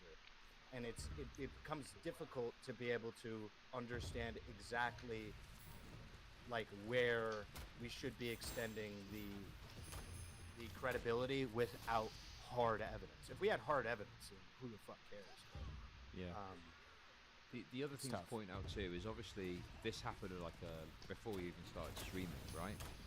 So in order for this to really significantly influence our analysis on his current behavior, we would need to assume that this story is indicative of like how he would behave today, and he's had no Yeah. personal growth over the last 10 years. And for me, as someone who's a similar age to Stephen, in my early 20s, I was terrible to women. So like, I would not act now the way I did 10 years ago with women. But yeah, I think I've had a lot of personal growth and development since then, and I'm sure Stephen has too. So I mean, I don't know if it's really valid to use this to analyze his current behavior, personally. Yep. Okay. So, I agree. sorry. Okay, cool. So let's keep going. When we hung out, I asked him about Anna and Cherry. He'd repeat the usual, they're psycho. I love toxic women. It's exciting. It's good content. I think I scoffed. Hell He yeah. tells me Anna was a stalker, but he's over it. Again, because he's a sociopath and he doesn't care much. That's the thing. Stephen is so charming, he could be saying literally anything and you feel like you're in on it. I thought, yeah, she's psycho, I'm different. He frequently repeated, we'll see how you'll turn out, like he either expected me to be psychotic, he was hoping I'd be, or I'd have to prove myself that I wasn't. I chose the last one. Didn't pan out, I guess, not the way he sees it. I didn't know they'd been sexting. Hell If yeah, I'd have dude. known, I wouldn't have continued to hang out She with sent him me her because art. that's She's abusive actually really and about talented. Sexual relationships with abusive men. So here's the problem with this. She's making a lot of like conclusions course, off the man. back of what she's seeing, right? Like she's We were saying just things chatting, and I was like, he's a sociopath. Like, You he should was check out my expecting me buddy. to be psychotic. He was hoping I'd be, or I'd have to prove that I wasn't. These are all like pretty big extrapolations off of quite, in my opinion, limited information, which is obviously going to be influenced by her perception of Stephen based on her previous conversations. But the fact that it seems like now she's coming out and saying this, especially after Destiny has cut off ties and she's had a couple of embarrassing like moments, like, I'm going to be honest with you, I'm going to call it Yeah, how I'm I gonna fuck see it. that up. Some of this seems a bit like a scorned woman. Listen. Yes. So this is 71, usually maybe? why I suggest to Still people if you're only going to do advanced. something like you need hard evidence. Always, my friend, something always. tangible. Because otherwise it will always come down to character assessment. So like she was saying previously instead of the document that there is she's being analyzed from all these angles, this is going to necessarily happen because we have no other options unless we like. Our options are don't even look into this at all, which I don't consider a real option, or and don't consider it at all, or like try our best to be able to piece together all of the information that we have available to us to try and make as holistic of a picture as possible while doing right by the gravity of the claims. And the issue is the gravity of the claims are so incredibly steep with very, very little to non-existent evidence outside of just character testimony, that it pretty much is just like, okay, well, now Lab's character is on trial. Like you said, timing is important to this. The current context of the relationship is important to this. All of these things need to be looked at. This is why having that hard evidence, or even some kind of soft evidence, is really, really important to be able to try and give me anything I can work with to try and get on Lab's side here. But I'm just not seeing. Maybe there's some screenshots or something later inside of the thing. I have no. I mean, also, maybe. I'll TM you something. Okay.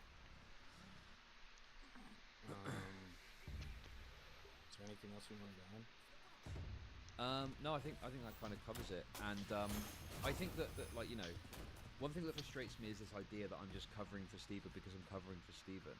I'm not like covering for Steven in saying I want to see evidence. This is how I operate. In every single fucking drama I've ever commented on, show me the fucking money. What can you prove to me, right?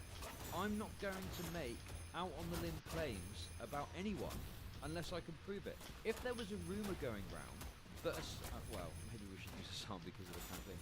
If there was a rumor going round that Vosh was out there sexually abusing what women. current thing? Well, no, the current thing we're going to get to in the document. Oh, okay. Yeah. Oh, I see. Okay.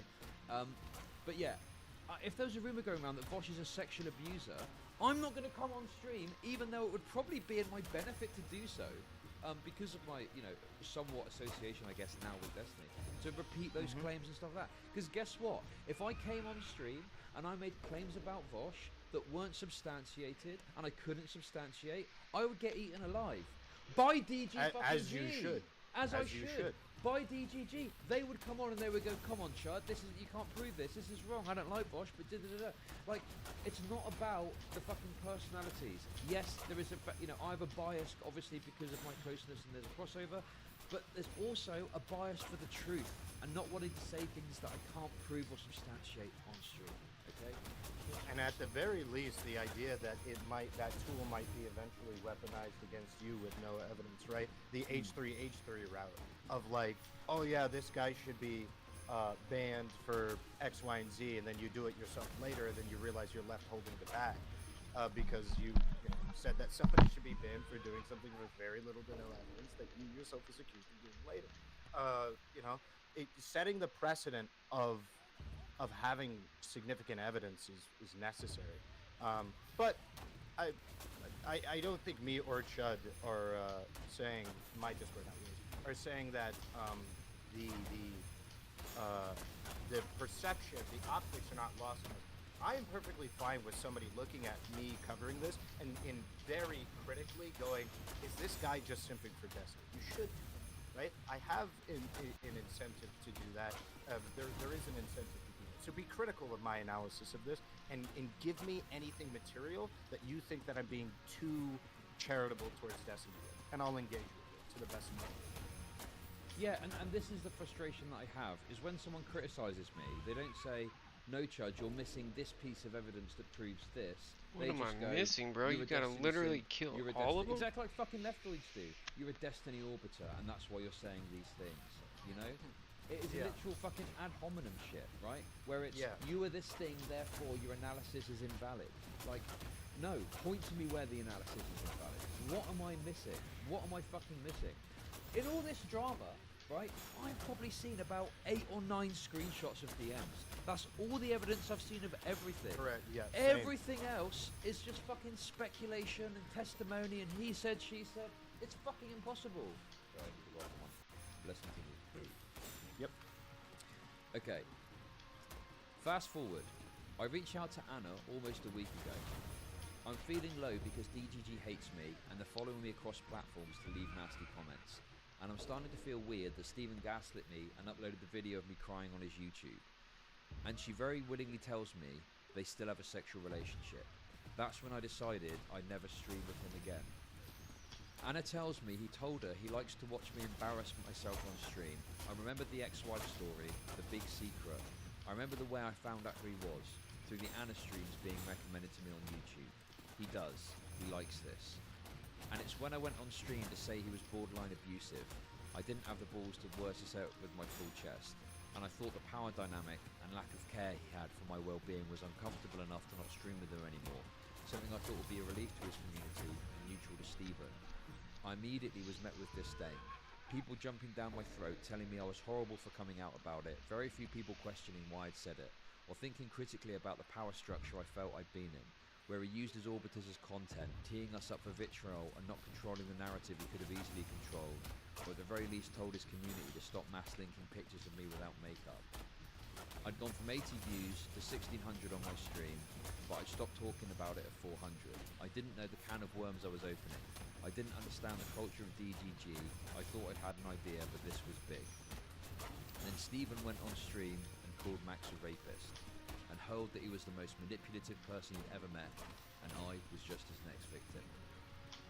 So, let's just cover that now, I guess. Okay, something I want to cover kind of first because I had an issue with it. What do you think about Steven saying Max is a rapist? What is your opinion? Okay, I think that is insane to me. I watched Supreme sort of address Destiny with this point, and obviously DGG were going, oh, but he said he's a rapist. My analysis has not changed since I first heard about that.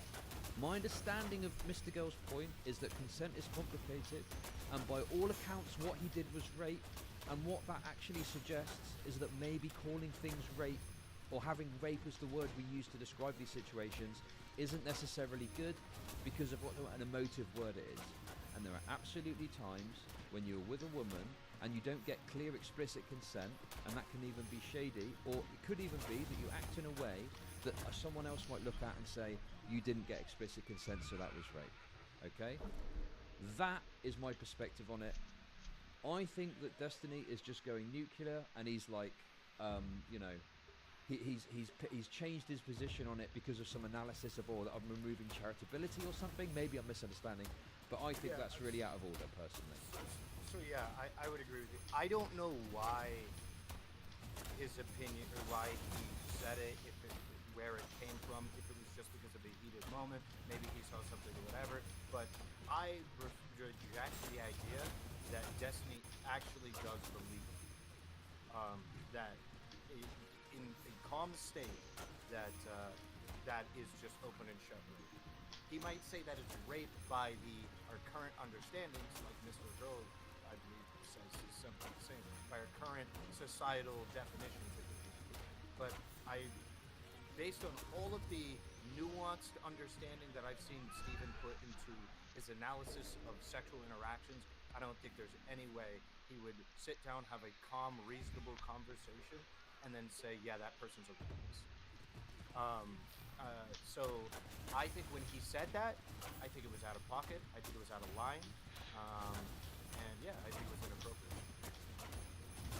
Sure. Yeah. I think the problem is as well is that my perception of that is that Destiny is obviously like really fucking pissed off with Max, and is therefore like removing some level of charitability or something like that, and well, he's not being charitable with me, so I'm not going to be charitable to him. The problem is that there's one analysis which I disagree with, but it's that Destiny is just trying to maliciously discredit Max's credibility, so that when Max comes out with this thing, he's got no credibility, he's a rapist. So I think that not only is it wrong from my analysis of it, I think that optically it just looks fucking terrible on Destiny's part. Although, listen, obviously I understand Mr. Girl in the video said what he said about the rape, and he said, did I commit rape? Yes. I understand that that's what he said in the video. That is optically bad too, which has always been Mr. Girl's thing, okay?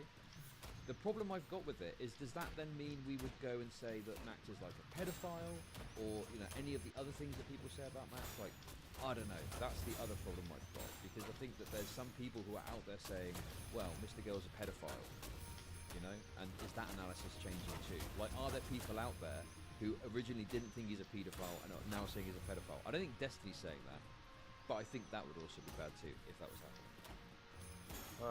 Let me address something inside of my chat. Irrelevant. Calling what Mr. Girl did not rape requires you to believe he's an empath, and there's an ambiguous look that a woman can give that she is saying she wasn't ready. That requires a lot of good faith. His actions in every social situation, even with Shaylin, clearly shows that Max is pretty trash at doing that, but at the very least respecting some of these boundaries. That isn't the thing that we're trying to prove, or the thing that I would be need to substantiate. The thing that would need to substantiate is that you don't have enough evidence to say that he is a rapist, right? The affirmative claim that he is a rapist is different than my claim, which is you don't have enough information to say he is a rapist.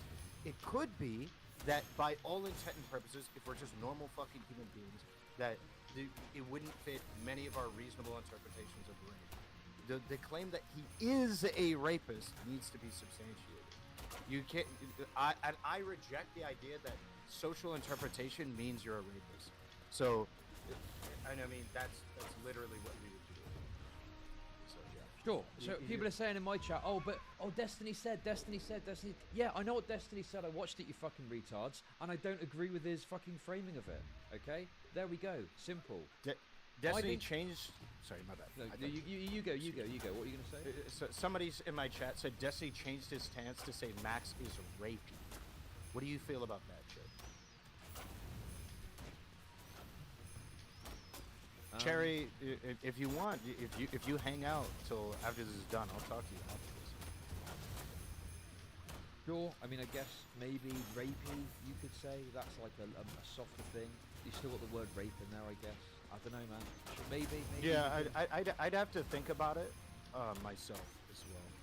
But I just don't understand why we need to have this analysis now. Why is it so important that now we have this analysis about whether Max is a rapist or not, when this is something that has been discussed, dissected, and talked about already?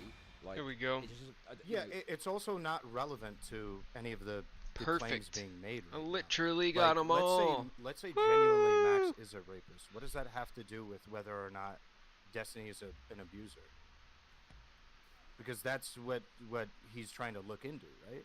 Is whether or not Destiny is a sexual abuser. I guess you could say it's hypocritical, but that's not indicative of him doing a poor job at looking into the thing. So. Yeah. I mean, I've got a perspective about that, just to put it out there quickly, that if you are claiming that you are an abuse victim of someone, I don't think it's really correct that you investigate abuse claims against that person.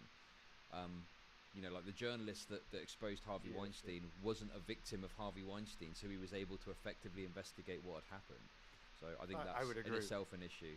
But like the rapist thing, yeah, that doesn't seem to be relevant to any of the discussion about what Max is doing. It seems that Destiny is kind of reassessing his perspective on it based on the fact that Max is not, in his mind, being charitable to him. That's my read of that. So let me just double off of something, because there seems to be people that are confused inside of my chat. I'm not saying Max is not a rapist, definitively.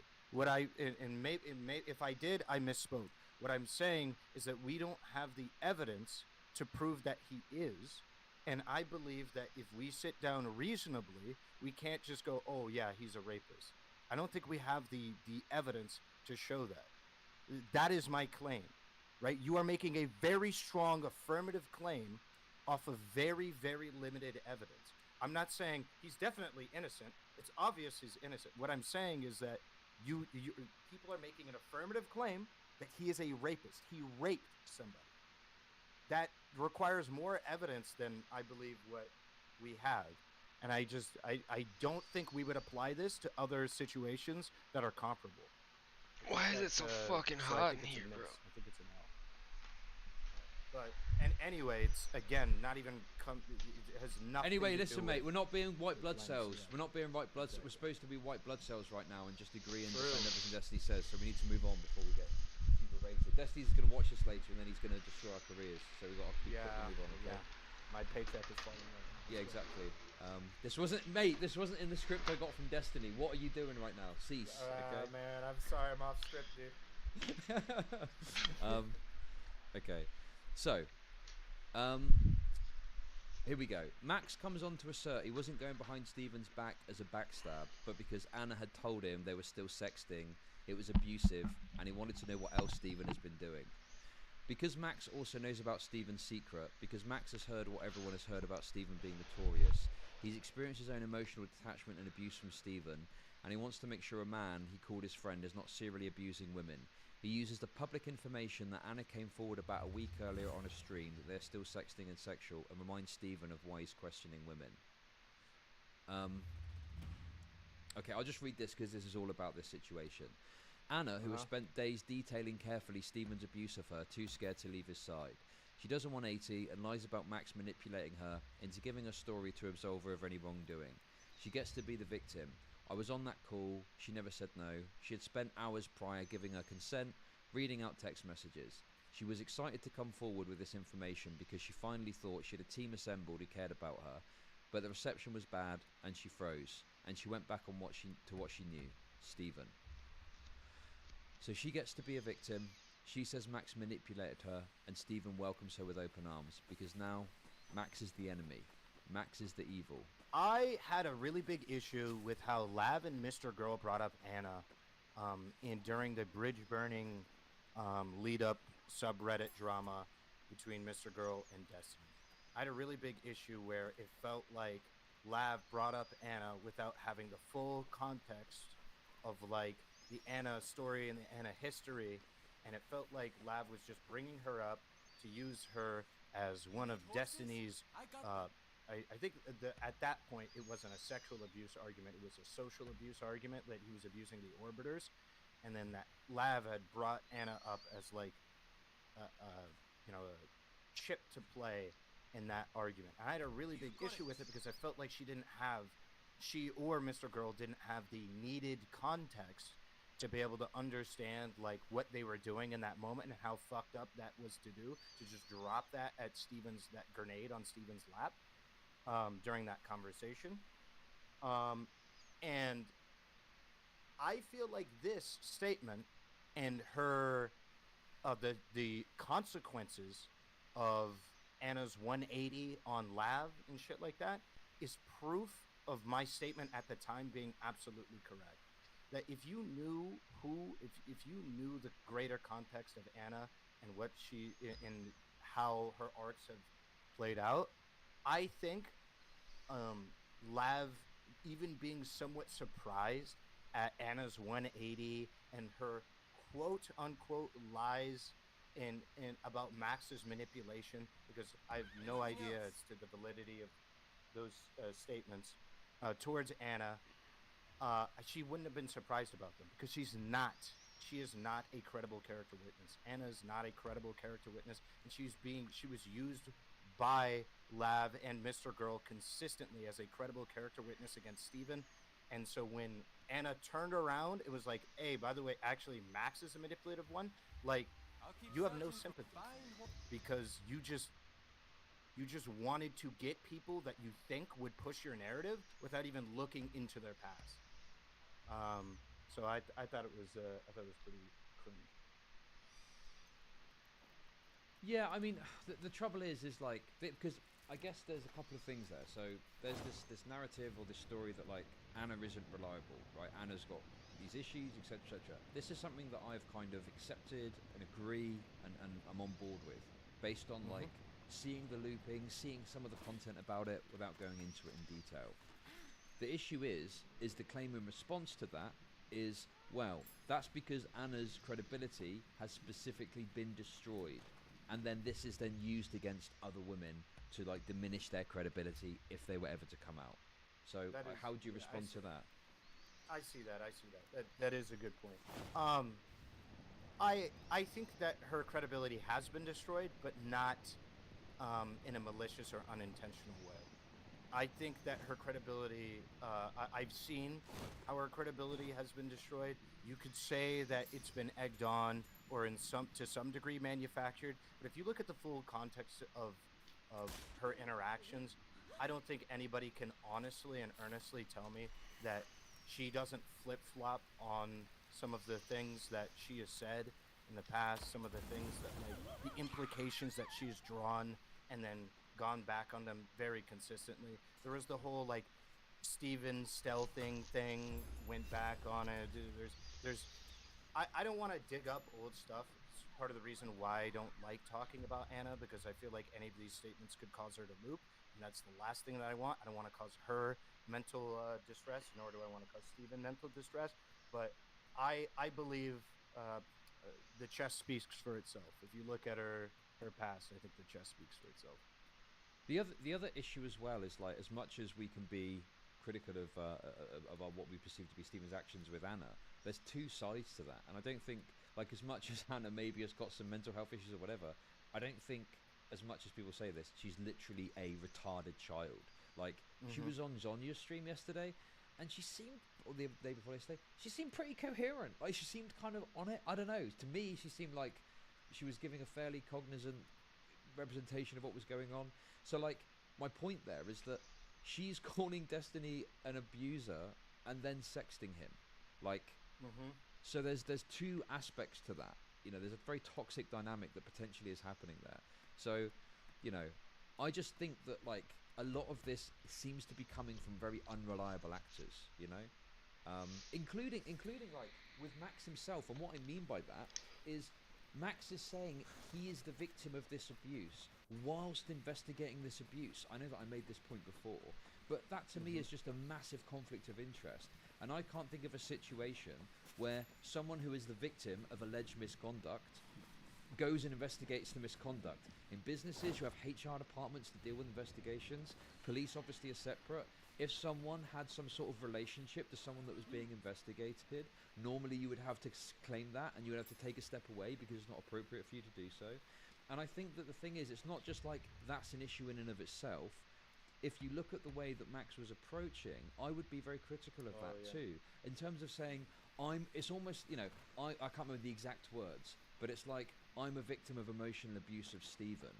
And yeah, that was literally what he said, yeah. Right? And he's not saying this explicitly, but you are automatically then saying, well, are you an emotional abuse or are you an abuse victim too? Let's talk about it. You're kind of like putting the cart before the horse, and you're letting the narrative lead you rather than letting the truth lead you to the narrative. So, yeah, I think he literally said that, with at least in the message to Eris that he had sent, instead of the public thing. And there was something entirely else about it being in public. That dynamic was terrible to me. The message that he sent to Eris, because when you send a message like, I'm a emotional abuse victim of Destiny, and I'm reaching out to people that have been dogpiled by his community, like you, like when you put a message like that out in public, and they're like, hey, if you want to get back to me, DM me, it puts them in a terrible situation where if they don't DM you and they don't get in contact with you, it looks like you're scared of Steven's dogpiling community. But and obviously if you do reach out to him, then it also looks like you're like saying that he did like emotionally or sexually abuse you. So it kind of puts you in a fucked situation to even have that be added at you in public. So I took issue with that.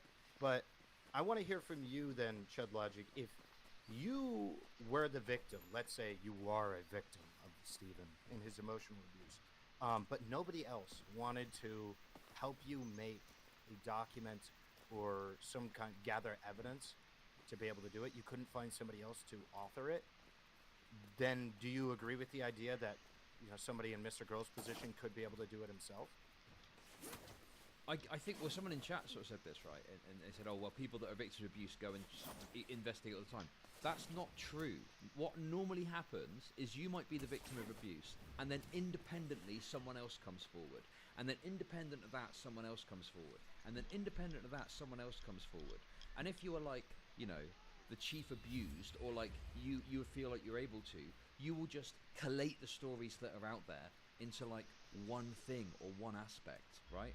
That's normally what happens. And even in cases like that, there might be a third party, like say, you know, the boyfriend of one of the people that's been abused, that will help to collate those stories. That's what happened in the Mama Max allegations, is that a number of women were talking about it, and it all got collated into one thing. It wasn't like someone was going round to every person that Mama Max has dealt with and saying, have you been abused? Have you been abused? Have you been abused? I've never seen or heard of an investigation like this or of this nature before, and particularly not one where someone is presenting themselves as a victim of abuse and saying, essentially, have you been abused, right? Yeah, no, that's usually the case. What I'm asking is whether or not if you cannot find somebody else to do the collection of that information. Oh, I see. Do you have to pay somebody, or can you do it yourself? Because I'm imagining that if Mr. Grow was in this conversation right now, he would say nobody wants to collect this information, nobody can be trusted to do it, or whatever. And so that's why he would say he has to do it. Sorry. I guess if there's literally no one else or nothing else you can do or nothing else you can think of, and you are the only possible person that can do it, I think that you need to do due diligence. You need to be very careful in how you go about it. You need to be very open-ended. You need to make sure you're not having any bias in there. You need to make sure that your primary focus is what is the truth. You know, what is the actual truth? So, you know, that would probably look like open-ended questions. You know, like not necessarily alluding to certain things, or like maybe leading people. Like there's a thing of like leading a witness, right? Like I don't know what it actually looks like from a legal sense or exactly, but if you say certain things to people, it can lead their thought process into certain conclusions, right? So yeah, I just think that there's a level of caution required there, and you should absolutely maybe, you know, seek assistance of a third party just to give you a bit of a sense check and make sure that, you know, you're not doing anything that's going to be completely crazy or out there. I think speaking to the Harvey Weinstein guy is fine. I don't have a problem with that in and of itself. The problem is it came a week after it should have done. Like, you know, I think that seeking advice from people who have got knowledge on this stuff, I think that's okay. Like, what's the, you know, if it was genuinely an open-ended question, here's some things I've got, what do you think? That would be okay. If you were going to people going, hey, I wanted to talk to you about some of your experience with Steve and I'm making a video about it, I think that would be okay. I don't think that there's a way you can do it. I don't think there's no way you can do it. But, like, you know, I feel like there's been this kind of bull in the china shop mentality, right? And it's like, you know, I just look at it and think, you've gone to this like a bull in a china shop, and there's mess everywhere. And to a degree, it feels like I've got to sort of defend the mess you've made in some way. I feel like some sort of loyalty to do that, but I can't. I can't defend some of the shit that's happened. You know, the only thing I would say is that although I've seen messages which show like negligence on the part of Max, in my opinion, and maybe some other things, I'm not seeing this. I don't. Maybe you disagree. I've not seen this kind of malice that people keep talking about, or like something like that. It seems to me like Max feels like he's been hurt, and he's going about it in the wrong way. That's my perception of it. Admittedly, maybe I'm biased, but that's my perception. Sorry. Well, malice takes a lot. No, it's good. Malice takes a lot to prove for me in a lot of situations, or just somebody being stupid, like, haha, I hate Destiny, so I'm gonna make up a story about it, right? Like, that's never gonna happen. But malice usually takes quite a bit to prove, because you have to build a whole character assessment of somebody that has the most reasonable interpretation of all of their actions being that they just want to get at this person. And I think a lot of Mr. Grow's actions can just come down to him being upset, or sorry, when he's, we're talking about his failings, or him not properly approaching some of these people to get statements from, him being upset, or him not fully understanding how you should approach people, or a lot of his actions can be explained away very reasonably outside of malice. I haven't seen anything yet that is like, yeah, this guy's clearly just doing this that way he can ruin Destiny's life. I haven't seen anything. And that's the thing, because people in chat are kicking off a little bit. When I say malice, we had this problem, I think, before the cherry thing. When I say malice, I'll be more clear about what I mean, okay? What I mean is that Mr. Girl has set out solely with the intent in his head of, I am going to destroy Destiny, and I'm going to do everything that I can to destroy Destiny purely because I want to destroy Destiny. That's what I mean when I say malice, okay? Just to be clear. So, you know, yes, I agree. And this is why I think sometimes when you're looking at words, it can really fuck up what you're trying to explain. The same with the abuse thing. You know, be clear about the action and what it is that you don't like, rather than just coming up with a word to describe what could be interpreted in a number of different ways. You know, I think that this is wrong, but I don't think that I see this, right? I don't know. That's my basic thing I'm trying to say. Okay. I think we've been stalling enough. Okay, let me... Yeah. Make love to I'll me, be dog. honest, I wanted that out. I wanted it so bad. I'd already spent hours getting harassed by DGG, seeing what the subreddit was saying. I was useless, evil, disgusting. This hit my mom wound. I'm so scared of being these things. I wanted to take solace in the out Steve gave me. I wanted to be a victim of Max so bad. I wanted to avoid the dogpile and go back to my epic highs and lows of debating on Steven's channel. Favorite Lucozade flavor, Chud? The attention, the lights, the in-group, I wanted it. I wanted to curl up next to Steven and repeat how bad Max was. I wanted safety from the avalanche that would inevitably come. But I knew I couldn't, because I knew he abused Anna, I knew he lied to his wife, and I'm a feminist. It's what built my Are you laughing at that? No. Okay. It's what I built my platform on. I don't associate with abusive men, and I won't keep their secrets. Okay, what do you think of that? I'm a feminist, bro. I think it's based. I think it's based, bro. I could have said it better myself. Of course. I just... So, just kind of, maybe not a rhetorical thing, but just kind of a... Like, I wish there was a little bit more clarification, but I feel like I can intuit what they mean when they say, like, I wanted to avoid the dogpile and go back to my epic highs and lows of debating on Steven's channel, the attention, the lights, the in-group, I wanted it. Wasn't part of the original statement that that's what caused a massive decline in our mental health? Was the highs and lows of Steven's debates and on the channels and stuff, and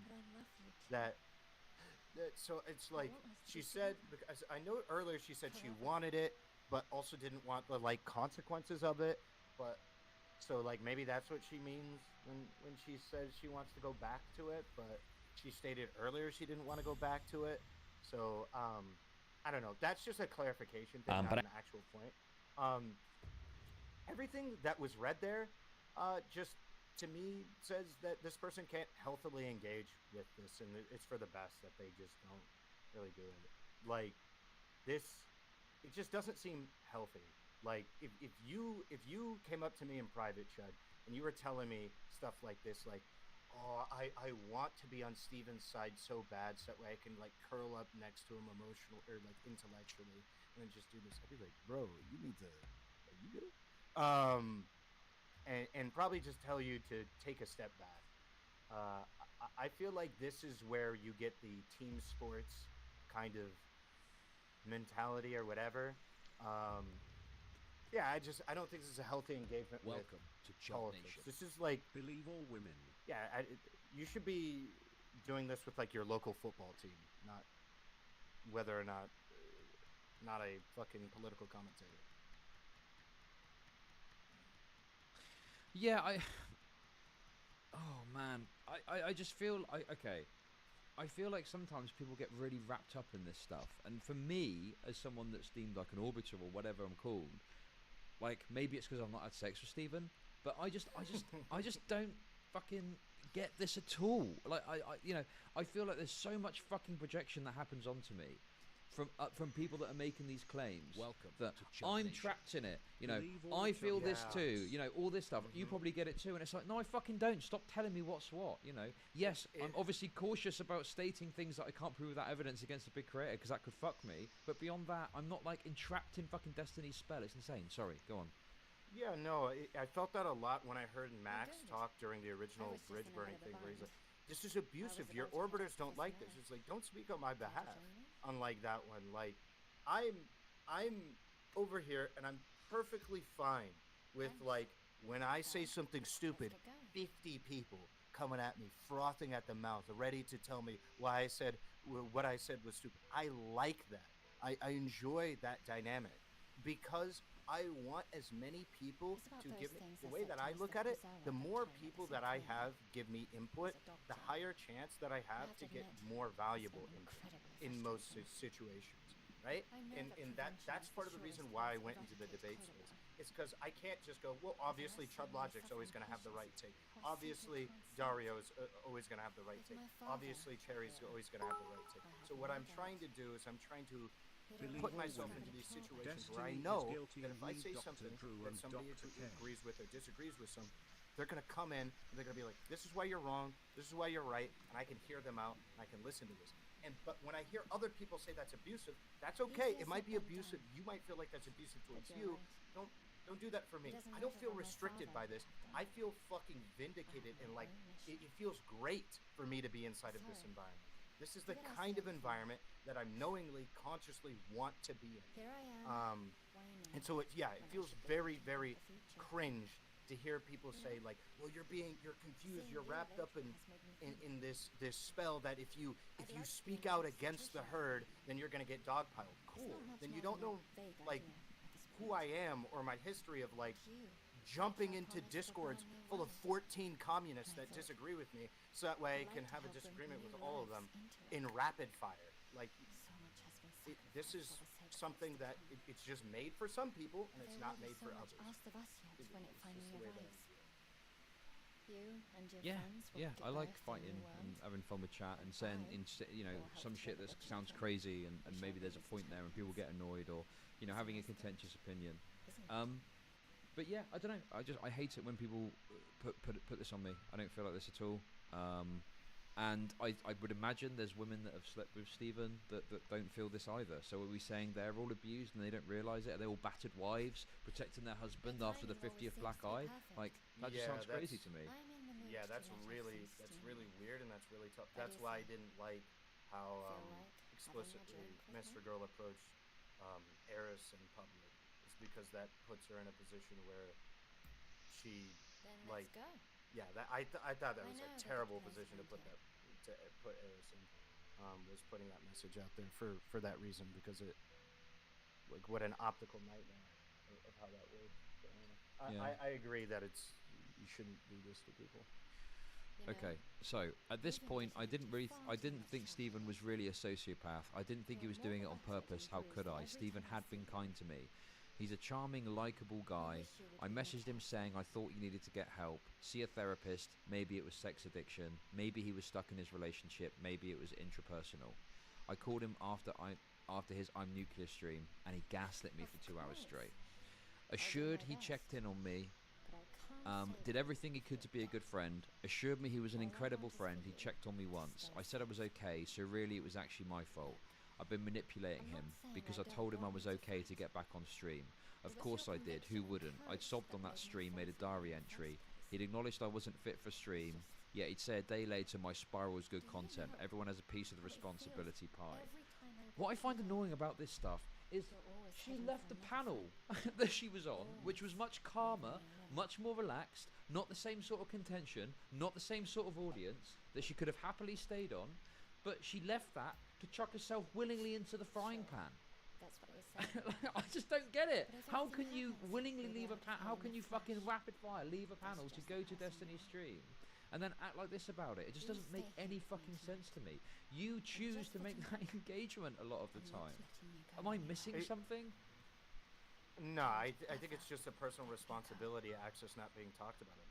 I think it's genuinely a failing of people like me. Go on and get it. This is what I was talking about earlier with the conversation. I banged the hot doctor. There's several what happened? People coming on Destiny stream talking about how all we discuss is systemic issues or issues of people with more power. We do not talk enough about personal responsibility that you have to keep yourself safe, to make sure that you yourself. And I'll be waiting here for you, my love, on this New York City coast. In an unhealthy way that is yeah, toxic, I'll be waiting here for you. It's not the big owner of the platform's fault. It might actually be your fault because you're somebody who is not able to healthily engage with that, and you need to recognize that and remove yourself from that situation.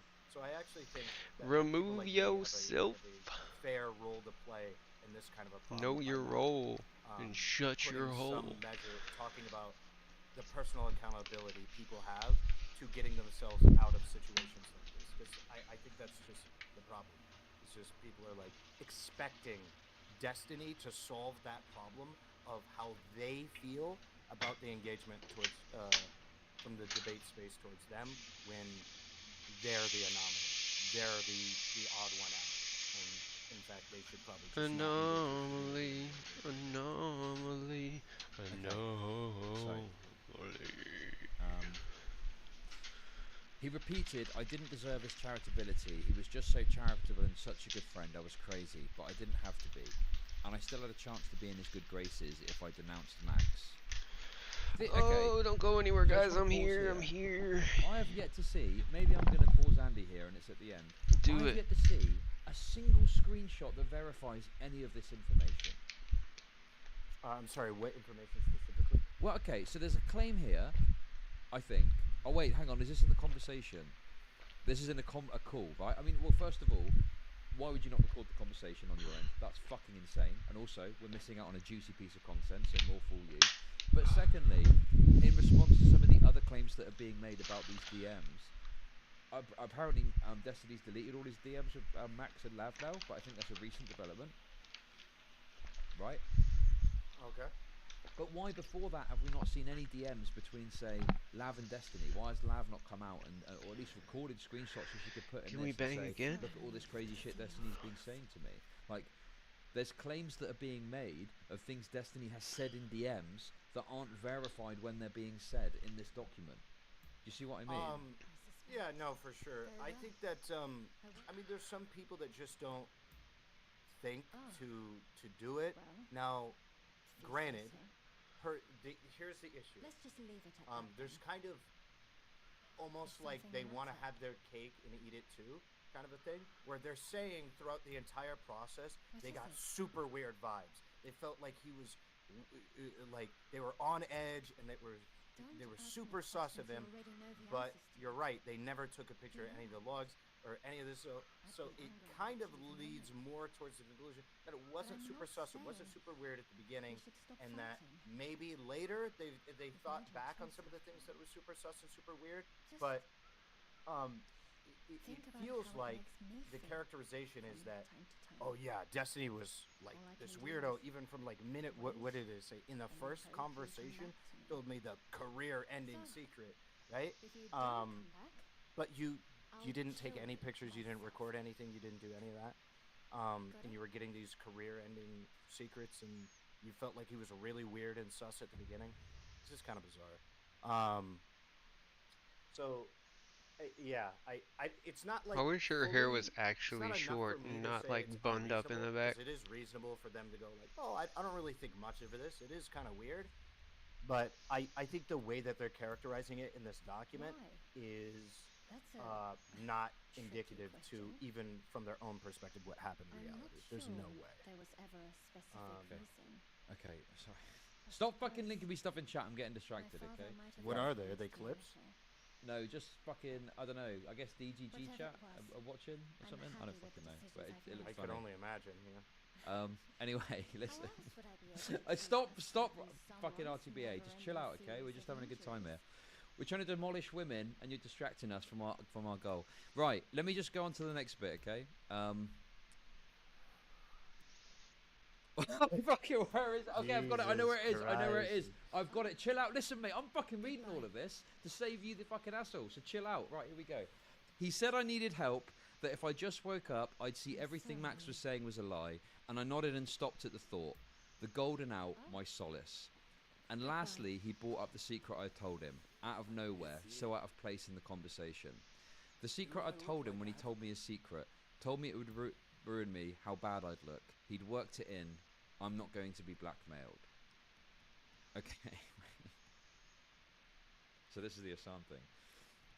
So, So she's claiming then that Destiny was basically saying, you've told me a secret. If you don't ally with me, I'm going to release it and destroy you. Am I understanding that right from your perspective? Try to stay out of trouble. I don't know. I think that's what's happening. He said Okay. So yeah, they traded They traded nukes. Is that what happened? Well, is it okay? Is the secret the Assam Piker thing? Because if it's the Assam Piker thing, she talked about that in my fucking Discord like 2 months ago. So, how is she saying this is some fucking big secret that she told him when she's talking about it in my fucking Discord? Someone link the screenshot. Someone link the screenshot of Lav saying it in my Discord. Please, go on. So Lav isn't the only one advertising her private platform. Shit, even Chud's advertising his Discord right now. Yeah, get in spicy chat if you want the real juice. Let's fucking go. Okay, right, what's this? Cloud sharks. Hassan Piker slept with my very young friend when he was not so young. It was legal, but he's denounced men publicly for doing much less. I don't care about it, and she's never going to come forward, but the fact exists nonetheless. An example of hypocrisy. Another person's hypocrisy is gold to a streamer, a shiny weapon. I was armed. Nothing will come of it. Ethically, it is a small infraction, and it won't be held over my head. Is this the... Wait, have I got this right? Is this the secret? Who cares? Is this the secret? I don't understand. Or is it something else? Maybe I've got it wrong. Anyway, we can get to the...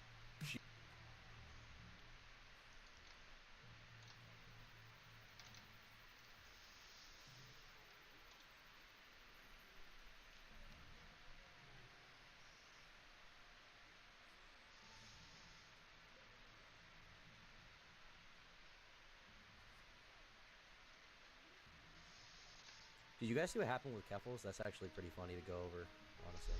Let's go. Kind of the same, cut from the same cloth. So Willie Maxwell, commentator that I like a lot personally, and I think is swag. He was making a video about Keffels, so he decided to reach out to her for comment. She said, "I'm sorry, but this is really weird behavior. He subscribed to multiple Patreons I run to make an epic takedown video of me.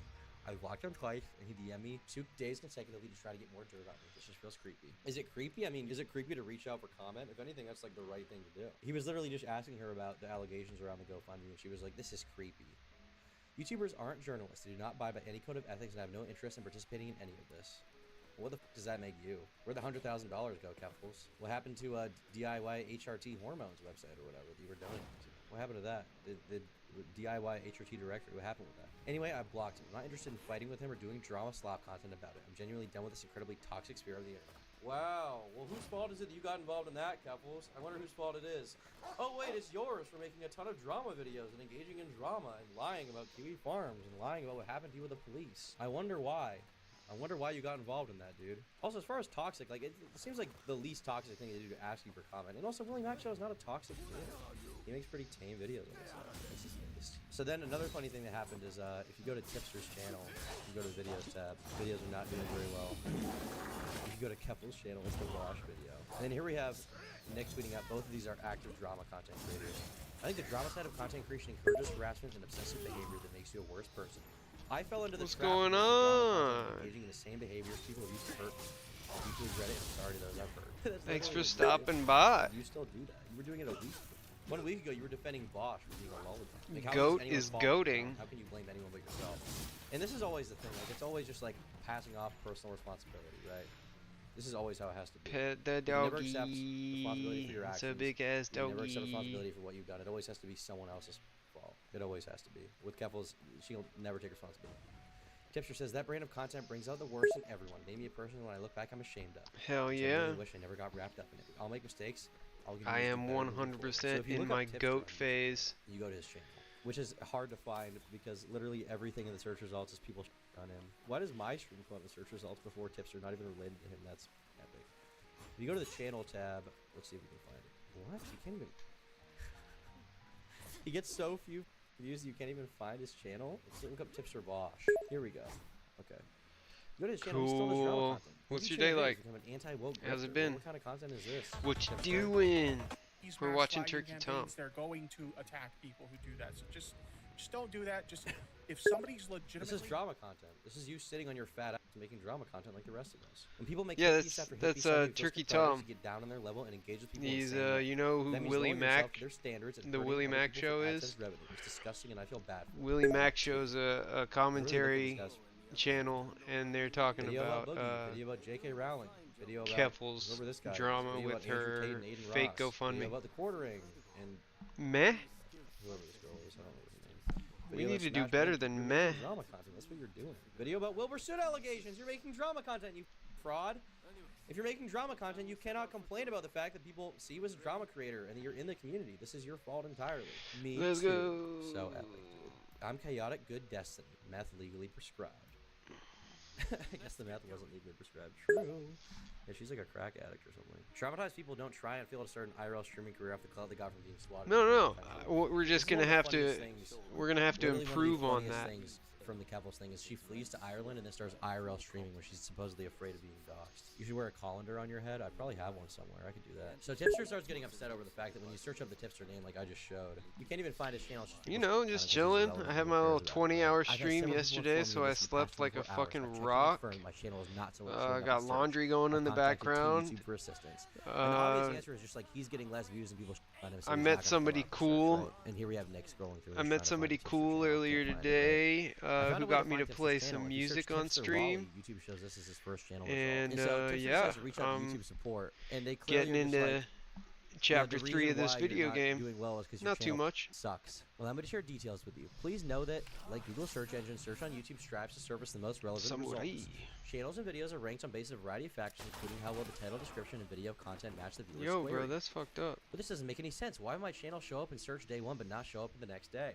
Well, because that day more people were searching for videos on you than people were searching for videos that made by you. And that's been You the case know, for a long time. I'm not gonna hate on it. I really am, but it's kind of epic. Dude, it's better than meh. Maybe a Boogie saying, "Did I body Tipster so bad they shadow banned him?" I guess Boogie put out a video about Tipster. It's about like Tipster drama video. My response to Tipster. All right, I guess we'll have to check this out or something. I guess I have a moral obligation to check out this video. And then I also want to check out this video by Suranosuke. And then maybe if we have time, we can watch the Willie Mack video. Surunosuke. Because why wouldn't we, right? Why wouldn't we watch the Willie Mack video about Keffels? I know it's going to be a good one. So we got to check it out. Willie Mack show is like, you know, Keffels can say what she wants. Willie Mack show is like genuinely doing journalism. It is better than meh. Like, Why is your day meh? Literally, his about Andrew Tate got cited in multiple news articles because he was the only one doing research about his lawsuits. Is Destiny watching the George thing right now? Is that what I'm hearing? Is that what I'm being told about by my lawyer? Hey, buddy. Who's that? Your mom? Mom? Yeah, dude. Oh. Did you watch George's response? I heard this. My lawyer told me. Yeah. What about it? What do you think about it? I mean, it seems like that Katie girl actually like just flat out lied about multiple things, and that whole story is fabricated. How awesome is that, dude? How awesome! Lied by omission about the cuddling. How awesome is it that she lied by faking that screenshot and saying that someone else sent it? How epic is that? Wait, dude? so what's the story about the screenshot? You didn't see the screenshot? Well, she claimed. Yeah, no, but I'm saying who the did it come from? Who knows? Probably her. Who knows? No shot. That would be wild. I mean, I wouldn't be that surprised. Given she lied Oh, about yeah? everything, would it be that crazy? Just laying on the couch, huh? I don't know. Like she would fake a text message that he could check to see I would if it never was do sent. that. I wouldn't be shocked. He didn't even check initially. Is the thing? They're so stupid. They didn't. I even hate check. They couches. just apologized initially, and then later they were like, Especially oh, wait, for we can actually laying. Call this person to see if that message was real. Like, who knows? With how stupid these people are, they can get away with anything. She played 5D chess. I'm starting to think that other guy that we talked to, maybe it was real. Dude, dude, that was such a mind. I can't deal with that anymore. And then it got clipped, and everyone in the comments, you can see them slowly go from thinking he's real to being like, oh wait, he mind. Wait, do you think? Did that guy Wait, is George like? Do you think? Or no, he's Damn. fine. This is the thing. Like That's this, a tragedy. This drama is only on There's Twitter. no such thing Based as an on- okay, uncomfy YouTuber with 3 couch. million What subs. the hell? From, like, some Mr. Beast fucking Is this an Instagram old ass I mean, fucking he Turkey did- Tom he still got his video? career, right? He still got his Like, Minecraft why career, why still did this able to get make money. He uploaded still got, you know, Dream Friend or whatever. one still got day connections. ago? I mean, think about it this way. Like, okay, YouTuber with 3 million subs makes a response to allegations. How many views do you think that would get? Probably a lot, right? Maybe, yeah. Like, I would expect it to get like at least 1 million views, right? If somebody's being accused of, I mean, in the past, like YouTubers who respond to allegations get like millions of views. Like when this guy Quite, who had like 1 million subs, maybe responded to allegations. The fuck?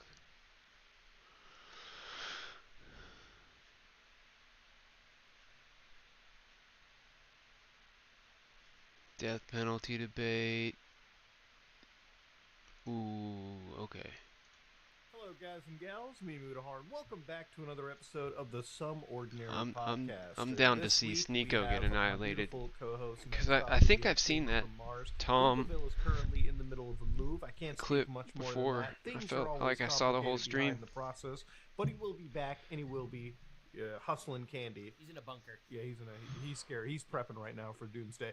But that said, we've got Gokunaru, who is not prepping for Doomsday. How's it going? Yeah, no, this.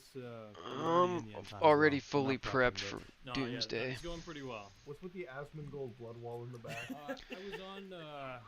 I was on Kick or Keep yesterday, and it got a little bit intense, as things tend to do, I guess, on Kick or Keep. And I actually won Kick or Keep. Like, I know you've been on, and it's like, dude, Yeah. I don't know if you've seen this, what is it, Johnny Somali guy? I think Ukaville might have made a video on him. But, like, the guy who went to Japan got arrested for basically being a weirdo. He's my favorite, dude. Yeah, he's the best. But anyway, it was me and him in the finals, and the guy would not stop yapping the entire time, like just yelling. I was just like, man, I've got to argue against this guy. And so I went and I just took a nap, and he ended up like arguing with Destiny and the other people, whatever, at Karantos, and Destiny just kicked him, and I won. So yeah, I bled out, but like I took the dub. You know what I mean?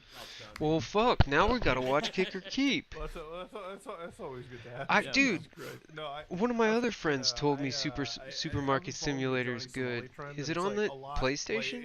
It kind of ties in a bit with you made a big banger video recently with like Sneeko in it. It's doing really well. Thank you, bro. Thank you. And you know, it kind of ties into that whole community. Ever since like Kick and all these guys kind of came up, it's like, bro, people committing straight up felonies on cameras for views. It's like, dude, like it's a renaissance of like CX community, like Ice Poseidon community, bro. There's like the whole Kick community. It's like now suddenly what Ice Poseidon was doing before there was rules, now there is like a renaissance of like, oh, we can kind of almost do anything. You know what I mean? Like even when you guys were describing like Neon got banned for saying some really dumb shit, right? And I mean, he's back, right? Like 3 days or whatever. Yeah. But yeah. Threatened that he would. Anyway. Yeah, 3 days, and It says it's coming soon. Exactly. We should give context to it too. When it comes out, I'll definitely give it a shot for sure. And I mean, we already said the word. Yeah. We're gonna have to bleep some of these words. That's good. No, this is good. You're gonna need to. Yeah, I'm glad you guys don't like optimize for algorithm. I'm glad you censor after the fact because especially when you're covering these Kick guys, it's like. And same with Rumble, it's like these guys, they don't give a. Yeah, you see, it says just announced, so it's just on the computer. So rough to be a Kick streamer in 2024. Come on, man. How much is it on Steam? That's true. You know, actually, this might be an interesting kind of discussion to open up with, maybe to you guys. I'm not sure, but I actually am semi. I initially had a bit of a reaction where I was like, I don't like these platforms. They're attracting kids, specifically with Kick. I'm very sussed out because it's like I understand the funnel or whatever. It's like let me see. I'll check it out on Steam. Let me see. Hold on. Oh hell yeah! But the one benefit that I definitely see from these platforms is that I hope to an extent they'll never gain obviously the market share of YouTube, whatever. But I hope that they stick around because yeah, my buddy Hollow Man was telling me he's been playing Supermarket Simulator. Over Google or YouTube will get less strict, you know what I mean? To like kind of. Oh, is it a mobile game? Angle, right, because their angles, you can kind of do whatever you want. $12.99. And so yeah, I hope that basically I'm an advocate for like desensitizing YouTube a little bit, right? Because a lot of, especially obviously like algo speak and a lot of the shit that people. Is it have to really do fun? To, like, you know, conform. It's like certain buzzwords, all this shit.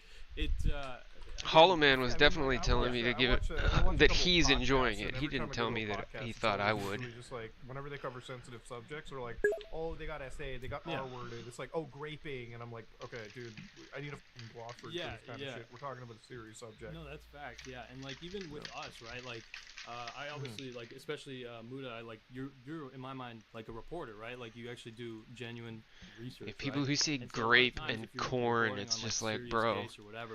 Yeah, there's like topics that if you talk about, like you will be kind of stifled a little bit, right? Like there is a push to like it's literal sanitization, right? Like it's not that you're doing anything wrong by covering anything. It's just that the topic itself is like, oh, that's not exciting. That's not like advertiser friendly or whatever. Yeah, I've always described it as demonetizing the Hell yeah. It's one of these things where Kick is just, as you mentioned. No, I don't it's have a any response emotes. to I have people no want more idea interesting what the stuff, deal and is with if channel Twitch is points and going to ban emotes. I'm every not gonna single lie. thing, I think the best example is when Justin Minks got drunk at a Twitch party and then fell on a table. They quickly panned the camera away so they didn't show that. It's like that's like the most interesting thing of this stream, and you don't want to show it. You're scared of that. I usually just watch VODs of streamers. I'm not much of like the really interactive type. So yeah, I don't really know the whole deal with like emotes and stuff like that. A little bit in more recent times, but you know, there's always going to be a need for people that want something a little bit more edgy because there's a reason people. Okay, don't yeah, watch if you want to network explain it television to me. anymore. It's because it's just tiring.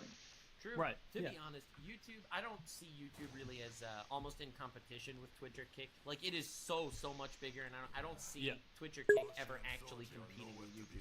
They compete with each other, which I think is good enough, right? I think that's good for Twitch and good for Kick, right? If you want to be a degenerate male streamer, you go to Put Kick. what If on you're my a stream? degenerate female streamer, you go to Twitch. Like, it's perfect. You got the gender war in the modern day finally coming back. I'm actually kind of But, confused like, now. When it comes to YouTube, I don't see that helping YouTube. You just got to do nude yoga if you want to make it on the landscape today.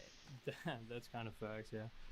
No, I mean, yeah, I agree with what you're saying though. Like, Twitch is a dying empire. Like, that's how I see it or whatever. Yeah. I think. I mean, they've already had to like retreat from like big. Yeah, I South like I Korea, was right? saying, I don't really know what So the they deal had to is with retreat all for- that. They have to retreat for like business reasons, right? I guess it just got too expensive for them to operate in that region. Probably the advertising dollar was not worth enough to sustain those servers in certain regions. I mean, my friend Riley has showed me some emotes that she made, but I don't understand really like how you get custom emotes and like what the channel points are for. Or whatever, they just conform. Like they just play it extra safe. Just because I feel like I've seen people rules, like right? they they're not bet even, channel points, but they don't really necessarily mean following any specific anything. Rule. They just want to be like extra safe. Like, this happens like legally too. Like, when, again, like in Hong Kong, like the national security bill was passed, and it's like suddenly, you know, there's like all these rules, and they're vague as right, and it's like you don't know exactly what will be enforced, what won't be enforced, so you just don't do anything. You know what I mean? You stay silent. You don't really test the line, I guess. Yeah. And then you have Twitch, which doesn't enforce anything ever. It's like, bro, we're gonna give you a 3-day ban and free advertisement if you have sex on stream. I know what emotes and emojis are. I just don't know. I don't understand why people need custom emotes and what the channel points have to do with that. Into it as heavily, but like, dude, not safe for work content. It's in a way harmless because it's like not opinions. You know what I mean? It's not ideas. Ideas can be harmful, right? But porn addiction is a real thing. It is completely. I completely agree with you. But you know what I'm saying in the sense of like a manager, right? Like they won't think like that someone like a sex worker, right, is potentially harmful or whatever. Which fair enough, right? But like obviously, you know, if you're giving certain opinions, obviously that can be like potentially harmful. But the big thing is like with Twitch. And Patreon again, they're like a massive amount of their like revenue is from not safe for work content. You know what I mean? So Patreon, I feel like being that Patreon's not really an algorithm. It's not like on every smart television in the country, right? Like it's something you actually actively have to look for, right? It gets advertised through Twitter or through something. Then you know, I understand the not safe for work angle on Patreon very well. But when it comes to Twitch, where I know what a VTuber is too. I'm sorry, like I didn't ask for a lecture on like the internet. I'm just saying I don't understand what the. You're asking if I want to put custom emotes on my stream because of don't I have channel points? It's like the 24-hour Family Guy brain damage. Dude, but I'm telling you, there's like this weird artistic meta coming out of this that's like hilarious to me. It's like the most funny. Dude, yeah, you know what I'm talking about. Like I think it's Morgue Pie or whatever. Yeah. I don't. Dude, this I girl love is her, dude. fucking hilarious, bro. She's genuinely like innovating in this really like weird way, obviously. Bro, when I saw the blue screen panties, I was like, you're oh gonna my lose god, your mind. standing ovation, bro. Someone on Twitter got upset. It started with her doing like the thug shaker, whatever the Fortnite topless. I was just like, okay, this girl's clearly baiting, and then I see that, and I'm just like, yeah, she's a genius. Like she's the next Amaranth. So the funniest thing in the world to me was when Charlie made a video on calling out like how how Mordecai was innovating in the field. Then you had a different Twitch streamer going on Twitter to start complaining. All right, about I'll look it up on Reddit It later. was my idea. She Like- stole from like, me. I'm a little bit confused. We literally had this discussion. It's like, in the grand scheme of things, like I'd probably end up hiring one of these girls as like a fucking lawyer. No Yes. joke. They're geniuses. Because I'm like, dude, it's like if anybody understands how to. Like That's a great really, point, all honestly, I'm yeah. looking to I'm do telling you, man, they're like really is interesting 'cause it's play like some they're evolving, games, you know what I mean? chat with people, Yeah, and engage in the game. You could get more data. maybe play some music every once in a while. Well, that's kind of The whole Twitch thing in emotes general, thing. too. It's like it is just like a big. Art. If that's one like, thing that I was watching this video. if that's a for requirement, people who was made by it, they then made an I'm interesting gonna point. It's like I'm on gonna end up YouTube, right? failing. Like, Sucks. we're not in a direct competition with each other. You know, I like agree. if I upload a video, you can upload a video. All four of us. If I make one banger video, right? Like if I make like if I make the Keffels video next month, right? Like not if I do. But I make that, it goes well, you guys can piggyback off of it, you guys can work off, build off. We're not in direct competition, right? No, I agree. It's like mutually As- beneficial. yeah. It like Yeah. creates an ecosystem. Yeah. Like if Like, we as all with drop your a video Gokenara at the video, same yeah. exact time, none of Yeah. our views will actually take a hit. However, if there are two big No, streamers like- streaming on Twitch at the same Yeah. time, they both take a noticeable dip. Well, that's the thing, right? It's like Gokenara, you made a video with Sneeko, but like your video, I watched Oompa's Hey, stuff first. composite Then I went cans. to your stuff, but it all fed Catch a back. ban. You got the viewership, you got two No, interesting perspectives. exactly, Yeah. exactly. And I am extremely grateful to Oompa and to you guys too. You guys are, you're putting me on to an extent. You know what I mean? Like, in a way, like the commentary community is kind of shattered. It's like very like discombobulated nowadays. But yeah, no, it's like Oompa covers my video and like massive like benefit to me. But if you were to look at like the numbers, it's like Oompa's video got more views than my video within like 24 hours. You know what I mean? So like on paper, it would be easy to be like, what the man, what the hell? But I do not. But I don't view it that way, right? Because it's like this is excellent, this is awesome. My ideas are spreading, yeah. But like beyond that, It literally it's, like, says awareness, all no this stuff. soliciting.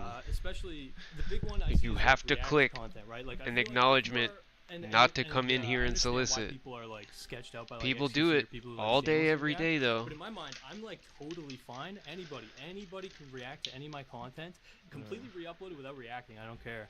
And it's like, to me, I have such confidence in the content that like as long as eyes are on it, I view it as a dub. You know. I think this is like kind of a point of the YouTube algorithm that a lot of people never pay attention to because it's a lot harder to achieve. If everyone's focused on the click-through rate of the video and the watch time, but the other big thing, if you are able to figure it out, is if you get a lot of people linking to your content. Yo, Gokenara made a banger video about Sneeko. They're posting it on Twitter, the link to it. Other YouTubers are talking about it where they're like, listen, I'm giving a little summary of it and my thoughts, but if you want to watch the full thing, click on it here. You're getting views and subscribers from it. YouTube sees those videos that are actually driving traffic to the platform itself, and it's not just, people that are watching one video after the next, but it's actively bringing people onto the site and engaging them. They promote that crap like crazy. Like if it has a viral nature to it, it's just very hard to pull that off. It takes a lot of work. Dude, it's super hard. I don't know how much you guys think about this type of shit, but like for me, obviously I put a lot of eggs into the basket of that Sneeko video. It was a very stupid, very actually. Is my nose sealed? Very stupid endeavor. Sneeko videos weren't even really relevant anymore. Whatever. I kind of missed the window. Whatever. But I realized basically if I'm gonna promote this, it needs to be through my peers. You know what I mean? Like my boys, like you guys. And so I basically tried my hardest to make it kind of a spectacle. You know what I mean? I don't know if Muda or Nux, you guys are aware. Yeah, okay. I saw it. I saw the whole. I don't know. Maybe. Quality is... Are you sure it's not the fan? Sneeko into opening it on stream, and the guy was brain dead enough to not realize it was a hit piece until he was like 5 minutes in. He was 15 minutes in. It was crazy. It was wild. And he's watching it like, is he a fan? Is he a fan? And he's like, Sneeko has no father and is looking for a father. He's like, I have a daddy. I do. I do. But you know why that's the case? I'll just give a quick rundown just for viewers, I guess. I basically, to launch my Sneeko video, the mic might be right there, I kind of infiltrated Sneeko's Discord community, whatever. In front of my nose. I Appreciate it. created a character for myself called Gulag Prisoner Charlie. okay? And this is how much I had fallen off. This is what you need to understand, okay? I'm like really coming from kind of the ashes or whatever in a sense. Like I was literally showing my face in Sneako's Discord as like this character, and nobody even referenced like Gokina or whatever. I was just like completely incognito, even though I was like fully seen. Anyway, and then I ended up hosting a demonic game show for Sneako. And the reason that I did a demonic game show is because this guy constantly, since he converted, right? But really the last few months, he's been leaning into this angle of like, I am, pious or whatever, and there's like demons in the world, right? There's demons trying to, infect your mind or whatever. You can just say the Jews, bro. Yeah. You know what he's saying. Dude, literally though, that is his angle. I wasn't sure, how explicit I could get here. No, but it is wild how like even on your game show, when you ask him, like in your demonic game show, you'll ask him, who controls the evil of the, what is the evil in this world? And he's like, Zionism. Like, yes. And Zionism is actually a step up from what he was originally saying. Like he originally started out being a total idiot and literally just saying the Jews. Now, of course, he uses Zionism that's because true, right? He says the there's more legitimacy there. Yeah, exactly. No, you're right. But yeah, I mean, obviously, like these guys, they don't criticize, right, or whatever. They don't okay, they do, sorry, but they don't like say like, oh, the incentive structures that equals monetizing people's body parts, whatever. They just say, do you know who owns you? The rabbis. The fucking rabbis, dude. And it's like, okay, is your problem with the incentive structures that are like promoting, or is it the Jews? You know what I mean? And the answer is obviously, at the end of the day, the Jews, because they're pretty much like it's all largely a cope. But yeah, so that was like my angle. I wanted to, because he's talking about him being holier than thou, whatever. I wanted to see, just curiosity, if he would step into a scenario that is obviously demonic, right? I'm, again, just to kind of visualize it for the audience, it's like I am tied up in a red room, right? Which Mudahar, I used to watch, by the way. You're in deep dark web. Browsing, Dude, I'm kind of an OG, honestly. I was, especially during the Etika age, I've been, I was big into that. I wish I was doing it every Sunday, but like nowadays, like I probably will do like follow up on the dark web stuff, but now it's all just like the most illegal. Like it's just links to like. It was great back then. No, I know. Yeah, it was exciting. Yeah. Now, like YouTube does clamp down on that shit. Like when you're live streaming. I wouldn't even mind if YouTube clamps down. They were clamping down for like months when I was covering it, but it was just like now every site I go to, it's like, oh, that's illegal. That's illegal. I can't show that. Yeah, no, exactly. But like that was some of the lurking innovative content though, because bro, like I think at the time I was probably like, geez, like 17 or 18, and it's like, dude. This is so exciting, you know what I mean? It's like, dude, you're on like the illegal part. Yeah, it's like, dude, this is like Mr. Robot, you know what I mean? But that's the Mr. Robot was such a good show for Sneako, because it's like tempting, it's like seductive, you know what I mean? It's like, oh my god, I talked about demonic shit, and now there's like a red room here. But the big thing is like, I wanted to make it obvious to this guy, like, if you participating in this game show is gonna result in someone getting hurt, right? And so, as he's like answering the questions, and like, it's funny because I insert little questions, like, can you name 3 Roman emperors? And he can't. He just, like, he's he like, can't. Augustus, 2 other guys. Yeah, it's like, I think he says Julius Caesar and Brute. He says Brute, but he means Brutus. But, like, Brutus is the guy who stabbed Caesar. And it's funny, but the reason that I asked that question is just because this guy, since he gets so many secondhand opinions and he just spews them out like they're fact, the guy's saying, like, the Roman Empire fell because of, like, the gays, and it's like, okay, so let's see how much he knows about the Roman, nothing. Okay, that makes a lot of sense, you know what I mean? But yeah, no, but the big thing though was I wanted every step of the way, I wanted him to be consenting, right? Like it was his choice to join the fucking call. It was his choice to continue with the line of questioning, even though I was getting hurt, right? Like again, he doesn't know who organized this. He doesn't know what's going on. It's clearly kind of demonic. I'm even asking about like Adam and Eve and the devil, right? And at the end of the thing, I was nervous because the big final question was like, will you open the briefcase? Okay, and there was a lot of build up. We were trying to position it as like a Pandora's box situation, right? Let's very go. Obvious Pandora's box situation. And I was nervous that he would actually have a moment of reflection and be like, damn, am I gonna open this briefcase? Immediately. Yeah, he did not hesitate. No doubt, nothing, zero even flinching in his mind. And it's like, this guy, yeah, he's totally lost in the sauce. He's a complete Idiot. Stooge, idiot, whatever you would say. But like at the end of the day, his principles don't hold up when content is presented, right? Like this shit, it was to an extent demonic, right? And he received his, reward, and it was the video, right? So I knew that Sneako wasn't reacting. He was like protecting his frame, right? This is like these masculine guys. They always want to protect their fucking frame, which means just hide from criticism. But like, I basically knew like these guys, they kind of don't react to negative content anymore. Ever since Willie Mack's video, especially, right? Obviously with Charlie, he kind of had to respond, but Willie Mack, he's another sharpshooter. Like, we got a few sharpshooters in the community. Definitely Mudahar, you're a sharpshooter. Dude, Damn right, we gotta team up, I'm working fool. with the Keffel stuff, bro. Insane the amount of research that he'll go to. Like, he can dig out a clip from the fucking Twitter, dude. Yeah. It's crazy. Me and Willie, I can tell we're like of a similar mindset and ilk because like I heard that Willie went into Keffel's Patreon. I was watching your guys' podcast. And that's bro, we were there live, and I was in his account, and then like we're trying to like get the Patreon stuff.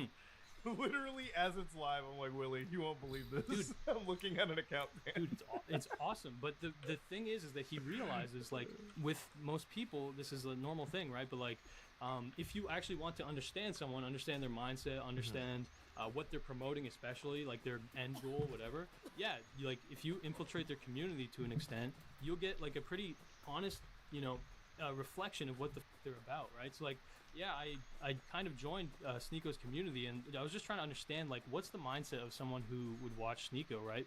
And my end goal, my angle was like, I'm gonna try to make a video that Sneako's audience would want to watch, which is probably difficult. It is, in my mind, difficult. And so yeah, it needs to be kind of ADHD edited. It needs to be a little bit spicy, you know what I mean? It needs to be like very stylistic, because obviously he does have a lot of like fans from back from like his old content. No, you did. And so You yeah, killed at it. the end of the day though, You killed it though. It was such a great video. But thank you, bro. I appreciate that. But Nux, you probably registered when you were watching Sneako react, right? Like his audience was glazing the video. It's just the most insane thing. Yeah. And the reason for that is that I realized, and this is why he reacted for 15 minutes and then realized I wasn't a fan, is because his audience does dog on him a lot. Like they do mock him a lot, you know what I mean? Sure, but also I think they like he has that whole posturing thing. Like if he gets destroyed and he just fights back, that's perfect content for them, because they view Sneako as a fighter, because every single one of his streams they'll be talking about how, oh yeah, well, you're a pasty white guy with long hair, you can't fight, I'll fight you in the street. And then the guy's like, okay, I'll fight you, and then Sneako's like ignores him because it's actually insane how easy it is to piss him off on the stupidest shit in the world too, because his whole idea is like this very binary view of the world. It's like you're either rich or you're poor, or you're like, Chad or a fucking one of my favorite. So like that's true. When he meets up with like Charlie, right? And Charlie is like a built guy. Like Charlie could take him in a fight. He's like, well, I can't go up against him. When it comes to money, Sneako never talks about it with me. I'm like, I do business just as much as you do. So it's like, okay, you're shut up right there. It's like so easy to quiet him down. Easy to so quiet easy him to down like. for another reason. Like he puts himself forward as like an intellectual titan, like a man with ideas and passions and kind of perspective, and he really doesn't have any. And I think he knows that, and I think he's really insecure about it. The same thing with money. Guy has no money. Okay, like no one will say that because no one knows what their bank account is. But he has no YouTube channel. He makes absolutely nothing on Rumble. Okay, he spends a lot of money just to keep up this facade that he's a rich guy. Guy's, in my opinion, he's probably broke. Listen, he hates the Jews enough to not invest. So like, I'm just saying, he's probably sitting on nothing. Broke. So like, why do you think he has no money whatsoever? What is he spending it on? Like, if he actually bought the place, does he own the place he's living in? No, he's renting. But but I think he spends everything dude, that's such a for the flex. He needs to keep up that appearance that he is the super rich, successful guy. With the cool cars, with the events, with the parties, with the front row tickets to shit. Like he has to. He has to keep that up, that facade, because the facade is all he is right now. But that facade, like, doesn't even correlate well with the Muslim grift Which that is he's hilarious. doing, because it's like...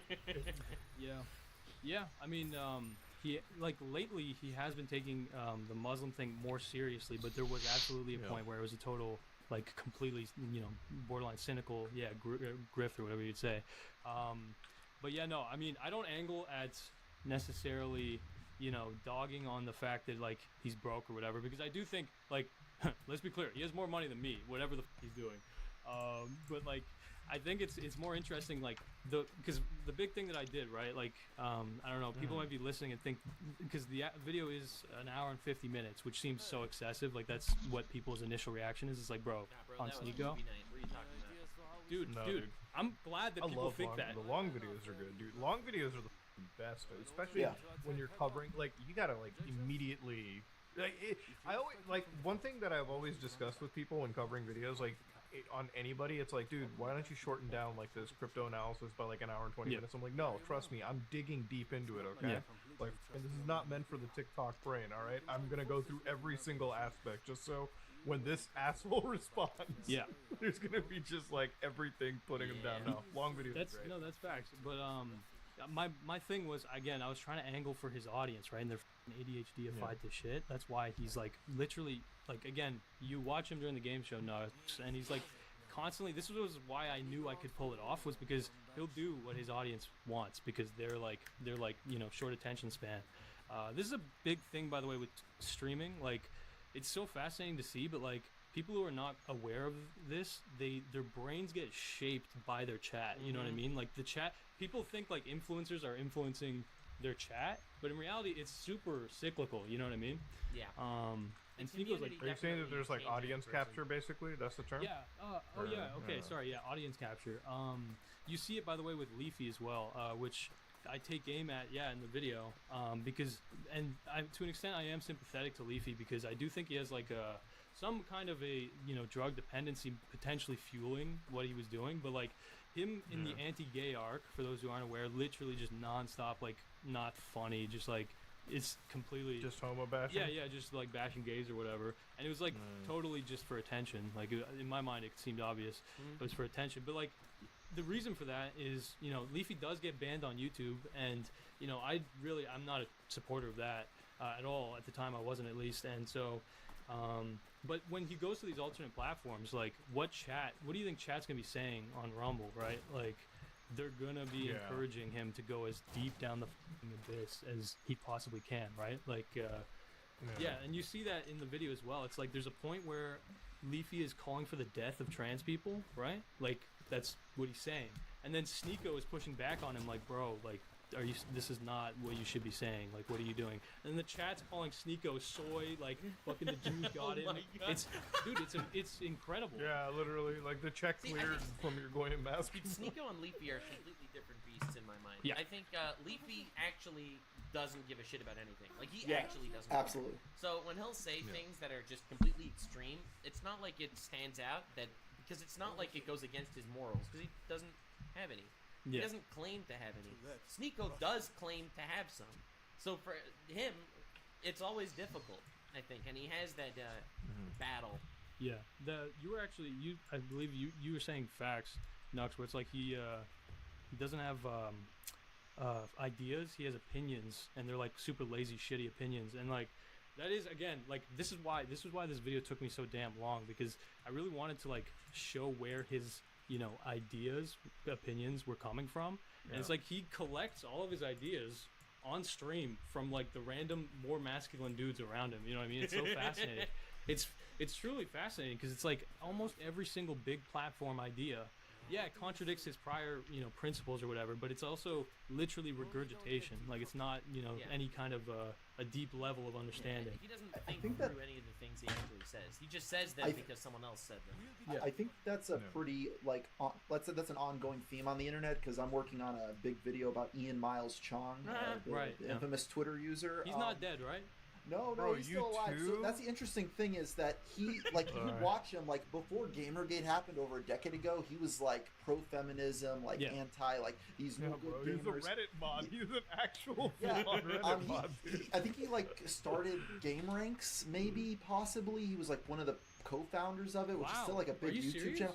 There's no one could prove it for certain. He used to work there in the early days. Some people, I've heard rumblings that, like, he's still an owner, or he was at some point, although I can't prove it. like they've killed it. Like that's incredible. Well, Ian Miles. So here's the thing. Ian Miles Chung was like, screw these like gamers in the early days of Gamergate. Soy boys. And then the second he saw the tides turning, it's like I'm a reformed leftist. I realize that the game industry is corrupt. And then just went on that side, and they all let him in. And then at some point, he like fought back. And then when Trump came into power, he became a Trump supporter. And then, when Elon Musk joined, and then like when Trump became president, he also started posing as if he was an American. Although he's like living in I forget which country. Malaysia, right? Malaysia. Yeah. So he's living in Malaysia. He's like Chinese, and he's like sitting there like saying like, "Oh, I'm voting for Trump," things like that, alluding to the fact like he's an American. And then when Elon Musk takes power of Twitter, he just starts responding to every single Elon Musk tweet. Love you, Elon. Screw the haters. You're the best person ever. And then like Elon Musk starts retweeting him all the time just because he like said took his side on everything. And you just saw him over and over he's again. like this ball washer. Yeah, jumping and jumping. But then like he started trashing Palestine and supporting Israel. But then he lives in Malaysia, where I guess it's actually illegal to say that Israel is a state, is an actual valid country. So he ended up getting like caught up in the press there, where they started calling him out. They discovered him over in Malaysia because he's not really known there. And he got arrested. But then he probably got in there, and then he was like, "Oh yeah, screw the Israelis. I'm all for Palestine." And then This guy's amazing. That's wild. So we compiled like every single era of this guy over the past 15 years of just the bouncing back and forth. Starting a website to sell Donald Trump memorabilia, back and forth, and people like him. he doesn't have hardcore fans, but it's just whoever is in the Twitter, Facebook sphere of like a certain thing, they stumble upon this guy, and he's just reaffirming whatever they're saying at that moment in time. They're not like looking into his back catalog of content. They're just seeing what he's saying right now. They agree with it, and then he's able to kind of capitalize on just like a very active fan base until that teeters out, and then he'll jump to some new ship. And he's just done that over the past 15 years. I mean, he's like the perfect definition. It's like when people use the term grifter. I remember like a year ago, Caleb was like, define grifter to me, and I'm like, man, Ian Miles Chong should be like, he's literally the fucking photograph on the term grifter. He's unashamed of it too. Like a lot of these people, I think they actually do believe some of the stuff. I don't think Ian Miles Chong believes a single thing he says. I don't think he cares. I think all he cares about is getting attention and money for himself. And he's been very successful at it. How does he make money? What does he do? Twitter, dude. You see how crazy he makes? He makes money on Twitter. $10K a month or something. So this is his current book. Do you remember when Elon Musk started paying people to tweet? Yeah. So he started this limited program to show that Twitter is a great platform, and just enabled monetization on a bunch of random accounts, and then just started paying them like a bunch of money to make it seem like Twitter was like this great platform, and you too could one day become a partner and be making six figures just off tweeting. And so he was one of them. He was one of them. Yeah, they're giving him like he's making a six-figure salary just off tweeting this stuff right now. It's crazy. That's pretty wild. I know me and Donut tweeted about it. We're like, I want to be a professional tweeter. We're getting like, and we pull good impressions, and we're like, all right, $200 tweet. Yeah. Which is not bad. Like, I don't mind. Like, anytime Twitter pays me, and I'm usually out of the bar with the boys, so it's like, oh, sweet. They paid for beer money. Cool. Dude, that's awesome. They paid for my Disney Plus subscription. That reminds me of Tim Pool selling fucking slop buckets for the end of the world or whatever. I don't know if you've ever seen that. Slop buckets? Yeah, no, he was selling doomsday food buckets. So you buy like food buckets of like food that'll last like in like 10 years. or whatever. Like you get at Costco, like the 360-day supply. Yeah. And so like your grandma or your father was like watching Tim Pool, and Tim Pool was always saying like, this country's going to shit. It's going to shit. It's going crazy, and it's like we're gonna, the left is going crazy and all this shit, and it's like he's kind of selling like shit's falling apart. You know what I mean? Obviously during DLM he was like saying like, you gotta buy guns. You know what I mean? All this he shit. took that out of the Alex Jones playbook. Alex Jones was smart. You're selling the supplements and then the supply kits for when Obama like tries to put you in a camp. So you could like live off the grid. That's hilarious. That's the thing. That's funny. That's one thing you got to give Alex Jones. Like, I do give like respect points to being funny. I think all of this is God funny. Every single damn, person are we've you talked kidding about so me far, right now? They maybe cause a net negative to society in a lot of ways, but at the same time, it's entertaining in the I process. think it just filters out people. It's like when the whole iDub stuff was happening. It's like, iDubbbz' old content really harmed a lot of minorities. Now, I'm just gonna say it like this: like, as a minority speaking, if iDubbbz was the reason that like you had Nazi belief, you're probably a racist piece of shit to begin with, right? Like, I watched the same videos, and I laughed at everything, and I'm like, I never had a bad. But it's like growing up watching South Park, right? Like, it's like most people will probably sit there and say it's not serious. It's like 4chan stuff, It's like 90% of the board is usually just people who are like, oh, okay, he's just around, and then there's maybe the small percent of it who is just like somebody who actually takes it seriously, and it's like, oh yeah, this guy's just like me, fucking white power, crazy shit. It's like you have to, I don't know. Well, I feel like if you let these people fucking manipulate you, you're already a shitty person to begin with, and that's There's like an old adage back in the 4chan days when it was a booming website that most of the 4chaners were just smart people pretending to be stupid. It was like a meme, but then eventually it expanded on like stupid people thinking they were in good company and moved there, and it kind of shifted from the original demographic to just straight up incels and racists and Nazis. Whereas the early 4chaners, I think most of them were just, I'm blowing off steam after work and going on this website and like messing with some polls on the internet to name the new Mountain Dew flavor. Hitler did nothing wrong. Yeah, iDubbbz is fascinating. I have definitely tried to kind of understand because iDubbbz, dude, how crazy is it to make commentary videos and get 27 million views? You know what I mean?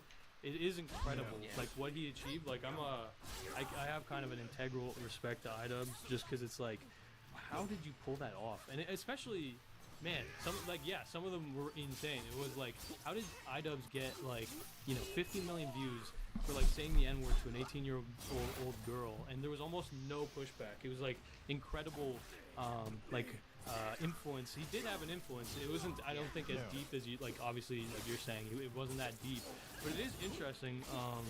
Why did he stop? Right? In my mind, it's why did iDubbbz stop? Because it was all going well. People will blame Yoko Ono. Right. I'm not going to go into that conspiracy too much, but I mean, there are leaked tweets from Ian's wife where she wasn't happy with what she was doing, and Ian clearly had regrets, and they got into a crowd of that poggers community on Twitch where those people are very high strung about that sort of stuff, where they kind of had to reform their ways to be accepted into that niche of the internet. So instead of just kind of stopping the content creation of that sort of stuff and saying, hey, I kind of regret some of the stuff I said, but I'm moving on, most people did from that era, he just kind of was just in a self-pity spiral for years. To be honest, I think one of the major things for iDubbbz, he was super duper successful, right? So to answer what you were saying, Gokanar, earlier, I think the reason why he was so successful is because he was incredibly entertaining. This man's videos were funny as fuck. They were. I never heard of what's his name, Rice Gum, before I watched the iDubbbz video, and I absolutely loved that video. Because it was just a really, really well made, well done video that was just hilarious. Honestly, I think you are kind of a new age iDubbbz a little bit. That you put that entertainment factor into your videos. That you care that the video is funny. It's not just about getting the information across. You're making a piece of content that people would enjoy for the content's sake. That was the first thing. Thank you, bro. That's a big ass compliment. Thank you. But I know what you're saying, and that's facts. And this is what Willie Maxshow definitely understands.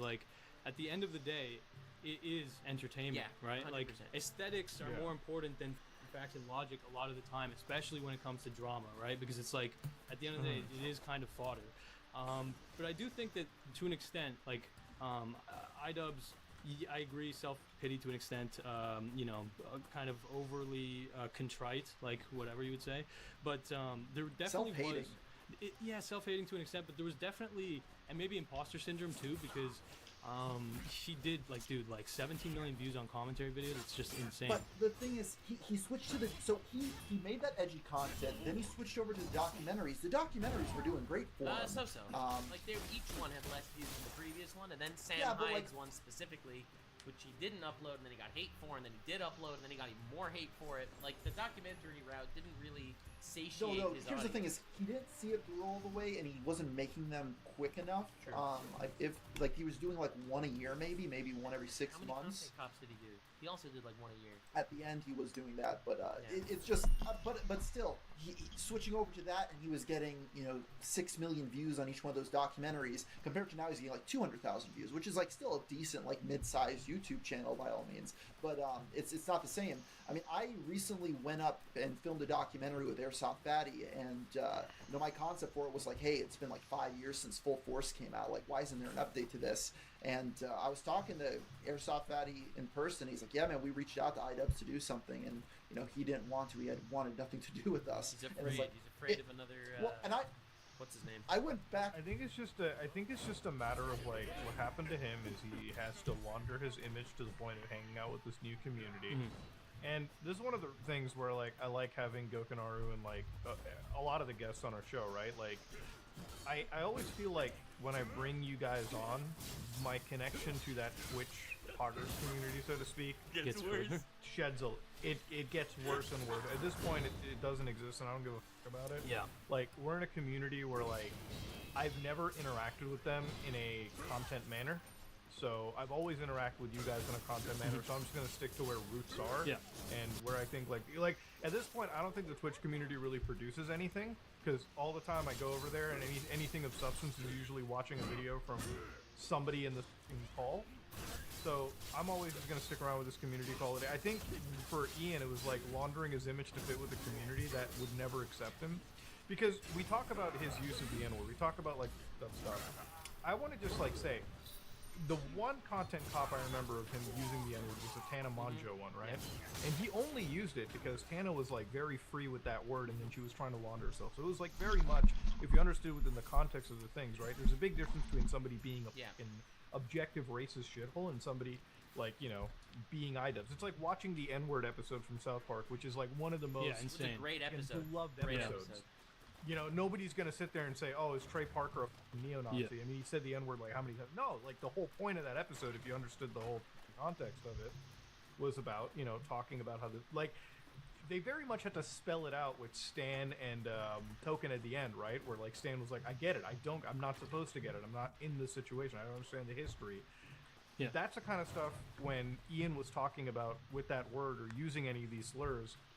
You have to look at the greater context as to the greater message that he was saying in that entire thing, which is calling out the hypocrisy of whatever the target was. And at the the time. irony is, if you remember, Ian ended up on H3's podcast, and H3, Ethan started saying it like a lot, and like Ian would refuse to say it. He would not say it he'd on be his like, podcast. I don't know. I was like, I think at that point, Ian realized, like, you could go back and say, hey, like, that's the thing. Ian could have at any point said, listen, I regret saying the N-word. I shouldn't have said that. I changed my opinion on that.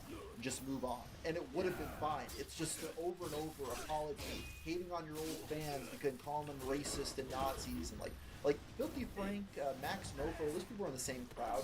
They've never done this self-pity campaign, and their careers are fine, if not much better than iDubbbz, actually. Yeah, the one thing I'll say is, just because I know this, like, very intimately, because I actually, like, genuinely was trying to figure out, because, like, Nux, again, you were saying I'm kind of in a similar, like, I'm inspired by iDubbbz, and that's facts. And I was trying to understand just like the psychology, because it is psychically very interesting, and some of you guys might know, very interesting to like make a video dedicated to shitting on someone. Sometimes like there's a lot of emotion involved in it, whatever. But like with iDubbbz, there was consistent, like what you're referencing when iDubbbz went on that H3 podcast episode, and Ethan was like super liberally, dropping slurs. That was when iDubbbz was still saying, the N-word in videos, right? That was like in his prime, right? And so, but the reason that he was like not cool with it was because it was not like a proper, or like a clever context. Does that make sense? Yeah, like, 100%. Like, and even this is like not that well known, but like I'm a big fan. Like my core inspiration. This is again another reason why me and Willie are like bound by blood to an extent. Like Max Mofo, Filthy Frank, iDubbbz. That's like a insane trio of inspiration for me. But Chad, anything for views, like other co-hosted Pulled Ones with Max Mofo, he got banned from Twitch for a pretty That was on the RV trip, yeah. Yeah, pretty brutal clip where, basically, I mean, he's just like saying the M-word in front of a black woman, and iDub, like, this is a behind-the-scenes thing that I've just been aware of because I like listen to these guys a lot, but sorry, like they said this on a podcast that this was a behind-the-scene thing. Anyway, and they basically said like when that happened, iDubbbz reached out to Enemy for Views and was like, bro, what the fuck are you doing? Like, this is not cool, you know what I mean?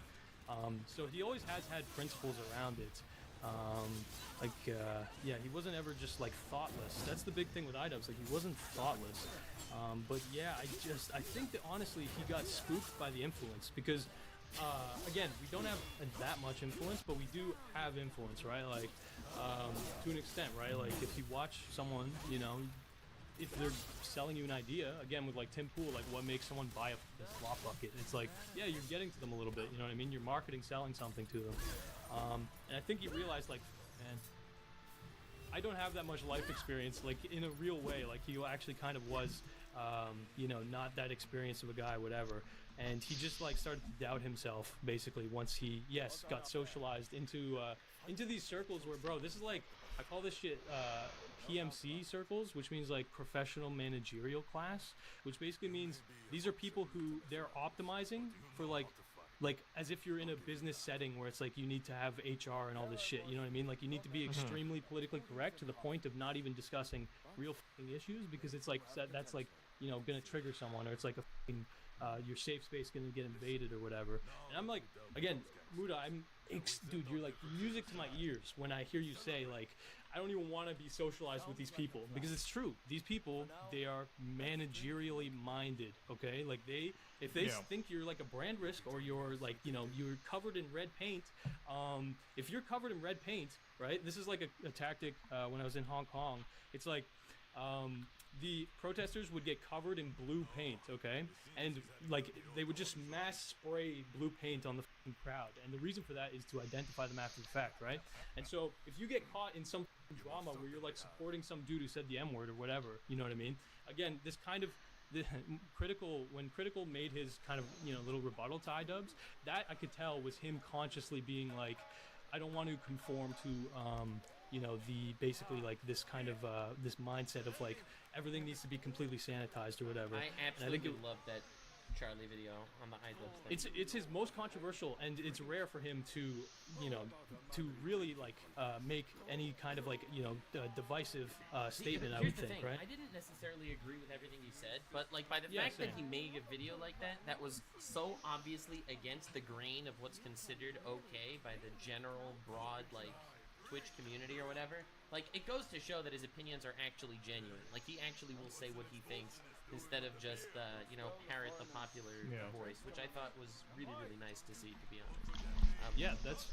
That's facts. But as far as the iDubbbz thing, I think another thing that really led to his downfall, sort of. Now, without getting into too many conspiracies, he used to be living in a gutter, making one video a year, catching squirrels the rest of the time, like zero social life, right? That was really the impression that he gave. I distinctly remember Anissa was his first girlfriend. Yeah, I know.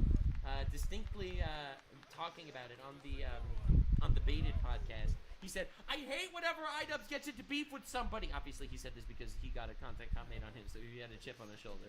That's my boy Keen for you.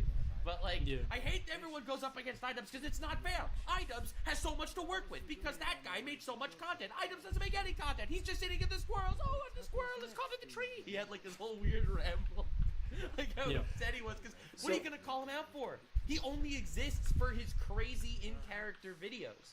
And once he became completely like, well, he wanted to do more collaborations, he wanted to actually get more involved with the community, he ended up having a girlfriend that was a Twitch streamer and getting more involved with the community that way. Like, that mystique and facade kind of melted away. Like, he couldn't always be a character. The interesting thing I noticed when I went to Creator Clash 2 is that, he was running that and they lost money on it. They're like, how do we lose money on this? And then it's like they rented out an entire hotel. They were letting everyone stay there for free. They were providing meals and booze for all these people. A lot of them weren't even part of the event. They were just YouTubers that they invited. It's just basically like an entire community using them. and like showing up to their Oh no, event. don't get Everything's killed, bro. on the tab. They're running this event to just like basically buy the friendship of this like crowd of like upper echelon of online content creators. Dude, And there's something very sad about it. It almost feels like a child's interpretation or like a geek's interpretation of what the Hollywood LA culture is like.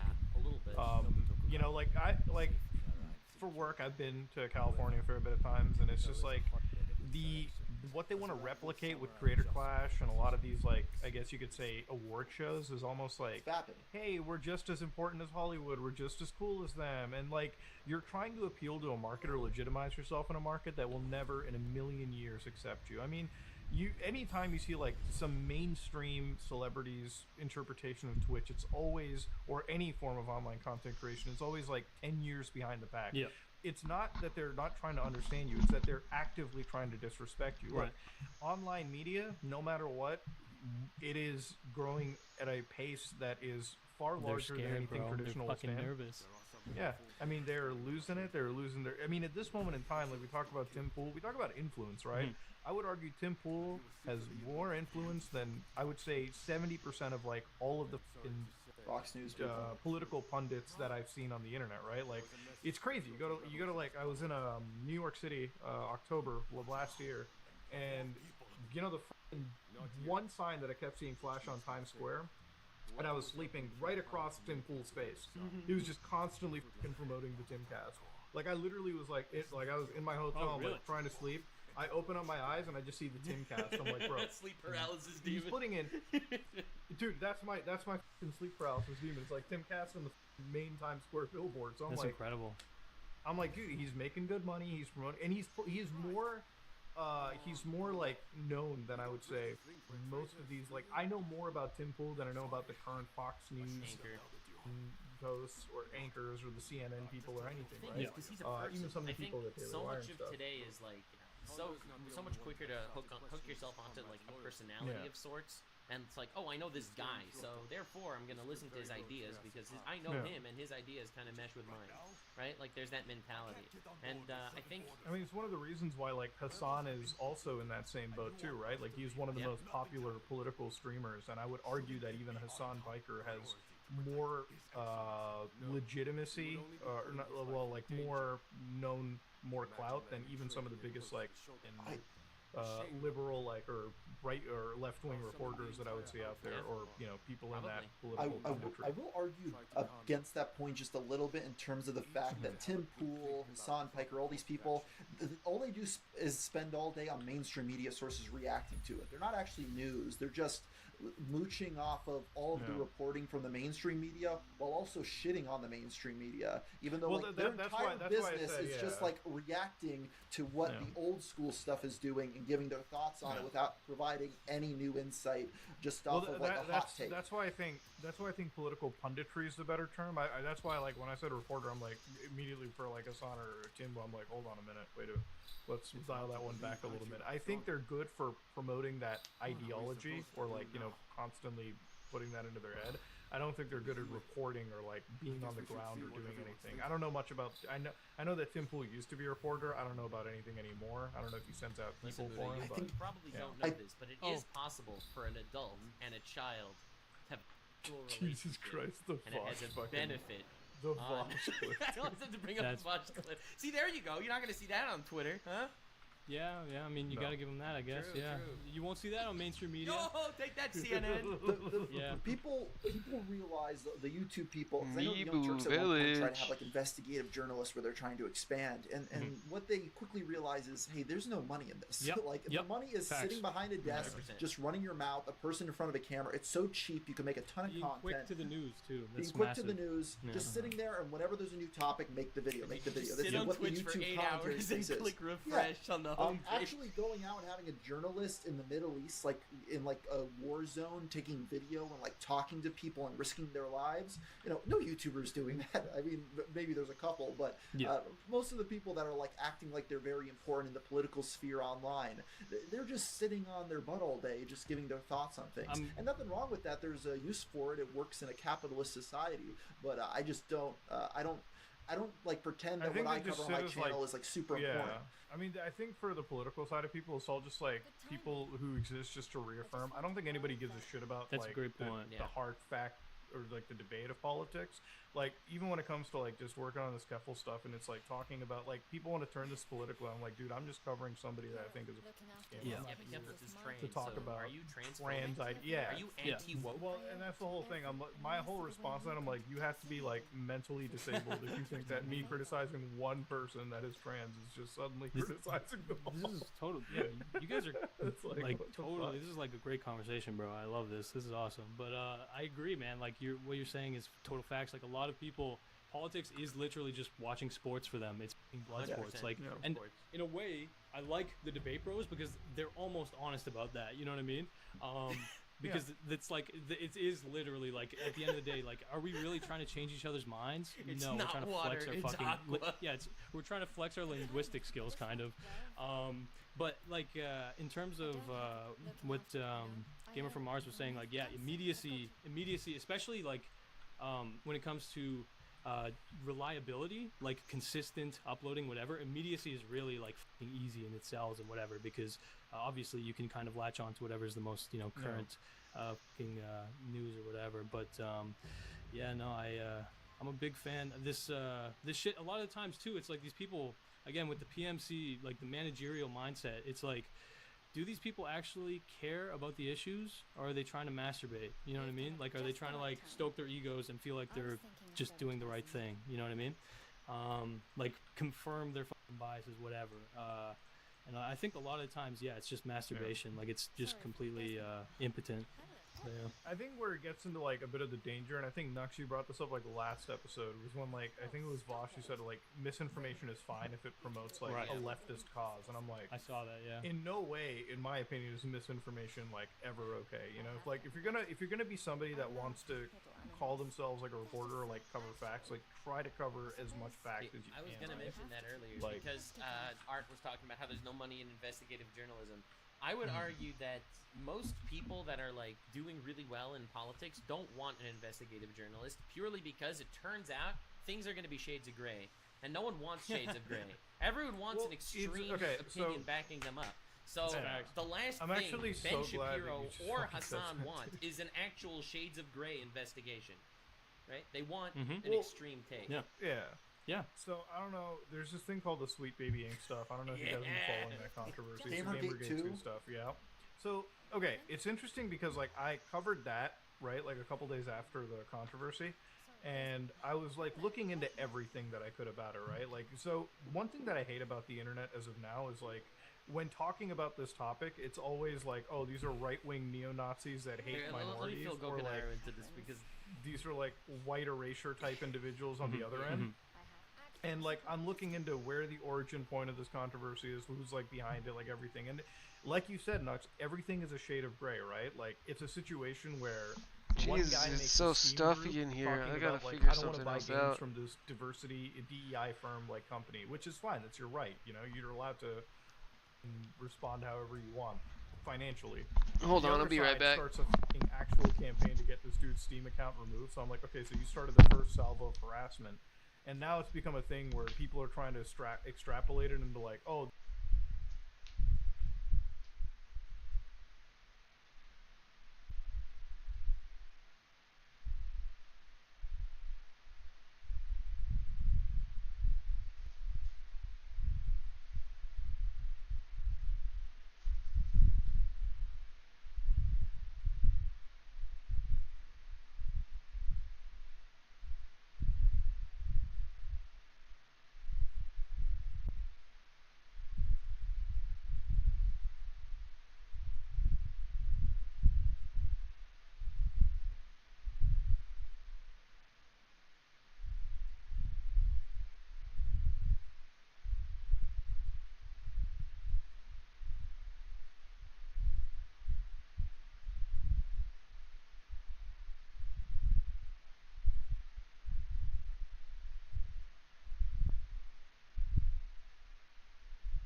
Jesus Christ.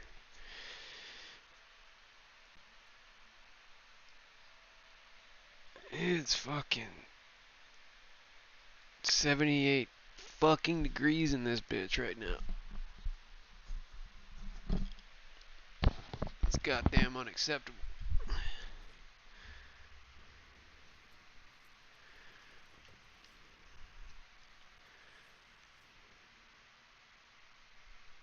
There's a lot to chew on. Katsu asked us to investigate and Kondo's on a new mission. Either we work together with Kondo's group, or we take this as our cue to leave. I don't really know which is the right.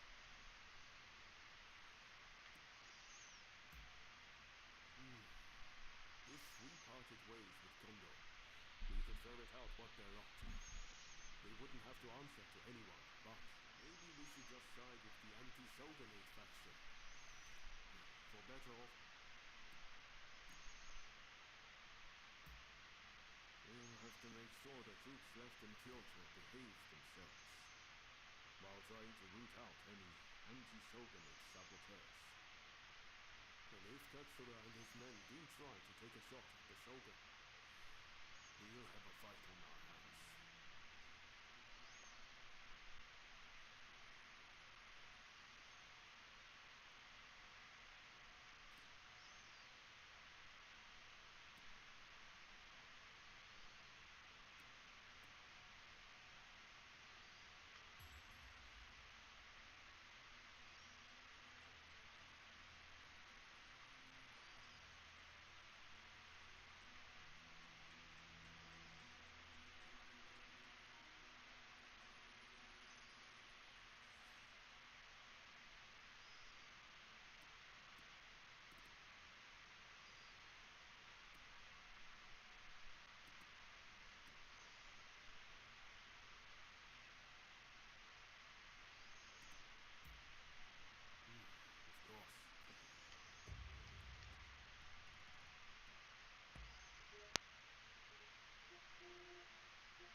So long!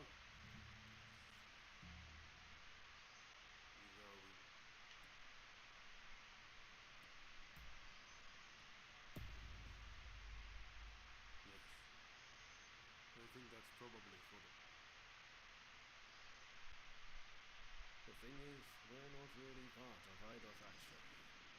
I know that whichever path we choose will be doomed for Japan's future. Oh,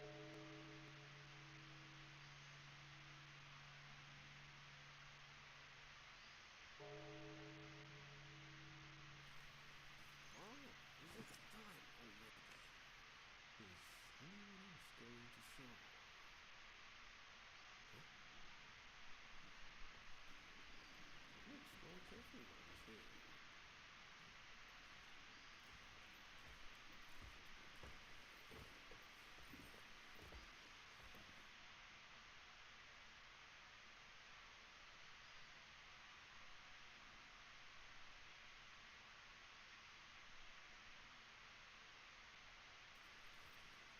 We're now going to negotiate directly with Lord Katamori to offer our services in Kyoto. All who have the guts, follow me!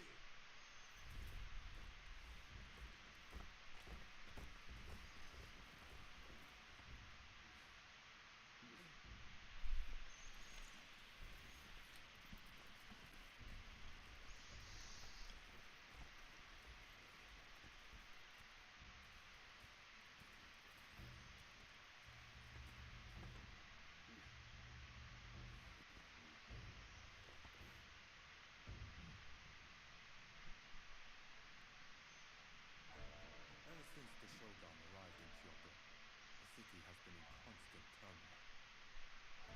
So I find your proposed army a most intriguing idea. Very well. They shall keep the peace in the city.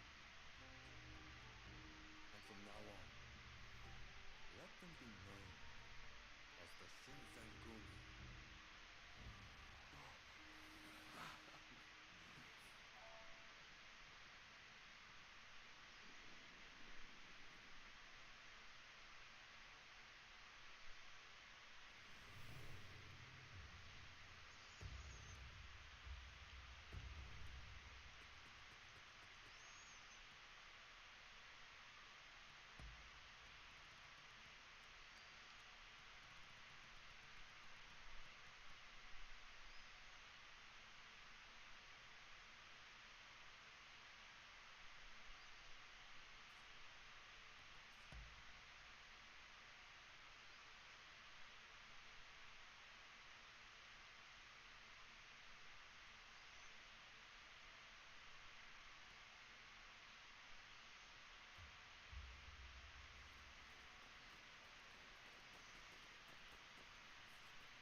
Lurk.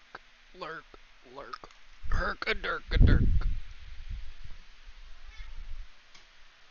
This is the first instance of a 4chan post or something. I'm like, dude, just say you guys don't care about any fact or like any context. You just want your exact side to come out the winner in this, right? Like, it is a team sport. You don't care about what is the objective truth, because the objective truth with a lot of situations is there is so much gray in between all these. Like, when I covered The Completionist and like when I covered his charity stuff with Carl, it's like that guy always watching back rubbed me the wrong way for sure, but like even in that situation there's like a human element, there's an emotional element, there's a lot of nuance that you have to address, and I kind of hate when I'm looking at like the political side of the internet that just consistently tries to take away, that rip apart the context, shoehorn. And, This actually, it's funny we were talking about Tim Pool.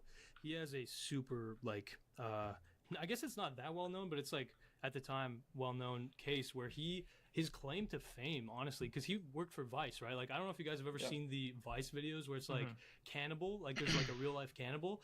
I remember I would watch Tim Pool basically when I was younger. I just thought he was cool because it's like Vice was the shit back then. They made so much good shit back in the day. Dude, North Korea. They were innovative for investigative journalism. It's very cool. But so Tim, when he left Vice, he wanted to, lean into this investigative shit. Anyway, he goes to fucking Sweden, basically, and he basically the thing that he sells, he does a documentary, whatever, and he basically effectively sells the idea that yes, immigrants are completely ruining Sweden, whatever. And irrespective of what you think of that view, I have a noise gate on. I'm wondering. Literally years later, but it's like if I have a noise. This fucking documentary, he's interviewing like the fucking white nationalists or whatever. You know what I mean? Like, he's interviewing like the people who will say that no matter what the. You know what I mean? The leaders of these parties that he probably doesn't even know who they are. And as well, what's even more than that is that the footage, the camera woman who was working with him, she released the footage that Tim Pool used in this documentary to like make it spicy, as if like I believe it was something like these immigrants are like following us, or like the police are following us, or some shit. And in reality, it was just like nothing was happening. Oh my god, dude! Yeah, you just got completely exposed. There's a very good video by I think it's Vizine. So attack kind of time 25 I don't milliseconds. think he uploads that much anymore, but like Tim Pool is a very suspect individual. Like, this is a guy, I don't know, he's worth looking into, but like next vigilante, your next big video, Tim Pool. Definitely not impossible. Definitely not impossible, but yeah. He's a so guy that's, noise been very gate. suspect Let's see. for a long time. The thing is though, is that like in recent times he does kind of keep his head low a little bit, like in the sense that he really does kind of like keep his shit mild, if that makes sense. Enough not to draw controversy. There's enough money to be made off of just being like below the top person in the space, because if you're a Tucker Carlson, you're getting screwed over every single thing you do. But a quartering, especially nowadays, quartering gets a bunch of views still. He has a dedicated following. You don't hear people like going after him anymore. It's just not a thing. He's still making hundreds of thousands of dollars a year, I'm sure, off of his content. But you don't have to make millions of dollars, and then you're also like removing a lot of stress off yourself. I think that's where Hassan kind of screws up. He's the number one person in the space, and that sounds good. That's maybe what he's trying to achieve. But if he wasn't the number one person, he was number two, and there was some other person above him on that like socialism Twitch grift, that would be the focus, and he would just kind of get away below the radar. That's kind of how I see things operating as like the most optimal place to be. It's not good to be number one. The fascinating thing about Hassan is that he really does not give a about optics of like appealing to like kind of a logic or reason when it comes to the commentary community. Like, he's extremely like totally writes off the commentary community, and I was amazed, to be honest, when he like the Willie Mack interview. I was amazed that he would take like such a kind of bold angle where it's like, I haven't even seen your video, I don't get what we're talking about, you know what I mean? And it's like, that's everyone. He could.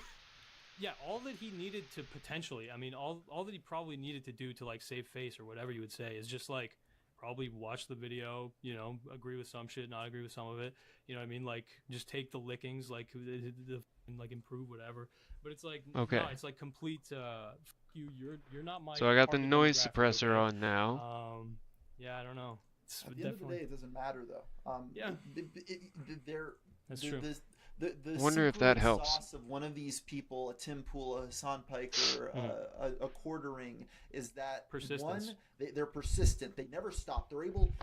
You could say what they're doing is easy content, and it is. But Hassan doing that every single day, 6 days a week for years on end, I couldn't do it. That's so Same. mentally draining. So you can people still say, hear like, me, "Oh, right? With the so inertia, when- yeah. It's funny when Hassan said my job is hard. It Yeah, actually okay. is I hard. agree. Most It is. people couldn't do what he does. I totally agree. It's just Again, so, I don't think it's the hardest thing in the world, all right? But but it is difficult. It's socially draining. I stream once a week for like 3 hours, and even after that, I'm like, okay, yeah, I'm tired. Like, I don't want to talk to anybody or whatever. Like, I think the distinction I is guess it's a it's job socially that you Kinda do should have and thought of that it's hard. a long So you time can't ago. complain if you could do something else that's But easier. I mean, it kind of goes back Alice to mentioned something about hearing my people tell them to go get a real job if they hate YouTube so my much, nose. and then they don't because YouTube still makes them more money Okay, but than also if they were to Boogie, go get a Boogie place at doesn't work McDonald's. nearly as hard as Hassan.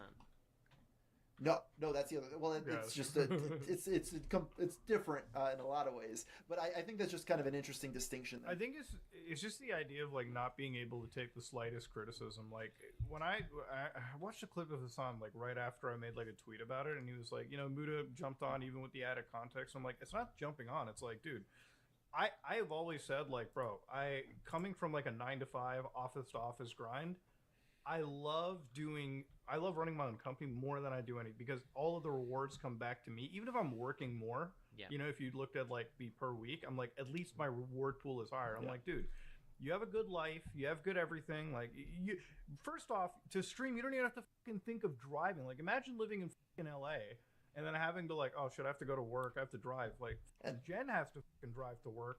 She has to go do that.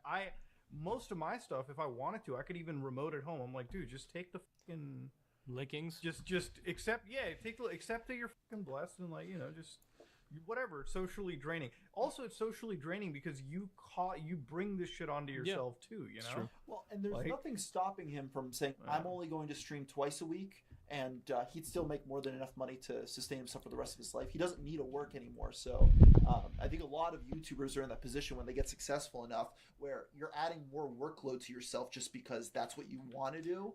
But I'm involved in 3 different businesses at this point. Could I cut off one of them and then just focus on the other 2 and save myself a ton of mental strain? Yes, but I do it to myself. I maybe shouldn't. Right. But it's my fault. I can't sit here and complain on the internet to my audience about that, since it's what I've done. Well, I mean, and you it's what can. I've You'll just chosen. get made fun of. Yes. Well, that's why I don't do That's it. true. I see. The thing is like again, it kind of goes back, like, dude, Twitch streamers, like, to get into the mindset of a Twitch streamer, like, you really do, like, your chat, it's so weird, but your chat are like your coworkers, right? So like eventually you just start about just like your job, you know what I mean? But you're like too comfortable, and then someone will clip it, and rightfully, like, dude, like, I mean, if you're making multi-millions, for basically streaming for 10 hours a day, yes, you're fucking lucky as yes, but it's like the kind of everyday kind of just bitching that you would have at like any job, more or less. That shit, since there's like literally in some cases like 20,000 people listening, it's like, bro, my life is about 1,000 times shittier than yours. What are you talking about? Yeah, it's like, well, I guess a better example is like, imagine if like you're in the water cooler and the fucking C-suite executive comes down and you're like the fucking pencil pusher. Yeah. And the C-suite guy's like, man, my fucking job sucks. Yeah. It's draining and everything. I'm like, dude, you also, bro, you also live 100 times better than me too. Like, you. Yeah. Man, I used to work in tile installing. But do they live and so that's like, laborious, 100 whatever times say, better like, it's than like you? hard on your knees and your back, whatever.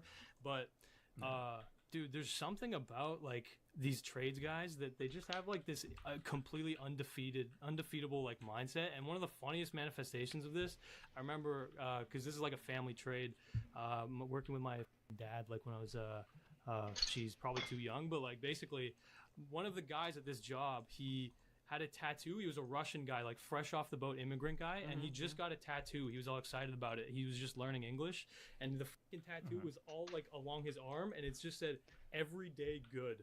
And I'm just like, That's f***ing hilarious, and that's cute as That is like so I, cute. I really like that mindset. It's funny that obviously like the English isn't great or whatever, but like the guy like was completely like his mindset was like, you know, completely like one of the best I've ever, you know, seen. And it's like, yeah, I mean, at the end of the day, with especially when, you know, if your entire job is just kind of, yeah, like reacting to people, like going through the motions. It's like reaction. You're constantly adapting. It is different than if you're kind of like a tradesman, or like, again, yeah, even like doing research, right? Like with your research, you probably get a ton of fulfillment, both, like all you guys, from, you know, the fact of like, I probably made the best video on this. You know what I mean? It's like you get like, oh, I fucking love my job type of energy. Whereas if you're literally like, I have to sit in this chair and talk to this fucking chat for 10 hours today contractually. Oh, dude, nothing is better than like working on a video. Like I remember the Mama Max stuff was hilarious. It's like digging through all of it, putting it together, and then just like nothing is more satisfying than like and clicking the drop down button, hitting public, and just letting that. I'll admit, I hated that whole situation. I hated the Mama Max situation. That's fair. That's fair. I love winning, dude. I love it. I love winning that situation. Yeah. No, I feel that. Yeah. Like for me, it was very difficult to get the Sneako video monetized because I was really trying to not sanitize it, right? Because again, these guys are talking about, you know, all these buzzwords that'll get you demonetized, right? They're talking about white nationalism. They're talking about hating women. They're talking about hating gays. They're talking about all this stuff.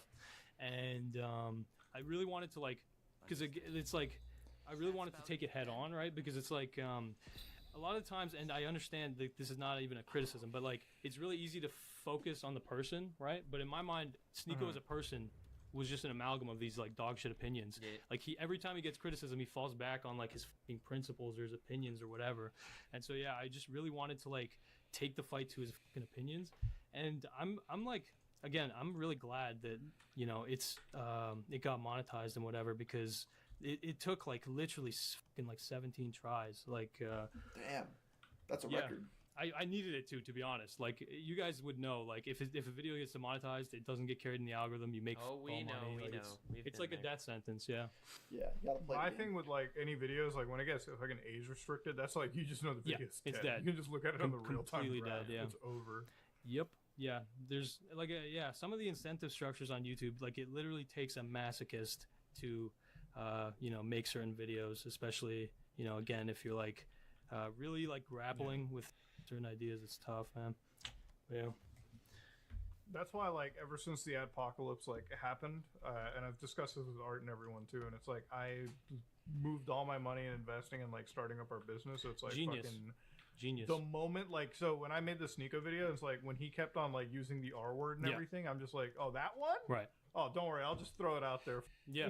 Because I always find the humor in that, where it's like these guys always talk about escaping the Matrix, and I'm like, what are you talking about? I'm on the same platform. I'm on the Matrix. Oh, bro, breaking the rules of the Matrix. I love that. I love that mindset where it's like, Sneako will say like, I'm like in an echo chamber, but in reality, it's like, buddy, I stepped into your fucking echo chamber. You know what I mean? Like, and I set off a bomb is what I like to say, because it's like that's pretty much what I did. Like, again, the first like 30,000 views of my video were Sneako fans. You know what I mean? Like everyone in his fucking community was like, if you see in his Discord, everyone's talking about it. They're like, "Yo, what the f- going on?" And then he's censoring his fucking Discord, all this shit. He tries to like hide the VOD. Has Sneako acknowledged your video? Yeah. Well, yeah. He watched it. Sorry, I can like link you guys after, but just I guess for chat. Yeah, I basically. Literally, he released the video. That's how I like to frame it. Because, again, I hosted this game show for him. I asked him 10 demonic questions. He doesn't know who I am. He doesn't know any context, what's going on. And then, the final question's like, do you want to open this briefcase, Pandora's box? He opens it. Big thing comes on screen. Collect your prize at youtube.com/Gokanaru. And then he goes and he's like transfixed. He's like, holy fuck, this is content. And he reacts to the first like 15 minutes thinking like, dude, this is like a fan. This is like crazy. I might be able to collaborate with this guy. And then it takes him that long to realize like, oh, like this guy's actually making a hit piece. I got owned. You know what I mean? And then he made some other like kooky response where later he would like briefly mention, it's like, oh yeah, there are these people, these forces of Satan that are making videos about me. No, he called me when I worship the devil, and that's why I take the angle of like, why did you play with the devil? You know what I mean? Like, why did you participate in this? You know what I mean? He doesn't reflect on any of that. But yeah, I definitely I don't know. Echo chambers are fucking weird, man. Like they really allow people to just not question themselves. I mean, if you don't have any reason to like fucking that's the weird part about this like super red pill, like, and again going back to even like the political side of things, it's like all of these like groups when they don't allow people to critically think, that's when the echo chambers form, and it's like I think that's the biggest net negative for any society right there. It's like, look, I interact with so many people that I could have a disagreement with, right? Like, I was on the Unsub podcast. Those guys are a little bit more right than I would be, I would think, but that doesn't mean we can't have a fucking discussion. That doesn't mean we can't have dialogue. Doesn't mean we can't challenge each other, right? Like, when you're so busy in sanitizing the world for your little corner, I think ultimately all you do is just like you're just leading to the dumbing down of society. We are built upon constantly challenging each other. If we don't do that, then we, I guess, intellectually almost die as a species, in my opinion. I agree. Weird, though, to see how people aren't willing to engage with anyone else in good faith if they, you know, they're part of some other community or they're part of something that they know beforehand that, oh, this is someone that I disagree with, and therefore everything this person says must be bad because of that. You know, it's sad. Yeah, there is extremes where like again, if you're talking to a white nationalist, like you're not going to convince this guy. He is taking the dub just by talking to you to a large extent. There is scenarios where when you're dealing with real conscious political actors, it can be like a kind of I guess you could say like an exception where it's like, this guy is literally consciously trying to farm my audience or whatever. So I understand that to an extent, and I was doing that with Sneeko. So I understand like the protectionist angle, but it's like, there's nothing wrong I with mean, that. if you're gonna make the claim like that you're about free speech, you're about, you know, confrontation, you're about all this shit, like you know, if I challenge that claim, own it. Yeah, exactly. Also, when it comes to politics, I think there's something just inherently disingenuous when you're talking about politics because you are pushing an agenda, you know. But when, to some extent, when it comes to commentary videos or entertainment videos or like who cares? Like there are no stakes. Yeah, I agree with the no stakes. Like you guys were saying this in the last podcast episode, but I agree with what you were saying. It's like you do always have like an angle. There always is kind of an angle, but like you're right. The commentary community, especially like we're not like really like. A lot of the times we're not really like reinforcing any specific fucking angle that hard, other than usually like be a decent person. You know what I mean? Like fucking like not gonna lie. Be like somewhat empathetic or like be open to criticism, try and, you know, self-improvement, whatever.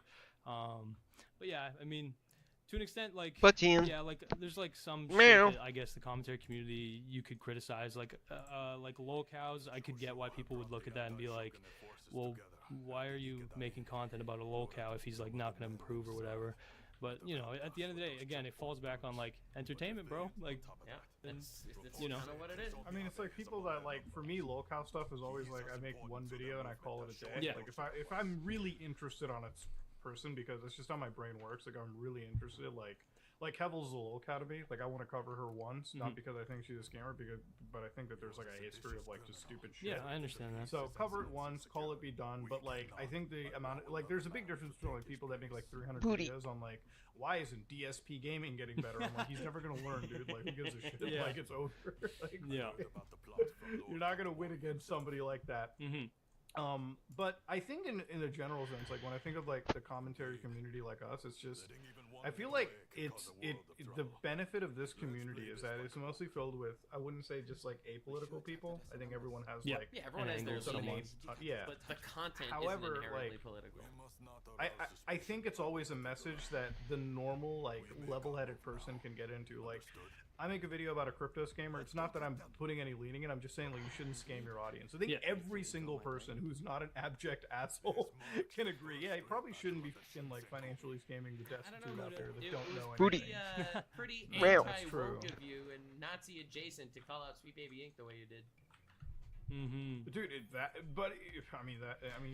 it's like going after like the truth of the situation because it's like pretty Islamophobic of you, Gokanire, to call out Sneeko.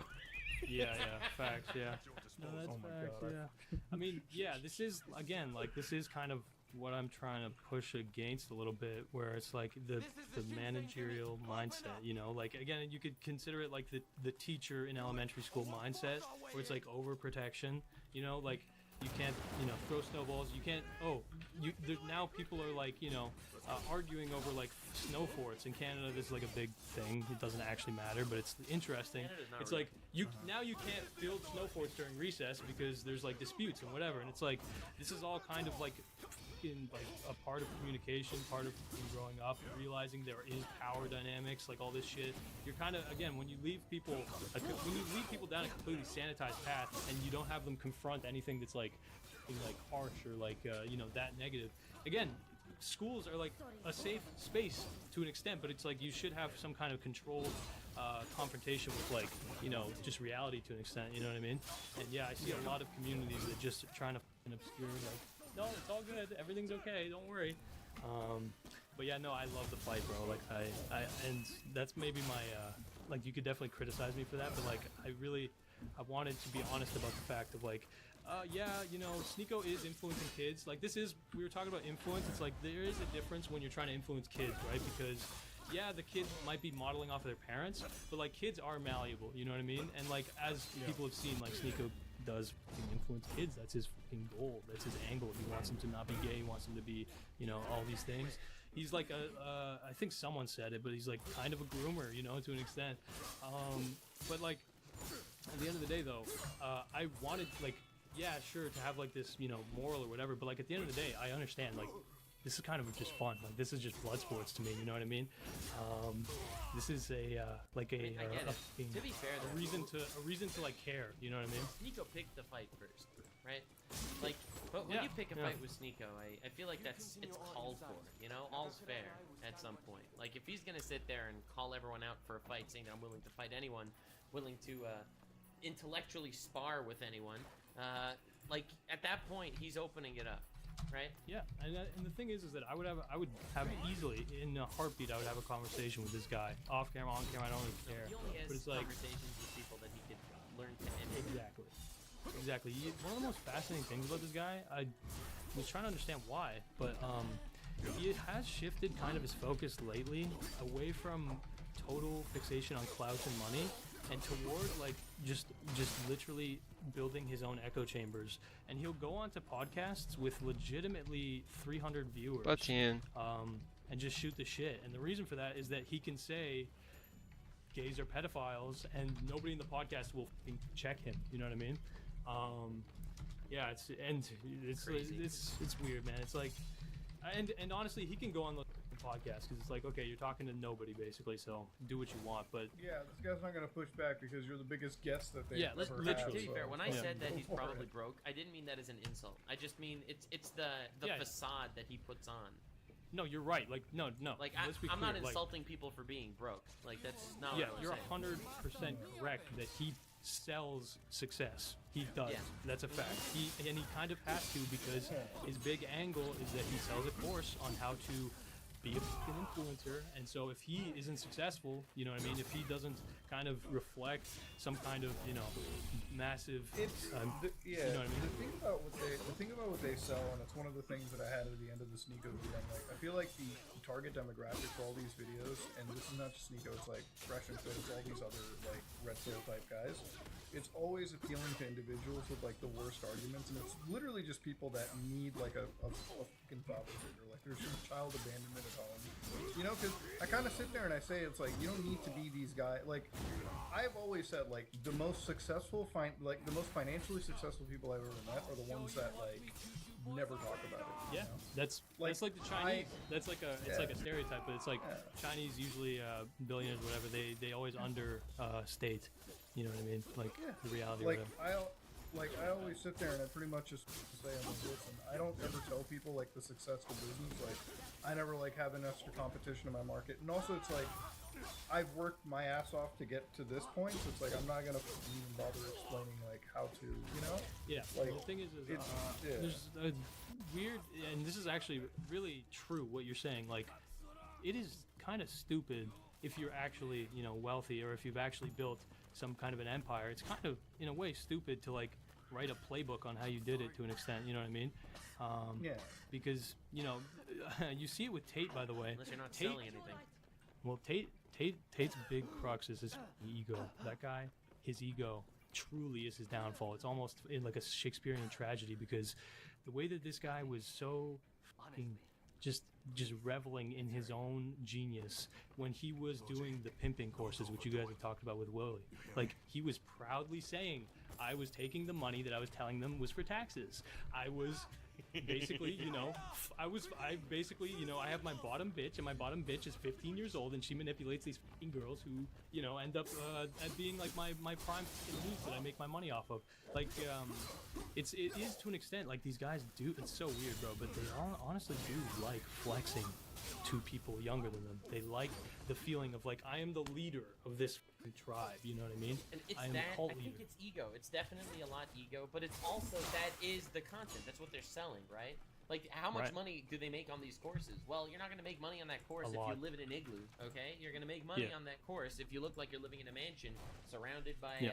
hot girls and Lamborghinis and Bugattis. Yeah, the thing that's, and what I understand why online courses, first of all, I'm not always anti-online courses. The thing is I question, what are you selling? What is your, pitch? And the thing is, if you're teaching specific skills, if you're teaching, like industry skills, whatever, kind of skills, I understand that. But in the reality, Tate, Sneeko, and the vast majority of those finance gurus, it's not, I'm going to teach you how to do this. It's, you want to make $1 million, you know what I mean? It's the money, and then, how do you make the money? Okay, so you sell shit on Amazon FBA, you do like crypto investing, you know what I mean? Then it's like the end goal is the money, not the actual skill or talent that you're developing.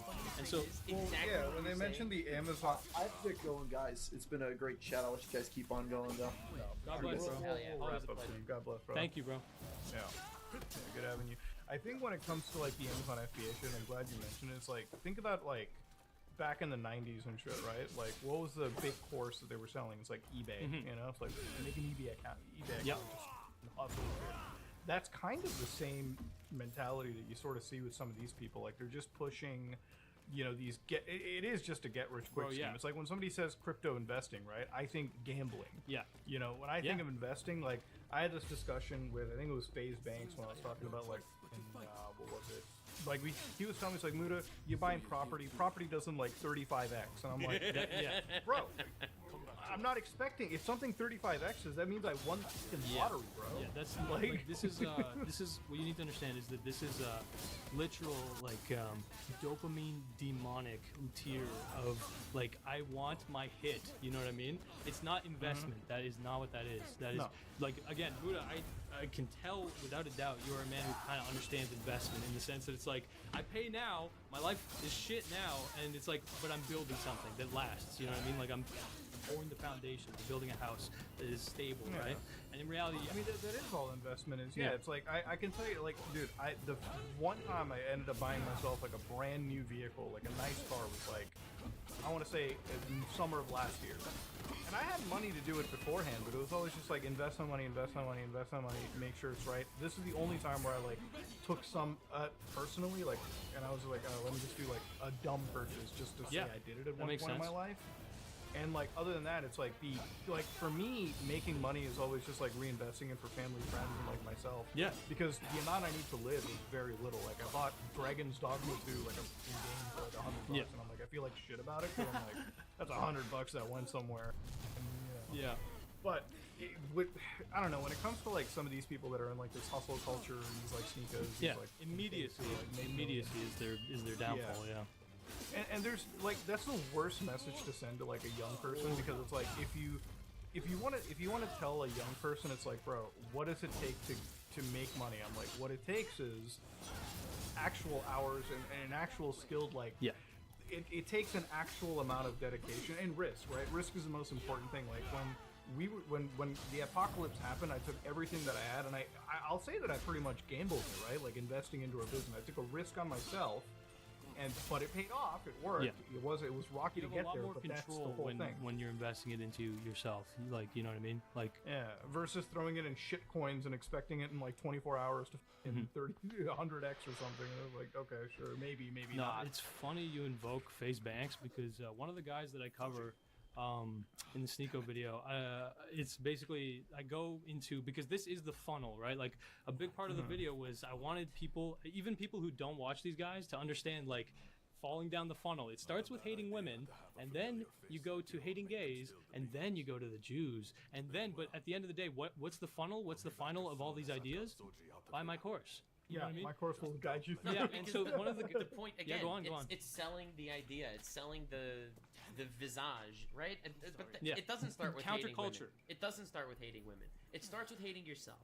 This is someone that's alone in school, that has nothing to do, that has no friends, that has no riz, no bitches, and well, he is being validated by this guy. Then he starts Fucking hating women and gays and Jews. Resentment. Bro, it's like resentment, bro. like You're when nailing it. It's like when they bring on like the girls on the whatever podcast, the Yeah. Fresh and Yeah. Fit or like Sneeko or whatever. Which, by the way, for anybody watching, these are all just OF advertisements. Like they're all OnlyFans. The whole ads. internet's It's the only OnlyFans reason these girls advertisements. are How did this showing up. happen? It's all that it is. It's all that it is. These people are promoting like, oh, Islam. Let's fucking go for like this traditional culture. Yet all you do is sit with Isn't women that that sinister? are like so far. Isn't that weird? Yeah, it's super weird. It's very weird. It's and like these. It's demonic. Sorry, These people go are on, go on. No, go on. It, You're it right, you're at a betrays point. kind of an awareness, like that these people are aware that the people who like the content shitting on women have like serious fucking demons where like they are the people they're selling. You know what I mean? Like they have these problems, right? And so a big part of like their life is shitty. And how do they supplement that? Yeah, with fucking porn, right? Because it's like fake intimacy that they don't have. And it's like that is truly sinister. When I learned that about the Whatever podcast, I was like, those guys are weird, and it's smart, smart, but it's very sinister. It's those guys have been around forever too. It's interesting. People that have like these massive, these bone to picks with certain immoral sects of society, it's because they have struggled with those demons, right? Those metaphorical demons themselves, right? I feel like the people that are going to sit there and talk about addiction 24 hours a day probably have addiction. Yeah, and like again, it's one thing to talk about addiction. It's another thing to say or whatever.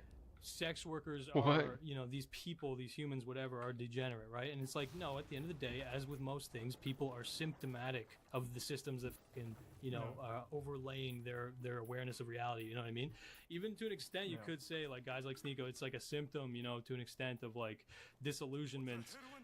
But in reality, he did start his journey jumping onto a wave. Like, he really did just kind of callously jump onto a wave. But the thing is that when they join these waves, at a certain point, they just start to believe it. You know what I mean? But yeah, especially there's I was gonna bring it back to the FaZe Banks. Interestingly, the courses thing. In the video, you guys are probably aware. There's a part where I focus again. I bring you down the funnel, and I focus. The end goal, yes, is the courses, and I talk about this Luke Belmar guy, who I would love to talk to this guy, because this guy is interesting in the sense that he is extremely sophisticated. He is actually genuinely not a dumb guy, but he's only smart at like being the biggest opportunist ever. You know what I mean? Like he's extremely competent at being an opportunist. I make him look like a total fucking dumbass, and that's because from a certain lens, he is a dumbass. You know what I mean? Like he is completely. He was totally lucky. Like he literally, what you have to understand, he literally made money selling sanitation products during COVID. He made like 16 million apparently, and then he gambled that. He literally says this proudly because this is like a flex to him that he's like this good of an opportunist. He gambled that into crypto right before the boom, and he made like $100 million or some shit. And so now you have that guy whispering into Sneeko's ear, telling him like these peasants, bro, they're literally slaves, and it's like Sneeko's like, it's kind of right, it's not fair, the system's f***ed up, whatever. And it's like it gets so seductive, but at the end of the day, like they talk about escaping the matrix, they always sell it as like we're the counterculture, you know what I mean? And at the end of the day, what is the fucking end goal? Sell Amazon FBA products, make Amazon's algorithm 1% more fucking effective, and then literally rug pull kids gambling on crypto. You know what I mean? Yeah, but the irony is they also talk about making something, creating, be proud of what you create. put something into the world. How do they make money? By getting rich people richer, right? Like by literally. affiliate links, which is the least creative thing in the world. It's almost like the conspiracies they try to push. Yeah, you know? But it's like a funny because I would say that Gokunaru's video on Sneeko was definitely a creative work. Okay, you should check it out. Bro. Okay. But it was Please. definitely a creative work. You created something, and Sneeko's reaction to it was, he's not someone that creates. He made video based on me because it wasn't creative. He can't create, he can only destroy, because the work of the devil is to destroy, not to create. Right? Like, that's his system. Meanwhile, he sits on stream reacting to stuff, and that is called creative to him. Right? Yeah. He has to really go through mental gymnastics to kind of keep... You can tell somebody's intellect by that too, because it's like, I make okay, we all make videos about certain topics, right? That we know we're gonna viewership, but it's like, do you think that video just materialized because we willed it in our sleep? Yeah. Like, Bro, are you talking about the Jews? Well, you're just researching off them right now, bro. You're not creating. Yeah, it's like, dude, we literally sat there, and it's like, you think we didn't just sit there scripting it, and you didn't Cathals, for instance, bringing her up, the whole process, it's like there's a whole thing about research, there's a whole thing about we have multiple angles of research to cover. Right after this, I'm going to be probably looking through God knows how many transactions to come to my conclusion, but it's like you research, you build it, and then you, like you said, you also have to make it funny, right? That's facts. I don't touch upon humor that hard in the video. I'll crack a joke. Yeah, I'll crack a joke just to I believe in when covering a serious topic, right? Anything, you gotta have some humor to lighten people in, it also, roll it back. You're right. Yeah, it also puts their guard down a little bit. You know what I mean? So that the heavy shit hits harder. You know? Yeah, exactly. And you gotta be able to whittle these things in, and it's just when people like Sneeko realize when a video gets made about him, and it's not because the untalented person jumped in. It's literally we it takes time for us to dig through this history of bullshit, because I hate the whole idea of going back and forth with somebody. Mm-hmm. I like to make a definitive we're proper the video, same pretty much. That's it. It's out there. Mm-hmm. It's like I want you to bash your head against the wall trying to respond against your own words, you know? Yeah. And it's funny with all these people. It's even with the Andrew Tate stuff. I remember with Willie Mack last year before I left for super fucking underrated California. video. That was a super underrated video, Willie Mack. Dude, me and Willie Mack, I even had to touch it, and I looked at it more myself. The case regarding Andrew Tate and one of their fucking victims, they had this whole defamation thing. Yeah. And it was such an insane case because it's you got actual fucking respected mainstream journalists like Candace Owens, who very recently, as of last week, she still defends this stupid shit. Where she is actually reading the same case I am. It's insane because I read the same 4 lines she did, and the the media literacy between both of us were different. She's defending a guy that knew at the age of 31 he was interacting with the minor, and I'm like, well, how do you sit and defend this? What goes through your head? This is kind of a black pill for some people, especially again, I think all of us pretty much understand this, but for some people this is disillusioning or whatever, but dude, legitimacy is a veil. A lot of the time, okay? And with Candace Owens and the Daily Wire, this looks like such professional organization. You watch her presentation, it looks so legit. And in reality, bro, this is something that's fascinating because all my life I thought I'm a commentator, that means I'm an amateur. That means I'm compared to an actual journalist, I'm an idiot, you know what I mean? And that might be true, but in reality, a lot of journalists that we view as journalists, their actual talent is at gaming an algorithm nowadays, right? That's what 100%. They're optimizing for. And so, the people that we view with legitimacy, Dude, which again, Bordering another is one of the biggest journalists in the world right now, right? Yeah, this guy, he reads articles. That's all he does. That's facts, and it's and again, Art was saying, it's such facts. It's it works. You know what I mean? The aesthetic, just pretending that you know what the you're talking about. Most people, it just works on them. And the weirdest one that I saw was Tucker Carlson, because I didn't know anything about Tucker Carlson really. I get that people say he's right wing or whatever, but the Andrew Tate thing, it's I thought this guy was a journalist. I was completely mistaken. This guy literally just went and sucked his fucking balls. You know what I mean? Completely got on his knees and sucked Andrew Tate's balls. And it's this is a respected guy or something. This is the guy that like half of our grandparents are fucking watching. It's incredible. Yeah, it's I like, again, with commentary, the reason I respect this fucking community so much is that there is this self criticism, you know what I mean? There is self-criticism a lot of the time, right? Like where it's like, am I fucking cooked? Like am I fucking something up here? And then the way that we figure that out is we bring the receipts, right? Like so many people do not bring the receipts, right? I remember everyone used to shit on the commentary community. People do, I feel like, still, because if you can delegitimize the commentary community, then you can kind of invalidate criticism headed your way.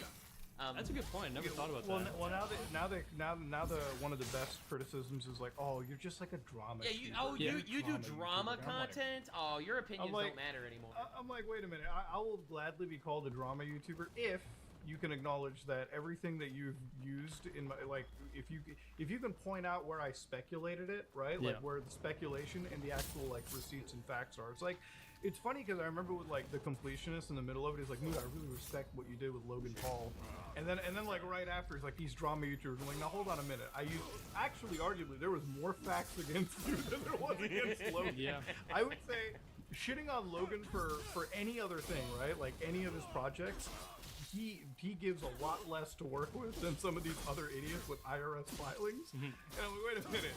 How is it drama with like him now? It's like you're the one that like, you know, pretty much gave me all of this, and like I'm working with actual verifiable facts from the U.S. federal government. So it's like, what the fuck? It literally is. Yeah, And, it is. It all is. And if you can, in bad faith, you know, what's the word? Like miscredit this guy or smear him a little bit before actually engaging with any form of arguments, then you already kind of you're priming your audience to write them off. 100%.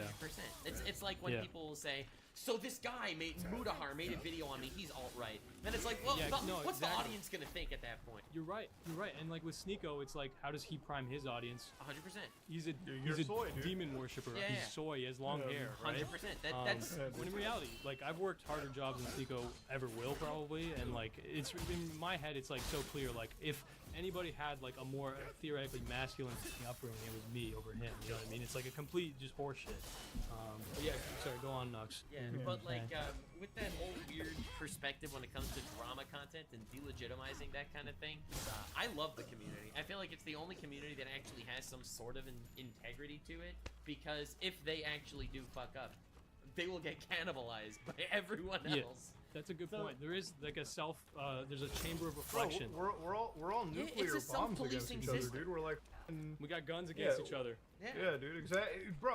But it's true. It's like if one of us fucks up royally, bro, it's not like there's no honor amongst thieves.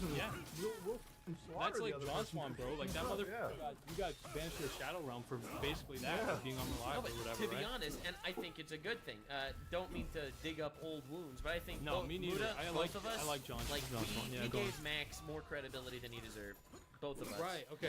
And I think both of us got heat for that, and completely legitimate heat for it. Right. And I think that's a good thing. Yeah. I think that if you actually will have repercussions when you fuck up, it makes your word worth it. Yeah. It's like there's a respect for, you know, us as individuals, whatever. But like at the end of the day, like it is, you know, your words, your content, whatever that actually has like ramifications. You know what I mean? And if I talk too much and interrupt the guests, the comment section will be very upset, and I can't help it because I'm ADHD like crazy. But I'm trying, okay? I'm trying. Oh, you're good, bro. Wait, I don't know if we're live, but like you're good. Like I'm not stressed at all. No, this is a ton of fun, bro. Oh yeah, same. It was a great episode. I think it's just like every time we have like Riverside, it's like there's a latency issue when we're talking with like everybody. So it's like, and everyone's like, we're interrupting. I'm like, in reality, it's perfect. Try not to. We're not. There's only so much you can do with the remote, guys. Jesus Christ! But I think today this is actually one of the best episodes that we've had. We've talked about a lot of interesting topics.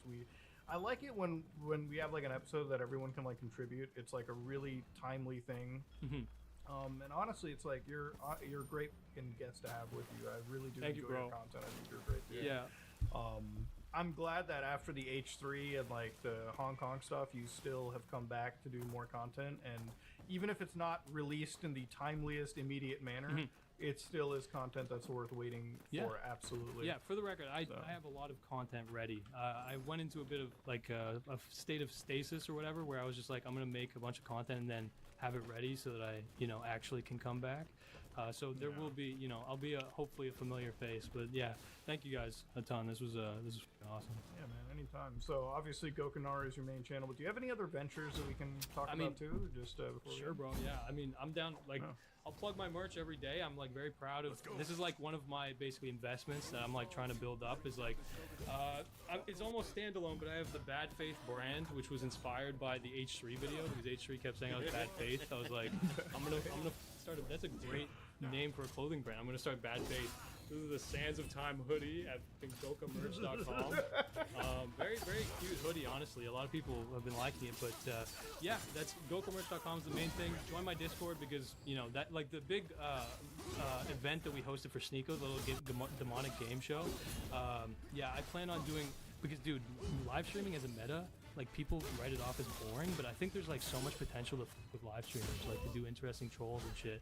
And so, yeah, I'm just kind of interested in seeing, like, even though a lot of people say that like shit's stagnant, shit's boring, like I feel like it's just that people are not thinking outside of the box. Like there's tons of potential on YouTube right now. So yes, but the big thing, please watch the Sneeko video.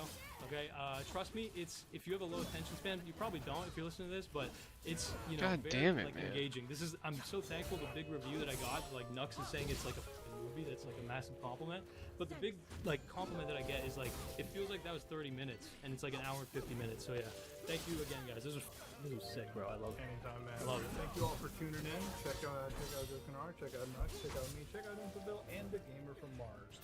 Some Ordinary Podcast, and we are out.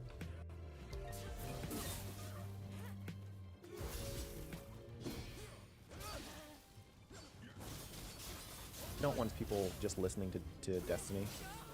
What the in his actual own voice. The article sucked from every single angle. I was always of the opinion originally that these ships basically wanted the caffeine couch. No, I think Destiny is ugly as sin. I've been documenting the complex web of Reddit removals that Destiny's moderators have been engaged in.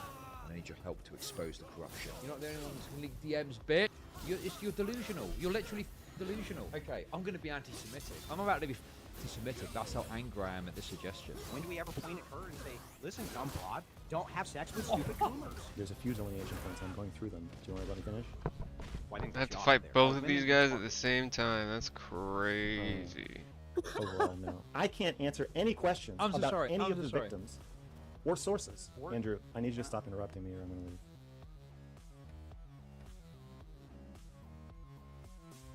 Okay, so we got this interview here. Now, you know, Andrew Wilson, I predicted yesterday he was going to call him a pedo, but based on this, Mr. Girl stops for a little chat about Destiny's antics and the cult-like defense from the DGG Orbiters. So I think there's probably going to be a bit more of Andrew trying to be a bit more good faith. But apparently it goes off the tracks by the end, but we'll see. Let's get into it. Evening, ladies and gentlemen. Welcome Yo, back. Here he is. To the Crucible. I'm your host, Andrew Wilson. I got an interview with Mr. Girl. Andrew's great. Andrew's fucking going over great. a bunch of the Destiny stuff. Andrew is my favorite fascist, honestly. I think Andrew's absolutely based. Going to be going over a bunch of stuff. I have him booked for about 2 hours. That'll probably be the general runtime. I'm going to ring him out in just a second. But before I do, just want to let you know that you can send in super chats tonight. At some point, I will try to get to them if Mr. Girl is game to do so. Also, consider becoming a channel member, and you can also give base chilling of a Crucible membership. Base chilling. People kind of like those quite a bit, so appreciate all you guys being here. We're gonna kind of dive right into this. Mr. Girl, how you doing tonight, man? I'm okay. It's a little tense lately, but so had a lot of shit going on, right? I know. I'm a little fragile, which there isn't a lot of acceptance of that on the internet, but especially people think it's self-inflicted. Oh my God! Why you say this to Andrew Wilson, the guy who called himself Big Papa Fascist? Like seriously, I don't think Andrew's gonna have much sympathy for this. We'll see though. We'll see. Maybe he will. Destiny's fans think whatever he does to you is your fault. Are you following the his doxing situation on Twitter right now? Have you seen any of that? Well, I just saw something about it.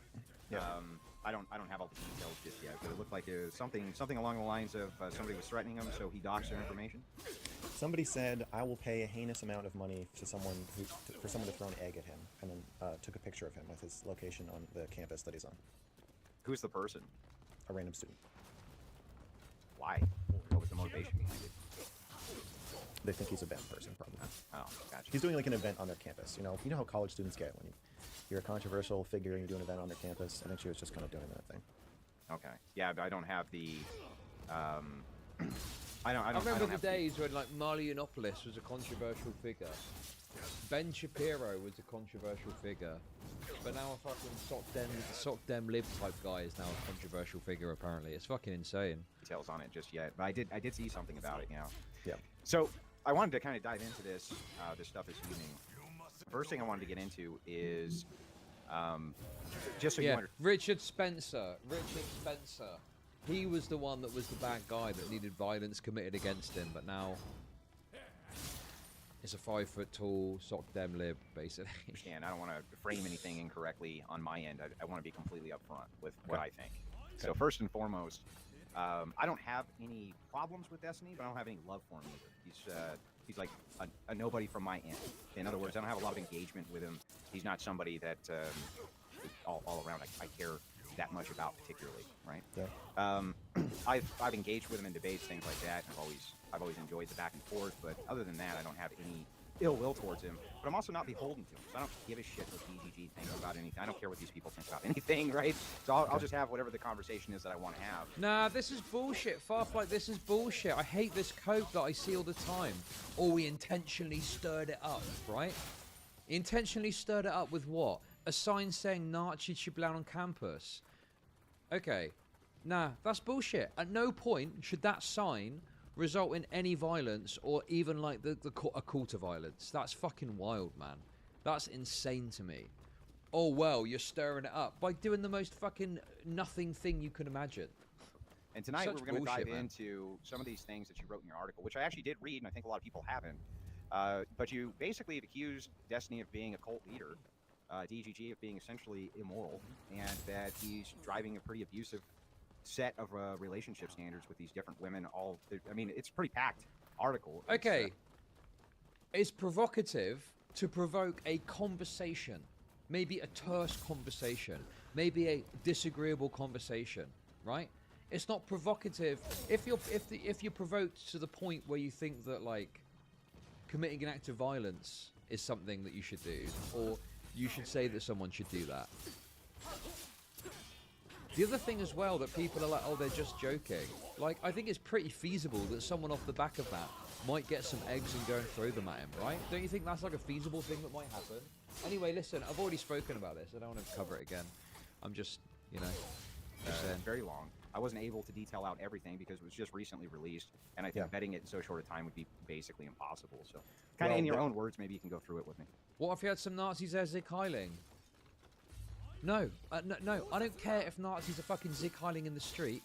At no point should violence be engaged against them. Never, never. The only time it might possibly be, you know, reasonable to, at the very least, ask them to move along or use some level of force to get them to move if it was outside a synagogue or something like that, right? If it was outside a synagogue, maybe at that point, some low level of, you know, pushing them along in some way might be acceptable. Okay, Gandhi. Okay, you're fucking lost in the sauce if you think that's a Gandhi take. Sure. Yeah, there's going to be... we're putting together a version with all the sources in it, but I don't know if we're going to make that public, but I'll definitely send it to you. I'm trying to figure out the best... Because what I don't want Where's people my formidable foes, man? In his own voice. I want them to like read the words he says written down, because I think it's a totally different experience. So that's why there's no sources in it, is I just didn't want people clicking off and just listening to a bunch of Destiny streams basically instead of reading it, because reading it is like a totally cognitively different process than being read to.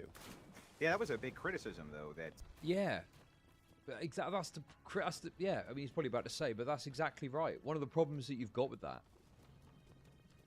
One of the problems that you've got with that is that okay, I don't know what the thing is or what the actual figure is. I saw it in an advert once. But, like, the words you say is a very small amount of the percentage of the communication that you do.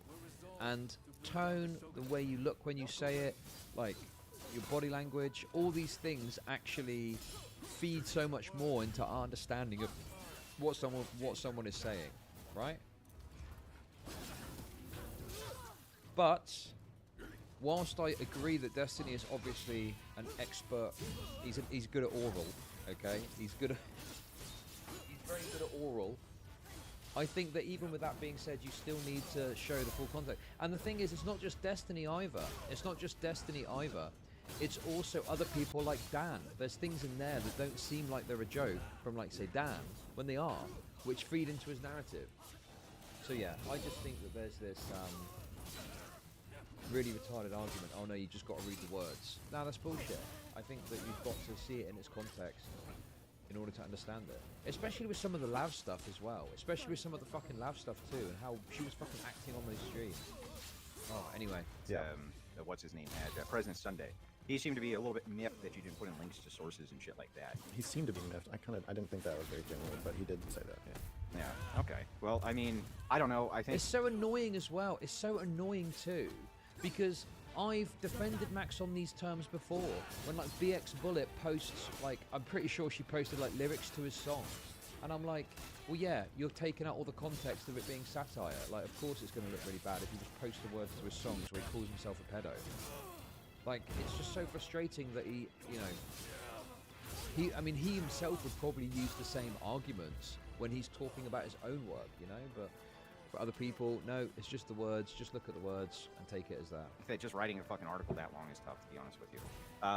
But I did read the entire thing. I'm lost on many portions of it because I don't follow this shit, right? I don't follow every degenerate. Sure. Okay. So yeah. So you asked me to walk you through it. So basically, I outlined a few trends or dynamics that I think serve as through lines through what I view as abuses of his platform. So some people are saying stuff like, why are you including him saying that he planned to kill a teenager, 12 years ago, or him groping somebody on stream 11 years ago, or whenever it was. If I'm writing a report to outline what I view as abusive behavior by Destiny, to not include something like that would be a pretty significant and I think kind of strange decision. So it's not so much that I'm saying any of these individual stories, especially the ones that are 10 years old, are like grounds for cancellation. I really just wanted to paint a picture of the kind of irresponsible and retaliatory way that Destiny wields his power and his platform. So I identified a few dynamics in the beginning. One is... The problem with that is like some of this stuff is not... It's like... If it was like you had Destiny sexually assaulting someone 11 years ago, and then something similar, you had a through line of these repeated kind of like touching of women against their wishes or something along those lines. Yeah, maybe you'd have a more compelling narrative. But what you have is him grabbing that person's breasts however many years ago, not to my knowledge doing anything of the same nature since. And then other things that have happened, which in some cases you might even criticize, fine. But it's like, it's disparate. It's a disparate pattern. And he wants to act like, no, this is a more thorough pattern. No, there's a disparate pattern of actions that in some cases aren't meaningfully linked together. So I just think that it seems like, again, I'm going to be looping a bit on this, I expect, because obviously I've watched a bunch of these conversations he's had now. Okay? But it just seems like he thought there was going to be more, that it didn't actually transpire to be more, and he had to run with what he had, which is far more limited than what he'd originally hoped he would have. Unequal sexual relationships. Another is retaliation, and I think one of them was, what are they? I don't remember the third and fourth one. Hold on. Maybe I can help with a little bit of clarity. At least kind of even this term of retaliation. Okay, retaliation. What does retaliation mean? What needs to happen for you to retaliate? What needs to happen for you to retaliate? Well, someone needs to do something to you first, right? And one of the funny things about the article is that he is completely stripped, in some cases in totality, has completely stripped the context of some of the dramas that he's discussed So he's talking about the retaliation.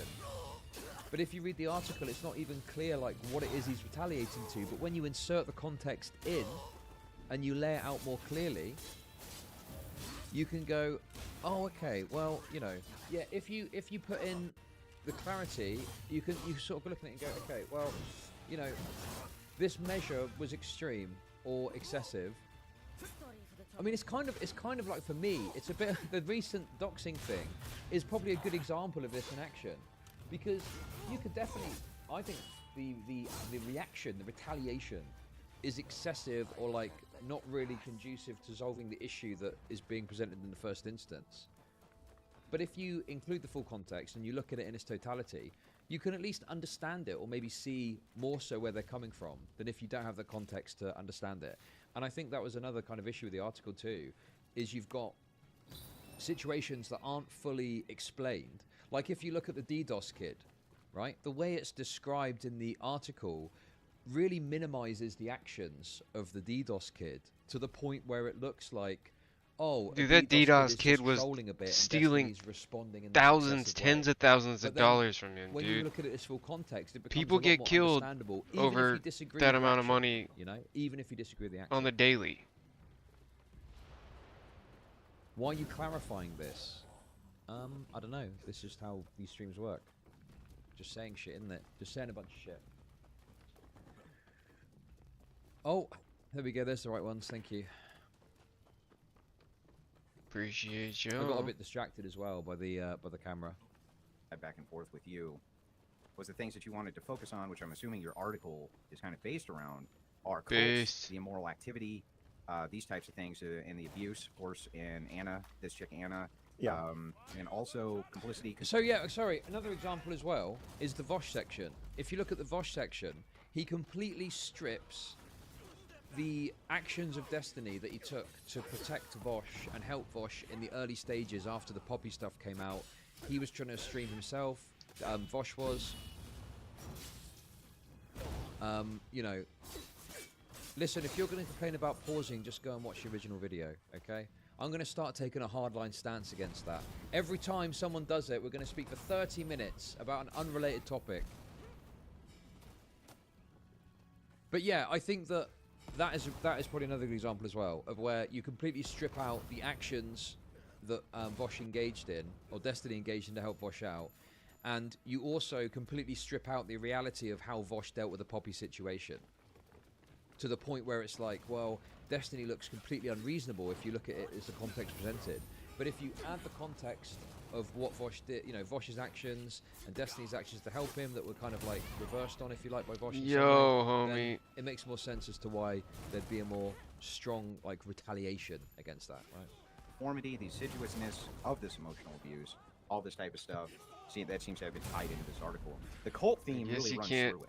Yeah, so number 4 I had was narrative control, which is the way the Orbiters will pick up the reality that he wants to sell and then go out and kind of do his bidding and knock down even complaints about that people saying he's abusive. They will dogpile and try to humiliate and discredit these people. And then number 3 was sadism, which is Destiny. You think he's a sadist?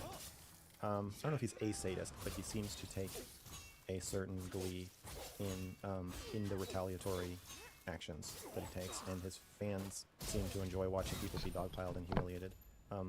And then I think so. Each of these, I think is bad and worth criticizing. But when they're combined, like with Anna, when you have a case of somebody who he's had an unequal sexual relationship with, who's retaliating against her, threatening to leak her nudes, telling the world that he wants people to think she's insane, so they don't believe her abuse claims against him. Laughing and joking about it and enjoying it, and his fans enjoying watching her freak out. People on Kiwi Farms enjoying watching her freak out. And then, again, I've been critical of the Anna sexting stuff, but even that segment also stripped out the context of the things that Anna did to make it look like, you know, Anna was just, oh, Destiny slept with her, and then nothing happened, and then all of a sudden Destiny was freaking out about her. Like, when you strip the context out like this, it actually makes it harder to be critical, because you're not looking at the totality of the actions to give a complete picture of the criticism. So it's just... The article fucking sucked from every single angle. Thank you for the $5, Rashid White. Appreciate it. The article, President Sunday was correct. President Sunday was bang on the money. As much as, you know, it's difficult to say that. In that the article has actually made it harder to be critical of Destiny because of how badly it's been done. And then getting this large group of people, and at the time including me, to agree to just either turn a blind eye or actively spin the narrative that listening to Anna somehow hurts her. So just, yeah, I think when all four of the dynamics are combined, it's particularly heinous. Well, some of the criticisms that I had from the beginning of, I haven't followed the conflict any more than I've really discussed it with you and what I've seen on social media, but I was always of the opinion originally that these chicks basically wanted the casting couch, right? That makes sense. That a girl who wants some clout, things like this, they find somebody who is very open to these sexual relationships, they hump them, they get the clout, right? I mean, that happens all the time. Thanks for the $5. Kind of these Sonia, hello. and things like this. So the difference is, thanks for the raid, Sonia. Funny guy and not an insane one, a political leader. though, is when I read your article, you seem to paint a different picture that with some of these women, it's not that they just want the casting couch or this type of thing, but they feel like they're actually in an emotional relationship with this guy. Yeah, clearly they, because it's not, you're not just trying out for a role in a movie. It's, to be a Destiny Orbiter, you know, he calls you his friend. It's an ongoing, entangled, interpersonal and professional relationship that you're getting with the clown. Wait, Destiny's ever called me a friend? That's bullshit, man. Is that also, I mean, I think that Max and Destiny did have a personal relationship, but I mean, I have never been of the impression that me and Destiny are friends. You know, it's always been maybe it's because I'm not mentally a woman, perhaps, but I think there's some people who he forms a closer bond or friendship with, and other people that he doesn't, you know? Feels bad, man. No, I prefer it that way. I think there's way too much like, oh, we're friends online. I don't think it's excessive. I think that it's better off viewing them in terms of what the relationship actually is. So it's not quite the same. Also, I know it happens a lot, but a lot of really bad things happen a lot. I don't think it's right to even the casting couch thing isolated. I don't think is right. Well, I mean, maybe not, but you can at least understand the motivation that people might have behind it. Right? Oh yeah, sure. Yeah. So I mean, that's what I'm saying is, whichever position you take on it, whether you think that it's like some powerful dude who has all the control, so they shouldn't be doing it or whatever, I can at least understand the motivation from the woman's perspective and from the dude's perspective. And there does seem to be a lot of this fuck your way up in the e-celeb world, man. Yeah. The thing. So I guess the argument against that, or my belief, is that you can't consent. You can't consent to sex in a situation where someone has that much power over you. Okay. Yeah. This is. I wonder how you use it. Sex consent takes with Max Carson. Is that? I just think that's bullshit. All right, honey boo boo, you're way too my hot. Ex was my boss, and we slept together. She had power over me. Direct. She had more explicit, direct power over me than Destiny's got over any of his orbiters. Right? She was the boss of my boss. Right? It even reached the point where she was literally my boss. I ran a store and she was the regional manager. She was I reported directly to her. Right? And we had a secret relationship. So I'm happy with it. I look back on it and everything was fine. Right? Well, I mean, obviously we're not together anymore, but that's besides the point. But like, could I not have consented then? Isn't that up to me? Isn't that my decision as to whether or not I truly consent? Why is it up to fucking him? By Max's own logic, I couldn't have consented. That the thing. So I guess the argument against that, or my belief, is that you can't consent. You can't consent to sex in a situation where someone has that much power over you, and it's inarguable. I mean, you know, my ex had like direct say over whether or not I had a job. Like, there was even a bit of funny business that happened. I mean, I was very good at my job, don't get me wrong, but I was moved to be in a different store so that we could be closer together. Like, there was all sorts of like funny power shit going on. Do you know what I mean? But like, I was quite happy with it. But according to Max, no. I've got to look back at that and go, oh no, I got, you know, my consent taken advantage of or something.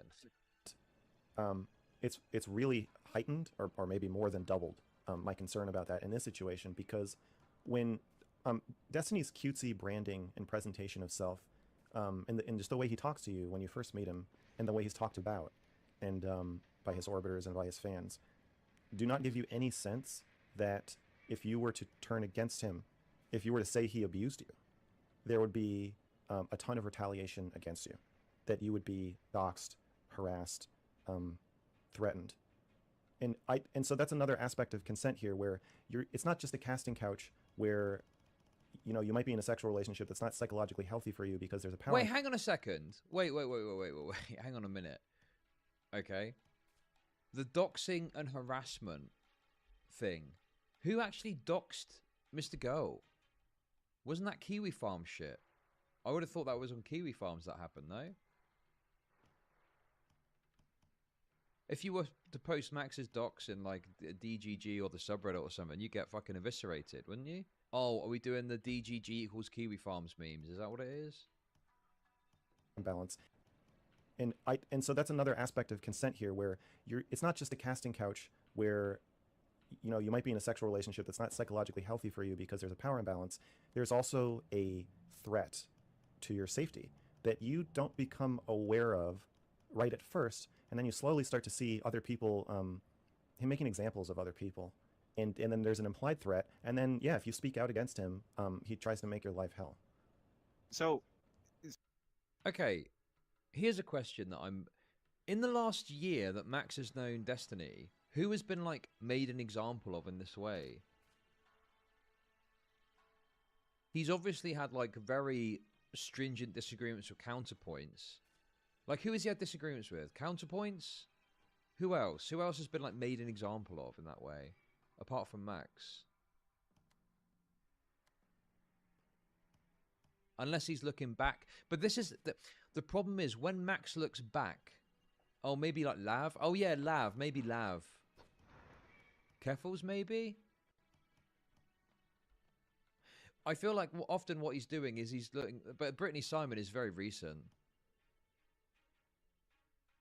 Did he make an example of Brittany Simon? I watched a video about it. I mean, I think personally it felt like Destiny was kind of overreacting to what Brittany Simon said. That was my rough takeaway from it. But like, if he doesn't want to associate with her anymore because she said what he considers to be shitty things about him, I mean, that's kind of up to him. But beyond him just saying like, oh, I don't want to associate with her anymore. That was it. He didn't really do anything more. There wasn't like, I mean, there were people kind of shitting on her a bit, I think, but it wasn't like, didn't seem to be this massive onslaught against her, unless I missed something. He just kind of moved on, yeah. Just take that for a sec. One key thing, I was talking with Zonia the other night, and Zonia was saying that, you know, fuck power dynamics. I don't want to hear the word power dynamics because it's meaningless or it means a million different things to a million different people. But I just kind of point out to Zonia that if you're a man who's in a position of a lot of authority and you have gathered a lot of power to yourself, don't you think, generally speaking, those types of men have the discernment to know if a chick is a batshit crazy chick in like 15 seconds? Like, they can spot them a mile away. True. And so it's kind of an easy magnet for them to do that type of manipulation if they wanted to. I don't want to co-sign your implied negative framing about the women I've written about. Well, not the women you've written about. I'm talking in... Based from Big Mama Fascist. Oh my god. I'm not going to sign off on the misogyny. No way. A general sense. Okay, yeah, so I just want to be careful that Wait, what? Talking in what is going on with my connection? Just in a general sense, if you're a man who's of high status, right? A lot of times those dudes are banging all kinds of women, right? Like, I mean, let's not kid ourselves, they are. But a lot of them seem to have the discernment of, like, I can spot crazy a mile away, and this could potentially be a threat to me. They seem to have that kind of discernment, and I would think a person who has really great conversationalist skills and has dealt with just tons and tons of people would be able to very quickly spot that or suss that out, that there might be these potential mental illness aspect to these types of people. Thank you for the $20. I mean, you get that when you're on your show. If you get a call in or something, you could probably suss out fairly quickly if the person you're talking to might be a little off, right? I mean, to be honest with you, that's like most of Max's audience, isn't it? Isn't that most of Max's audience a little off? Remember that guy when I was on there that called in that tried to argue that Max has got autism so he could feel validated that he's like him? Yeah. Yeah, I think you're framing it in a risk as a risk to Destiny himself. And the article, or me, I'm more interested in framing it as a risk to the person you're having sex with. I think that if you're in a position of power, or if I'm doing a call-in show and people are calling in, if somebody seems unstable or like it's not a safe conversation to have, the reason I don't have it is not because I really think that they're gonna hurt themselves and then sue me, or it's gonna reflect badly on me. It's because I don't want to inadvertently hurt people for entertainment or for my own pleasure. No, I think I understand that. The weird thing though is like some of these women do go after this, like they really do. They're adamant to go after these kind of powerful men because it gives them a leg up. I'll give you an example of this. Okay. So this chick that I worked with, was my first intro into cults. Brittany at Politically Provoked. She humped this guy for a leg up, right? They don't seem to care. I wouldn't say that she's mentally ill. I don't know that either of them has ever confirmed that. Well, one of them hasn't denied it. So whether they've confirmed it or not, my suspicion is at least something like this likely happened. So the question being though is like, what was the motivation to do it other than she wanted some fucking clout? There isn't really any motivation besides that, right? I mean, I don't know if that's strictly true. God, listen, I don't. Oh, this is cringe. Look, man, I fucking. God, this is so gross.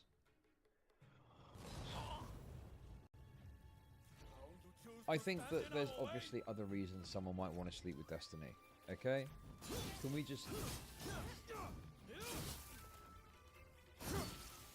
I'm not going to leak anything. I'm not a leaker. I'm not a leaker, okay? Chud, we can't hear you, mate. Thank you for the $2. What other reason? Don't make me fucking say it. That's so gay. Don't make me fucking say it. It's gay as fucking hell. I'm not sexually interested in Destiny, obviously. I'm just saying that, I think it's a bit silly to just be like, oh, the only possible reason is for a leg up. No, because it's... No. You know what I'm... Listen. I think Destiny is ugly as sin, okay? Let's make that clear straight away. I think he's ugly as sin and he's boring. Fuck that guy. I can't speak to Brittany's motivation for doing something that I haven't confirmed that even happened. So I can imagine a hypothetical woman who would have sex with someone for clout. Yeah. Well, that's all I'm saying is that I do think that these women do exist, and it does give me somewhat of a hard time, pointing at the dude and being like, "You fucking scumbag! You're in these huge positions of power," because they could be pretty fucking adamant about it. No, okay. Can we just? It just feels a bit weird to comment on a reason why women might want to sleep with Destiny. Okay, I'm just saying. All I'm saying is, I just think that it's ridiculous to say, "Oh, the only reason is to get a leg up." That doesn't seem true to me at all. You've had chicks who are adamant about, hooking up with you or things like this in your life. I'm sure. And, yeah. The temptation's pretty overwhelming at times, right? I mean, there's temptation to use my power for sex. Yeah, but I think it's really wrong. I mean, it to me, calling it clout has a way of belittling the motivation of the woman.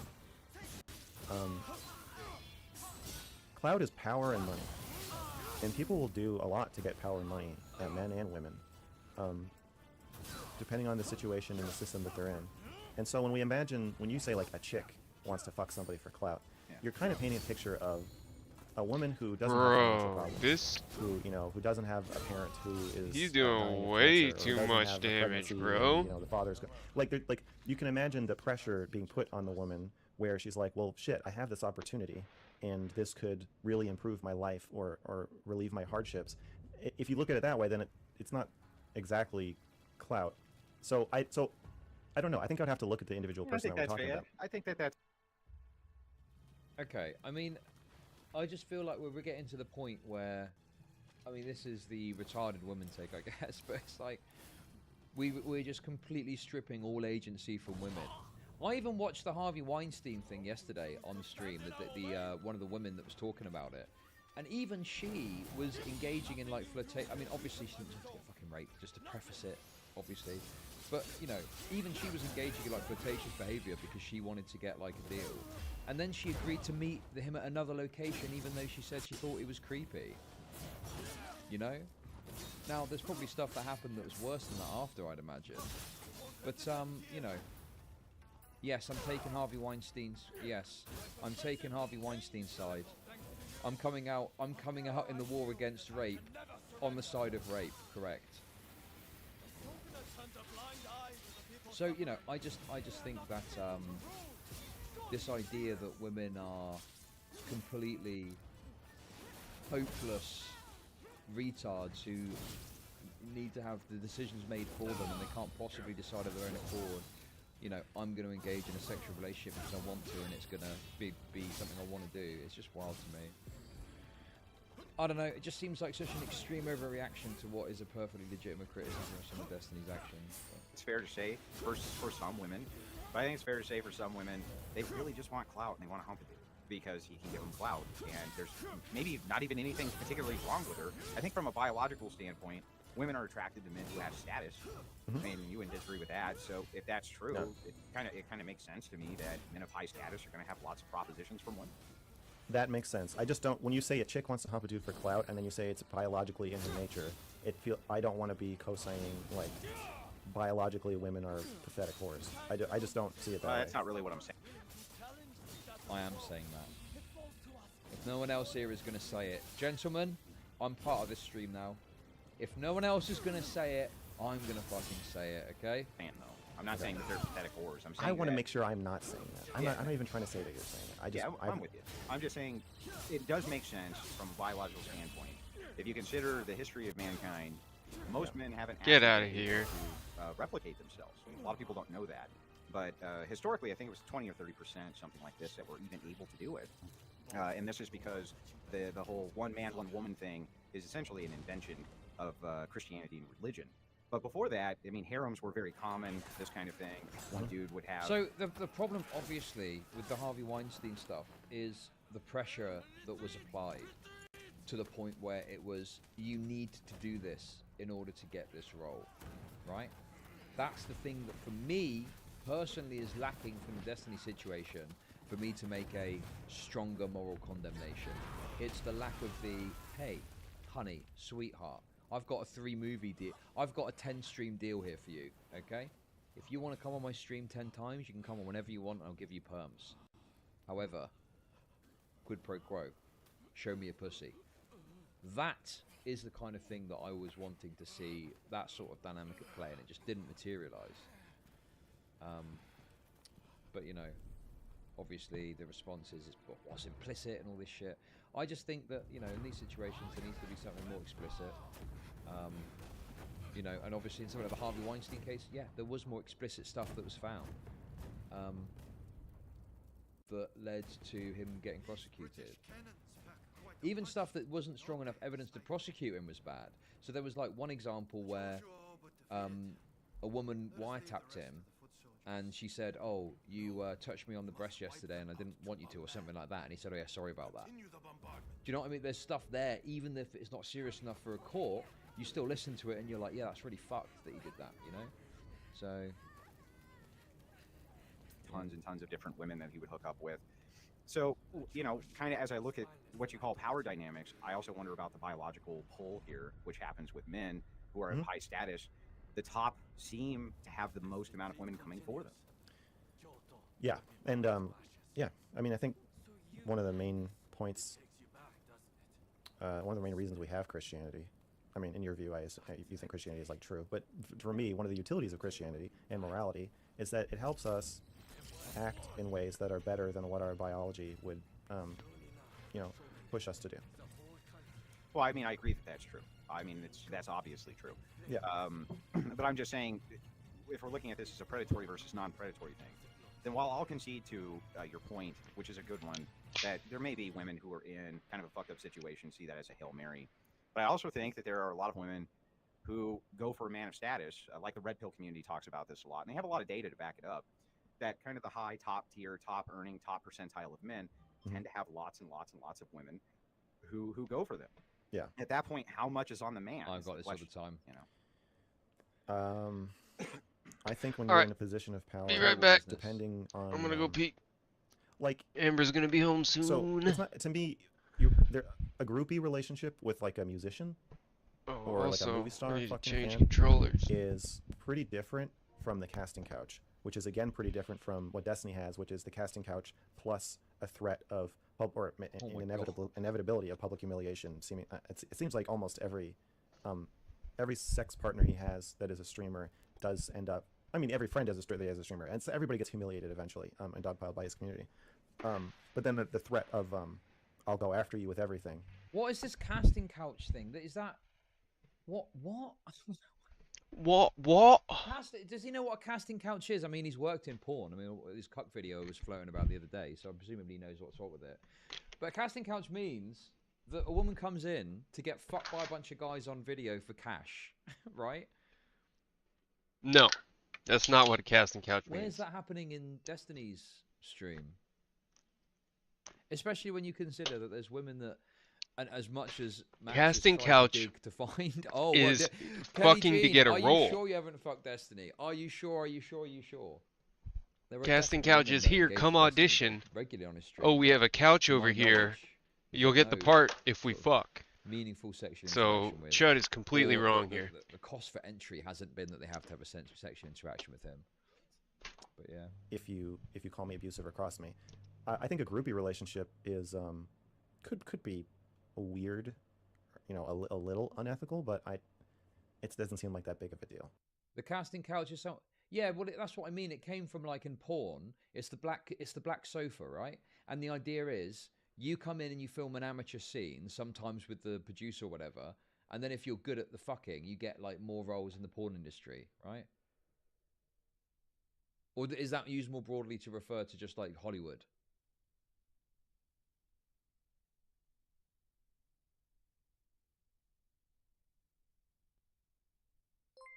I guess, yeah, maybe it's used for the Hollywood thing too. But yeah, the point is there isn't that dynamic that really exists. He saw it in a dream.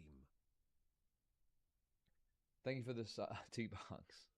That's fucking hilarious. He literally has watched so much casting couch porn that he thinks casting couch porn, casting couch comes from the porn. Just fucking the producer, yeah. Well, that was the Harvey Weinstein method, right? It was the 3 contracts, 3 movie deal. All you got to do is suck my circumcised penis. Okay, let's just continue. Come on. Because you don't really have power over the person other than their admiration and their fandom.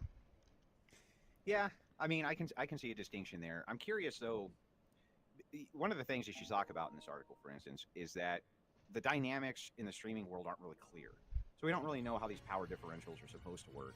We know, like, we have a history of rock stars and a history of kings and things. Like, we understand how all that works. Right. But when it comes to these online relationships, we already know that the parasocial relationship exists, that people flock to it, that there's a lot of these subsect online cults like the Grapers, the Bears. Insert your pack animal here, right? Mm-hmm. You have the horses.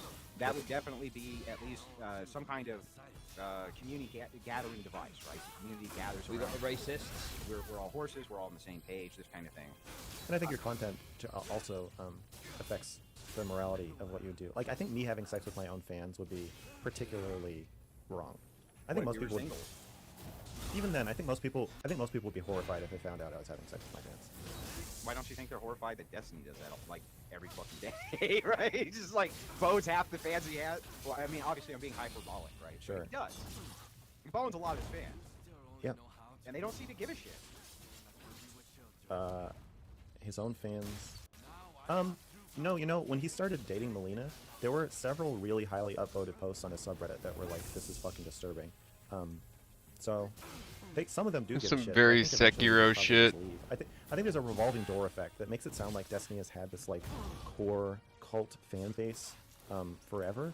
When some of them do stick around for years and years, but also I think when some people are just like, oh, I'm growing out of this, or this is just weird to me, they are pretty quickly pushed out of the community. Either they're banned or they're just like repulsed. It's interesting because I've actually seen that phenomenon happen. Hey. It's one of the big criticism against Thank you, twins, bears, and alternate Fuentes I and do my Scrapers is best. that they'll often switch their social circles in order to bring in a new crop or a new grouping of people. Right. And To this replace is that the revolving door Oh effect. wait, hang on. Oh fuck! Can someone post it in my Discord? Apparently, this is funny. Apparently, Max reached out to someone whose like Reddit post got deleted or something. I'm pretty sure I saw something. If I didn't dream it, I'm fairly certain he messaged someone on Reddit about their Reddit post getting deleted. Is that true? That happened. Cool. So I mean, I can understand that. And the question becomes then. I worked at a restaurant with Owen That's Benjamin. I wild. don't know if we've ever talked about this. For real? Yeah, I worked at. It's funny actually because I was looking back through my messages with Max because obviously I was a bit annoyed that he tried to embarrass me with the soy, but there was one message I saw and he was complaining about the Reddit, and I said something like I can see where you're coming from, but it's Reddit, mate. Like that was my response to him, and this was months ago. This was months before it all went down. And I was just look back about it, I was like, once again, I am fucking vindicated and all my fucking shit to him. At a place when I was 20 called Koji's Sushi and Shabu Shabu in the mall with the Kodak Theater where the Oscars are, or where the Chinese theater is in Hollywood. You know the handprints outside? Yeah. Big tourist trap, lots of Japanese tourists. We had David Hasselhoff come in, serving all this. Those are like the camera snappers, right? Yeah. Yeah, I'm with Yeah. you. I really wanted to erase his accent. Owen Benjamin was a waiter and I was a busboy. And he used to call me Harry Potter.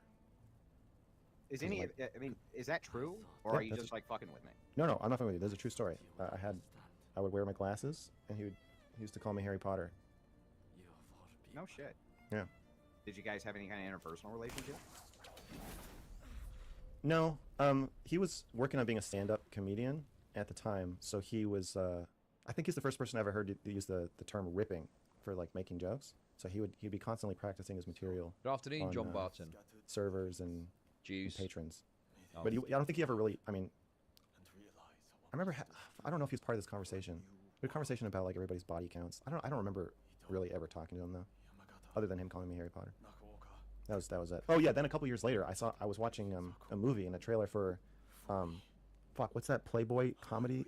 Why does Max think now control something abusive? It's literally what people hire PIs to do.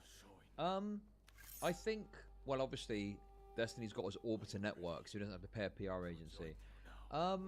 Yeah, I mean, I think that obviously as a streamer, for example, when my allegations dropped against me, of course, I wanted to dictate, like, I'll have my say of what was going on. And I obviously didn't want people to kind of go along with the narrative that I was some fucking pedo groomer. So I released information in order to clear my name. Now, that to me is like a form of narrative thing, right? Because obviously I want people to look at my stuff and go, okay, I can see there's a bit more to this and stuff. Listen to my stream, figure out, okay, it seems a bit more reasonable than what was presented. I wish Chud would groom me. Wow. So the only reason the narrative thing would be bad is if you're being dishonest or lying. Thank you for the $10. Appreciate it. That was the best one. That 30-year-old that was like, "Oh, Chud groomed me," and then they showed the screenshots and it was just like consensual, flirtatious, sexting messages. Look at what Chud did to me. It's like, bitch, you're lucky I fucking did that with you, you ugly fucking whore. Okay, Jesus, what was I thinking? Nonetheless, like, could you imagine accusing me of grooming at 30 years old? Like, Jesus Christ, man. Anyway, Like the house bunny, the bunny house. Yeah. You know what I'm talking about? Yeah, I know what you're talking about. From like 2005 or something, and he was Old in the ass trailer. movie.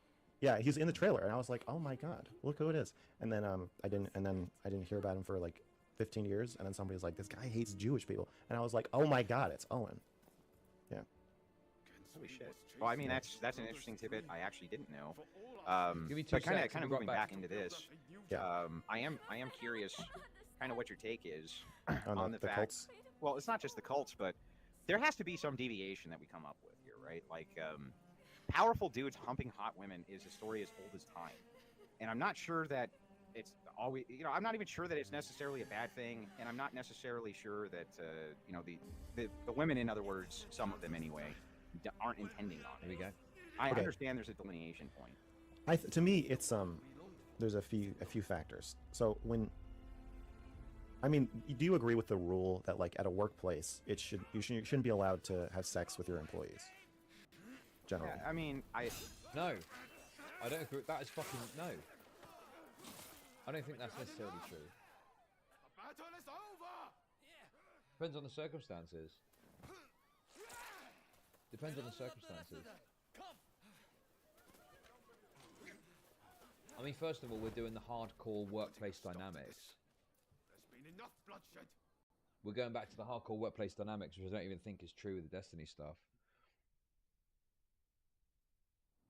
But yeah, obviously workplaces generally discourage it, but if you really get on with someone, even if they've got a position of authority over you, I mean, I think there's ways and means that you can engage in that relationship. You know, is that they say don't shit where you eat, but that's not necessarily like... People have secret affairs in the workplace all the time. You know, sometimes it blows up and causes issues, other times it's fine. Anyway, like I say, I'm the test case. I slept with my boss and it was all good. Got I 3 tend kids to out of the deal. agree that that's probably bad practice, yeah. Do you think it's immoral? I don't know about him. You mean like if your boss at McDonald's, like, I don't think it's immoral, no. You know, like, no. I don't think that's immoral. It's probably a bad idea generally, broadly. Right? I think that you're probably best, like, there's a reason it's discouraged. But the weight of it being immoral is way too much for me. I just think that you discourage it. If it happens, you try and deal with it the best way you can and move forward. Like, I don't think it's like something that should be, you know, it depends on the dynamic, obviously. If someone is someone's boss and it's like, I will give you promotion, but you've got to engage in a relationship with me, suck my dick, whatever, that's wrong.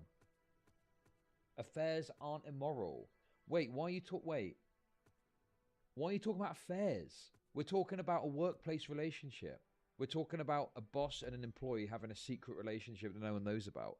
Like, that's not immoral, no.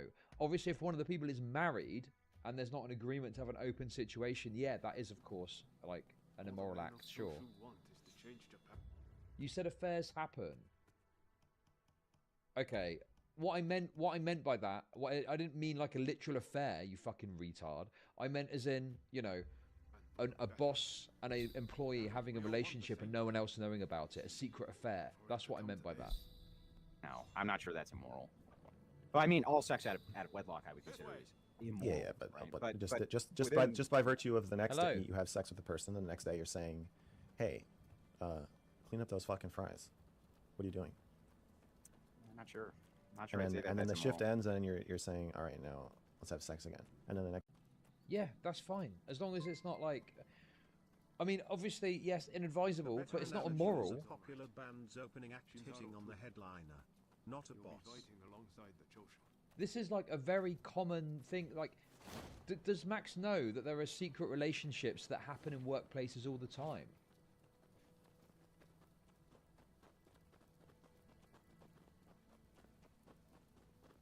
And also, you know, that's assuming there is definitely the work dynamic that exists, you know?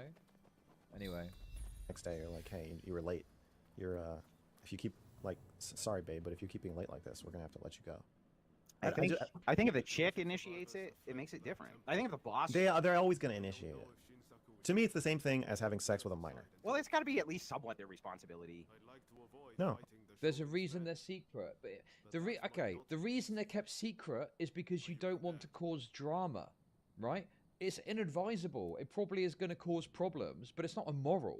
It just means that if it comes out, there's going to be gossip and drama and stuff, which is exactly what happened with my thing. The Shogun's forces, especially the Shinsengumi. Who here has been in a relationship where it's turned out the boss is sleeping with the employee? Right? Should have known you'd be ready. Wait, what did he just say? If they find out If the chick initiates it, it makes it different. I think if the boss... They're always gonna initiate it. To me, it's the same thing as having sex with a minor. Well, it's got to be at least somewhat. That is fucking insane, man. That is fucking insane. That is fucking insane. The same as us having sex with a minor. 2 adults consenting to something. What? Okay. Okay. I was fucking my manager, but she couldn't give me any raises or any sort of leg up due to the company structure. She me technically. That's mental. He's doing his thing where he says some retarded hyperbolic thing. Thank you for the 20 bucks. Oh, hey, short back Taku. It's all power imbalances, Chud. If there's a difference in power between two groups, all consent and negotiation between them is automatically invalid. That's why employment is theft too. Yeah, man. Honestly, this is wild. Right, I was going to post this when Redacted sent it and honestly forgot, but now that the piece is out, I remembered. Asking Redditors with removed threads for dirt is literally the bottom of the barrel. Hello. I've been tracking the removal of highly upvoted posts from our Destiny. That is the sign of a schizo straight away. I've been tracking the ebbs and flows of the subreddit. Post removed, post added, post removed, post added, post removed, post added, post removed. I've been documenting the complex web of Reddit removals that Destiny's moderators have been engaged in, and I need your help to expose the corruption. Bro, that is fucking insane. And stumbled across yours about the situation around, about his paper around this rich situation. I wasn't going to reach out to any Redditors. That sentence, man, come on. But I just interviewed Forethought, including about your post removal, and wanted to ask if I could have your opinion on it. Would you be up for a brief Discord conversation?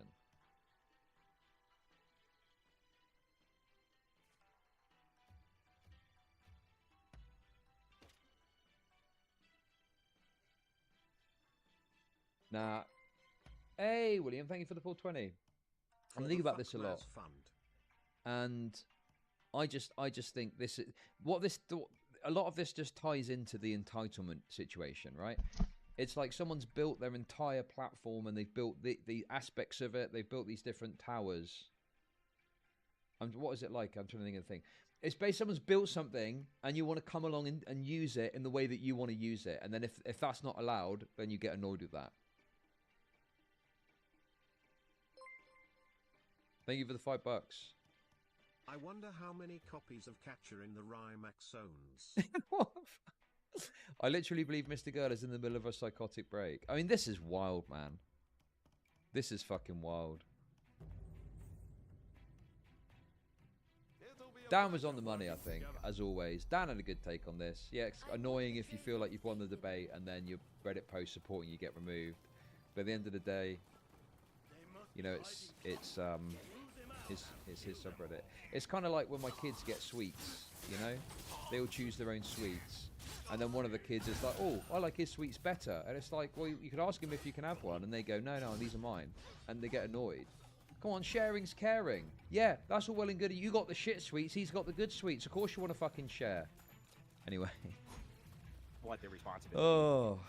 No, to me, the power differential means that it's not. I don't think. I mean, okay. So here's my view is that it's like having sex. It's like a high school teacher having sex with a teenager. No. Like, no. Yeah. Eventually, a teenager is going to try to have sex with you if you work at a high school. Wild. But yeah, but Max, you're stronger than almost all women. That's fucking such an insane comparison.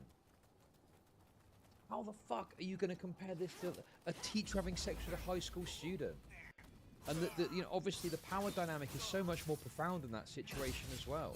When you've got someone who's, you know, first of all, there's the age differential, which is likely to be quite vast, right? Plus, the likelihood is the person is probably going to be underage. And the funny thing about it as well is there probably are situations, because I think after they graduate, if you've, after a period of time, you're allowed to date a student. Is that right?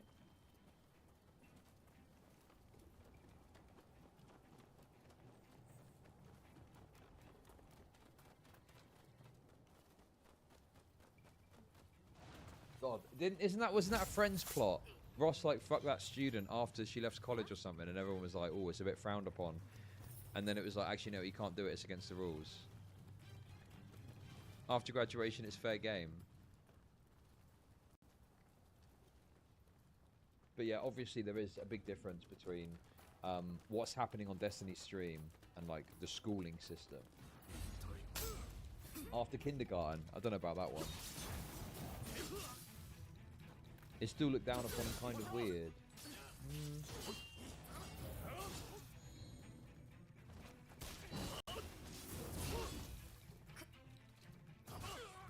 I feel like people say something's weird if they think it's bad but don't really have a substantive criticism for it. I've got to be honest. If someone's graduated and they're past the age of 18,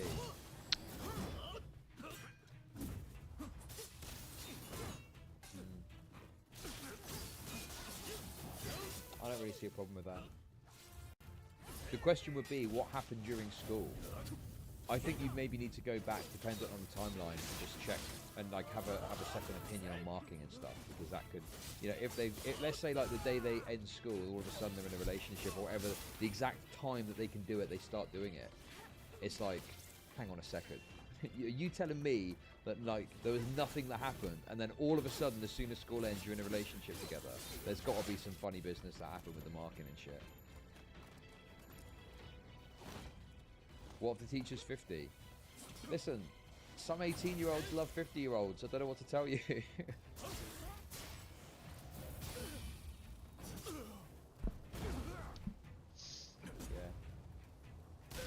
Yeah, I just honestly, I think that there's a lot of stretching to fit other situations which we already know to be very bad and something which we should disincentivize to what's happening on Destiny's stream. And when you actually start to think about it, a lot of the things start to buckle and break. Yeah, I don't know. The fact he's trying to compare it to statutory rape is fucking insane, though. But anyway, let's continue. Women. So that power differential doesn't make it immoral for you to hump them. Anyway, what did you just say? If you work with it, I don't think. I mean, okay. So here's my view is that it's like having sex. It's like a high school teacher having sex with a teenager. Like, yeah, eventually a teenager is going to try to have sex with you if you work at a high school.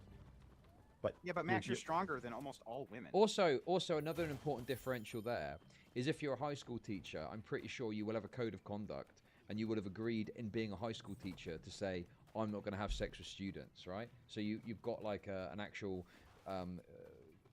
employment obligation to not engage. Obi! So that power differential doesn't make it immoral for you to hump them. I'll be right back, guys. You don't hump any women weaker than yourself? Oh no, sorry, I understand what you're saying. Yeah, you see what I mean? Like, that's why we need some kind of delineation.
in for 20 more.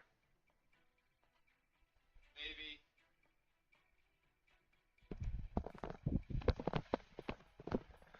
Alright, guys. Gym in 20 minutes. The difference is that if you're Goddamn physically woman's overpowering making me somebody, work out.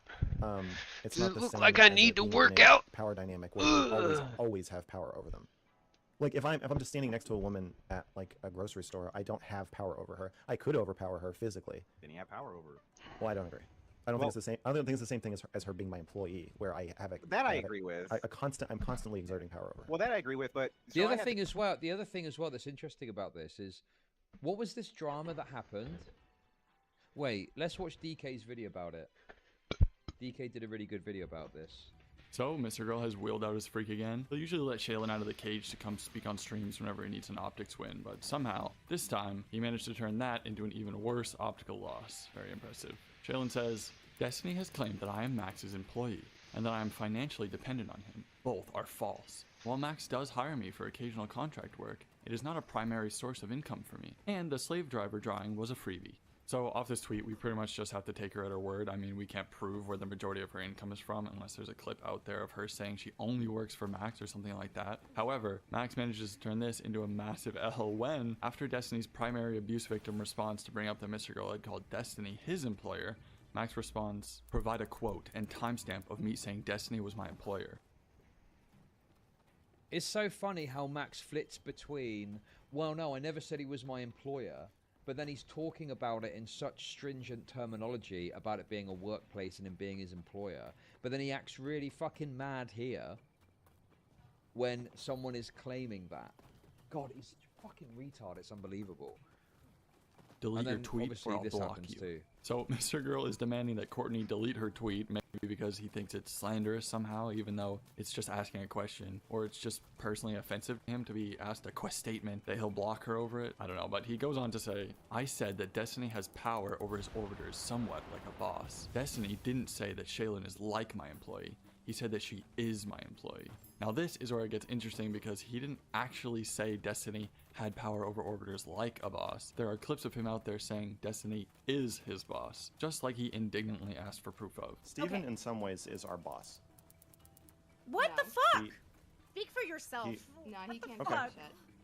Steven is our boss, and he's also our friend, but he's our boss. And that creates a lot of weird social dynamics. Now, obviously, the two situations aren't even comparable at all because Max is literally paying commissions to Shaylin for her work, meaning he literally is her boss at some points, as he said here in a Reddit thread. But Holy Destiny shit. doesn't actually pay orders directly, as far as anyone knows, and orders are under no obligation to stick around if they don't want to. He does not relate to other people as others. He only relates to them as actors playing characters in his movie. When a narcissist meets a new person, he casts them into a role which is then fixed. Thank you very much for the 1,000 secos, whatever they are. Thank you for the $100. Very generous. Roughly $100. Thank you. 1,000 secos. 96 bucks roundabout. I'm gonna call them secos because I like it. No contracts have been signed, no agreements for stream time have been made. Embarrassingly, Max responds to this clip with, thank you. I did not mean it literally. And I definitely didn't mean employer, but yes, I did say that. You're right. And of course, it's just not how he meant it, you know? But this isn't the first time Mr. Girl has been caught red-handed. Anyway, listen, the other part is about something else, but good video from DK there. Didn't ask him to do that, by the way. That was his own work. I mean, yeah, it's and he constantly talks about the employer thing. Like, yeah, the idea that he would freak out about, oh, you really think I'm calling Destiny my employer? Show me why. Like, come on, man, that you've constantly fucking spoken about this, and he's doing it now. He's doing it right now. This debate once with this girl Nina.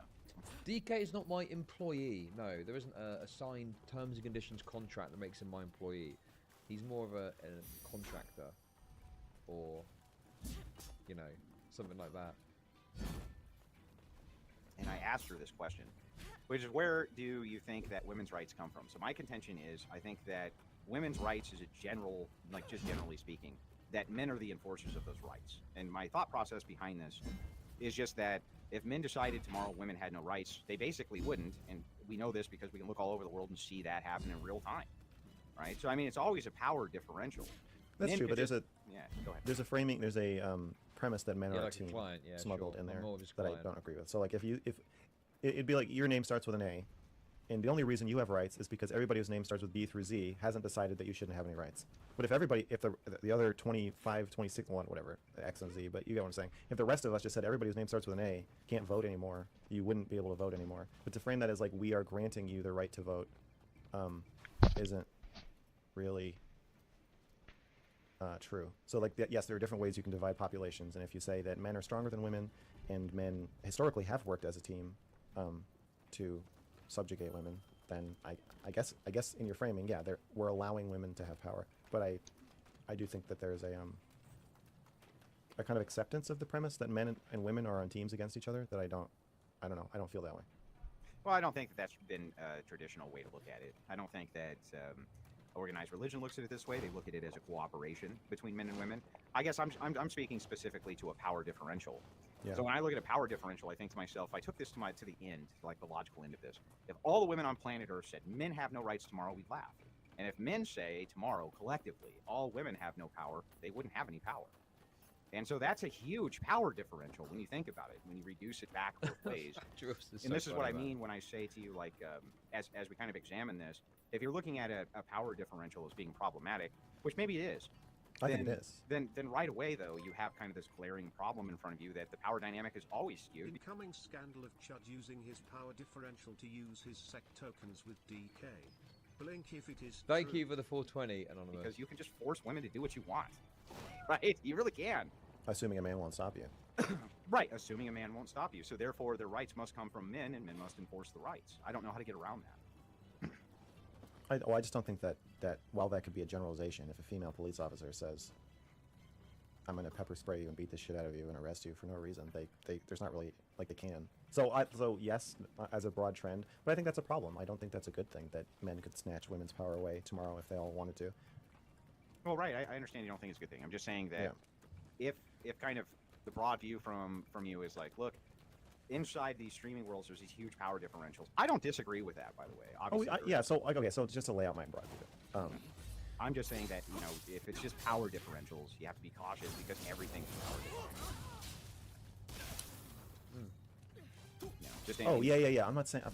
People keep saying that I think power differentials are bad. Like, yes, I agree. In every situation, one person has more power than another in every relationship. My point is that we should draw lines about when the power differential combined with sex has reached an unacceptable threshold. So we do that with. That's my question. Okay, so like so when things can be easily defined, like the age of consent, we just say it's somewhere between 16 and 18. After that point, it's an unacceptable power differential, and nothing else matters. When in most industries, there are regulations. Like when I worked at the YMCA, I applied. I was 23, and the head of the HR department was 28. And when I turned in my application, she gave me like a smile, and she told her boss, the like general manager, he's a good one. And then we started dating. We went out to dinner, and then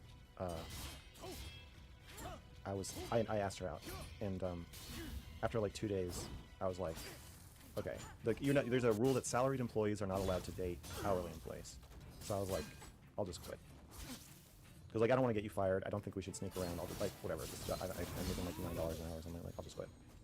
But I think that's a good rule. They had a clear delineation of the two pools of people that can fuck each other. I think that's good. And I think most. But wait, that would mean that if you're a salaried employee, but then if you're a salaried employee, you can fuck another salaried employer. Is that right? Also, I mean, that's it. Does that? I mean, I don't know what the exact dynamics of that workplace are. Doesn't that seem like kind of arbitrary? Oh, what's the reason for that difference? That seems totally arbitrary and like why?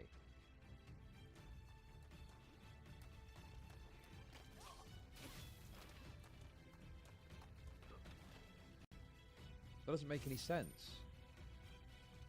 In most workplaces, there isn't even like hard rules against sleeping with employees.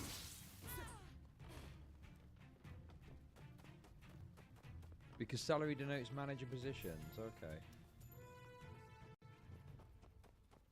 Yeah, maybe this is not full time. Salary employees have a lot more power and influence. I don't know, man. A lot of these conversations are just going to fall flat with me because, you know, I obviously entered a long-term relationship with my boss that ended with kids. So I've just been a bit like bemused by a lot of these.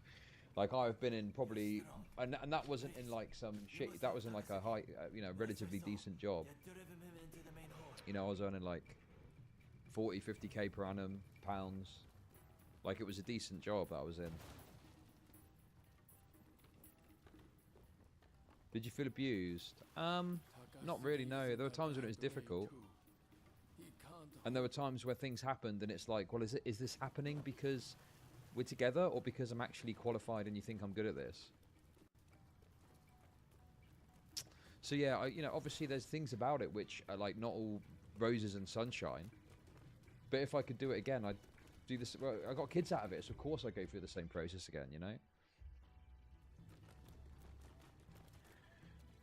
So yeah, a lot of these conversations kind of fall flat with me because I've been in probably an example of what is one of the worst power dynamic situations where someone is a boss of your boss and then your direct boss. So a lot of this just falls flat with me. Industries are regulated like that, or maybe companies are regulated like that, but there are ideas about who can fuck whom: teachers, students, boss, employees. The Me Too movement was is a demand that there be a code of norms and through lawsuits a legal code imposed upon. The thing is that, you know, it was like, I'm not saying it was all rosy. There was some tough like imagine you're getting it in the ear about some bullshit at home, and then you go to work and they need to talk to you about some work matter, and there's the same energy that you've got at home coming into the workplace. Like shit like that was really annoying, obviously. It wasn't all fucking sunshine and roses, but I just think that the way Max is presenting it, even in a workplace, is massively overstated. And then on top of that as well, when you bring it over to the Destiny streaming stuff, it's like nowhere close to comparable whatsoever in any way, shape or form.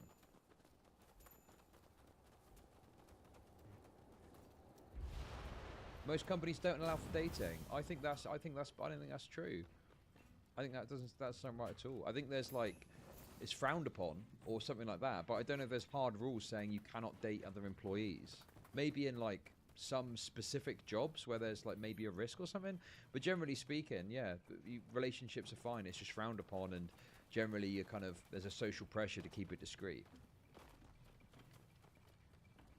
On the Wild West of Hollywood, because employer and employee relationships are informally created, and because you're just, that's, you know, an elevator pitch, you're just as likely to get a life-changing job that makes you a millionaire and changes your life in an elevator or at a party as you are in some corporate office, like you would in almost every other industry. People are exploiting that. You mean like the you've been discovered phenomenon? Mm-hmm. Okay. Yeah, or even just the way people make deals. Yeah, I mean, obviously, you know, they would. So if I'd have told my workplace that we were in a relationship, then they probably would have moved it around so that I wasn't reporting to them directly. But there's a lot of secret relationships that happen. But the point is I've been through it. I've gone through that experience, and I don't look back on it and think I was raped or I had some bad thing happen to me off the back of it. It doesn't. I don't conceive of it like that, you know. Salary as a way to prove Destiny mistreating his power, but it works against him. Thank you for the It could be 420. said the quote-unquote policy for Destiny. Well, yeah, but that's what I just said, Mike. It is okay to sleep with him, which makes Max's accusations irrelevant. I just, you know, I do think there's probably some industries where it is more hardline rules against it, but in most professional workplaces, it's most frowned upon. And if it does become public, you normally have to move things around so you don't report directly to them. So like Harvey Weinstein was able to say, like, yeah, have a meeting with me in my hotel room. What other industry can your new potential boss ask you? Like, you just wouldn't take the meeting. But in Hollywood, it's like, oh, well, you know, he's busy, and so we're just going to have a kind of impromptu meeting in his hotel room. It's not that weird. Like, I'm sure there's probably thousands of... Others might have been affected because your relationship. Not my fucking problem. Not my problem. Oh, the manager that got moved from one office to another so I could go and be the manager of that branch. don't fucking care. He was shit at his job. If he wasn't shit at his job, he wouldn't have got fucking moved, would he? I come in there, increase sales by like fucking 30%. Fucking skill issue. Non-sexual meetings happening in Hollywood hotel rooms right now. Combine that with the desperation of the women who get off the bus with their dreams, desperate to make those dreams come true, realize that it's extremely unlikely that they're going to come true. They start running out of money, and there's a lot of self-filtered, like attractive, desperate, status-seeking women pouring into the city, and all the gross, powerful men can just kind of like fuck them all. And I see streaming as that. We just haven't had a reckoning where we really think through the power dynamics that are happening and how they combine with sexual relationships. So I think of this as like a pre-Me Too Hollywood. I honestly, I couldn't disagree. I couldn't disagree. But Based. Here's why. Go on, Andrew. My thought process on this is like, I get it. I understand that there are men in smoky rooms who, you know, are exploiting chicks who are piling off of buses, who want to have their hopes and dreams in Hollywood. I get that, right? But what I don't get is at what point do we hold them responsible? Like, at what point do we look at a woman too and say, look, why are you going to these, you know, big fat execs with cigars in their mouth and sucking their dicks for, you know, why are you doing this? Right? Let's go. If I feel like if men did this the other direction, we would be held. What, babe? Yeah, exactly. So yeah. Harvey Weinstein would have 3 contracts. The woman would come. Well, they wouldn't come, but they'd enter the room, and it would be like, right, 2 options: suck my dick, you get 3 movie deals. Otherwise, you're out, and no one's ever going to work with you. To put it very simply, right? That's very different. Like when it's very explicit, that's what the problem is, right?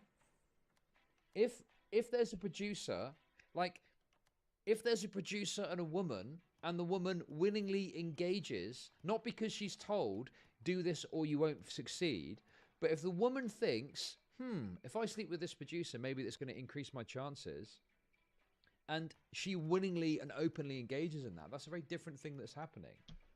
That's the other thing too, is I feel like we're looking at the Hollywood situation as everyone's a Harvey Weinstein. And yeah, there are some Harvey Weinstein situations, certainly, but there are also situations where women are willingly choosing to engage in that behavior. And it isn't because they feel threatened. It isn't because they are like, if I don't do this, I'm not going to get anywhere. It's like the fucking fast track route.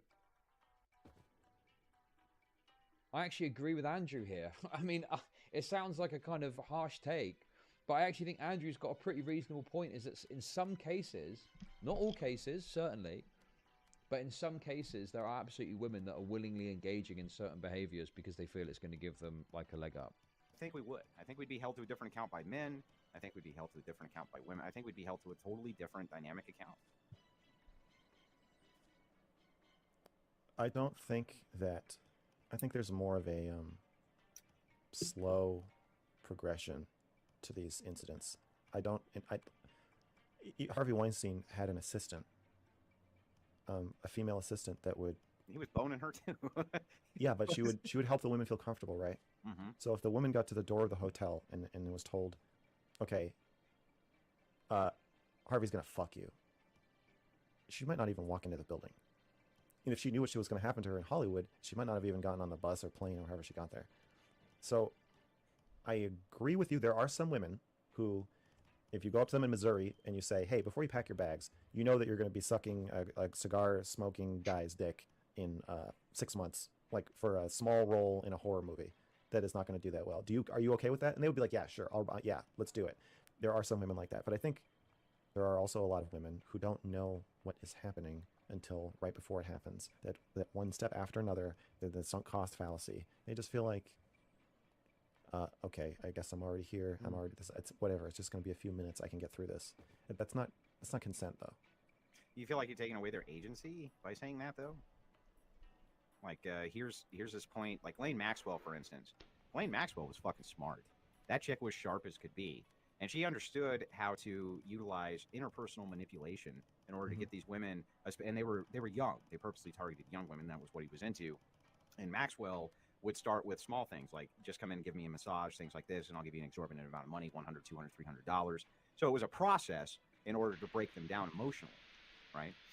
But what didn't exist as a general rule, at least in the documentaries that I've seen on this. The other thing as well is Harvey Weinstein raped. This is the thing, is these Harvey Weinstein comparisons are insane, because he was like, he wasn't even just doing like dick sucking for movie roles. There was like the blacklisting stuff, there was the actual rape he did. Like, his actions were far worse than, you know, what the conversation around, like, say, Destiny or other things would suggest. Was that he just approached a woman and said, hey, you know, you want to be a star, don't you? And when the times he did do that, he was rebuffed and rejected. There was a supermodel, for instance, who he invited. Criminal sexual assault in the first degree. Any forced intrusion or coerced intrusion, however slight, of the vagina, anus, or mouth by part of another person's body. You know, that isn't just... That goes beyond just, oh, suck my dick for a movie role. That is, like, very bad. Oh, hey, Ashes, how's it going? Rape is bad, guys. Rape is bad. To his hotel room, who ran out of there as fast as possible. No one is saying Destiny is the same. Jacob, if you're going to fucking coat post in here as well, Max did say this. Max 100% said this, okay? And I know he tries to lie, and I know he tries to say that he didn't say this, but he absolutely did say this. 100%. And listen, if he isn't going to fucking cop to it publicly, how about try this one on for size? How about we try this one on for size?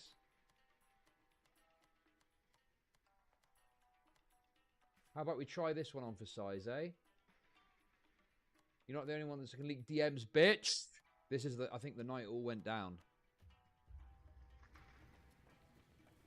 Hey, are you still live? No. Why, what's up, mate? Lava's a loose cannon. Shit is about to blow up.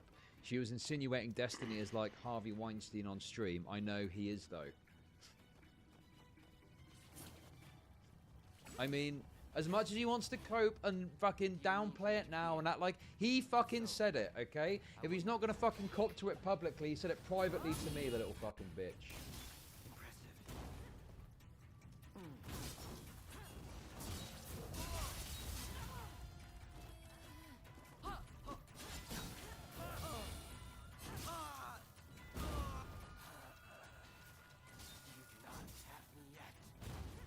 Mate, this is gonna go nuclear. How right I was. I might give it a try.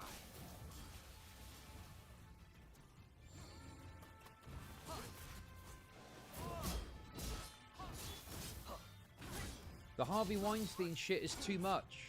I said it to him back then, and I'm saying it now, again. Get fucked, you little bitch. Clearly she had agency, and clearly, you know, the reason that we come down so hard on Weinstein is because he was grooming young children over an elongated period of time to break their defenses down. It's harder for me to envision an adult woman. You mean Epstein? Or Epstein, sorry.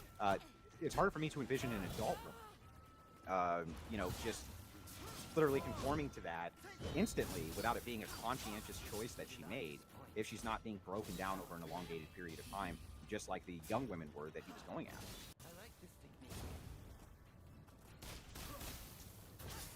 Yeah, but I think that age definitely makes a difference. I mean, we hate Epstein a lot more than we hate Weinstein.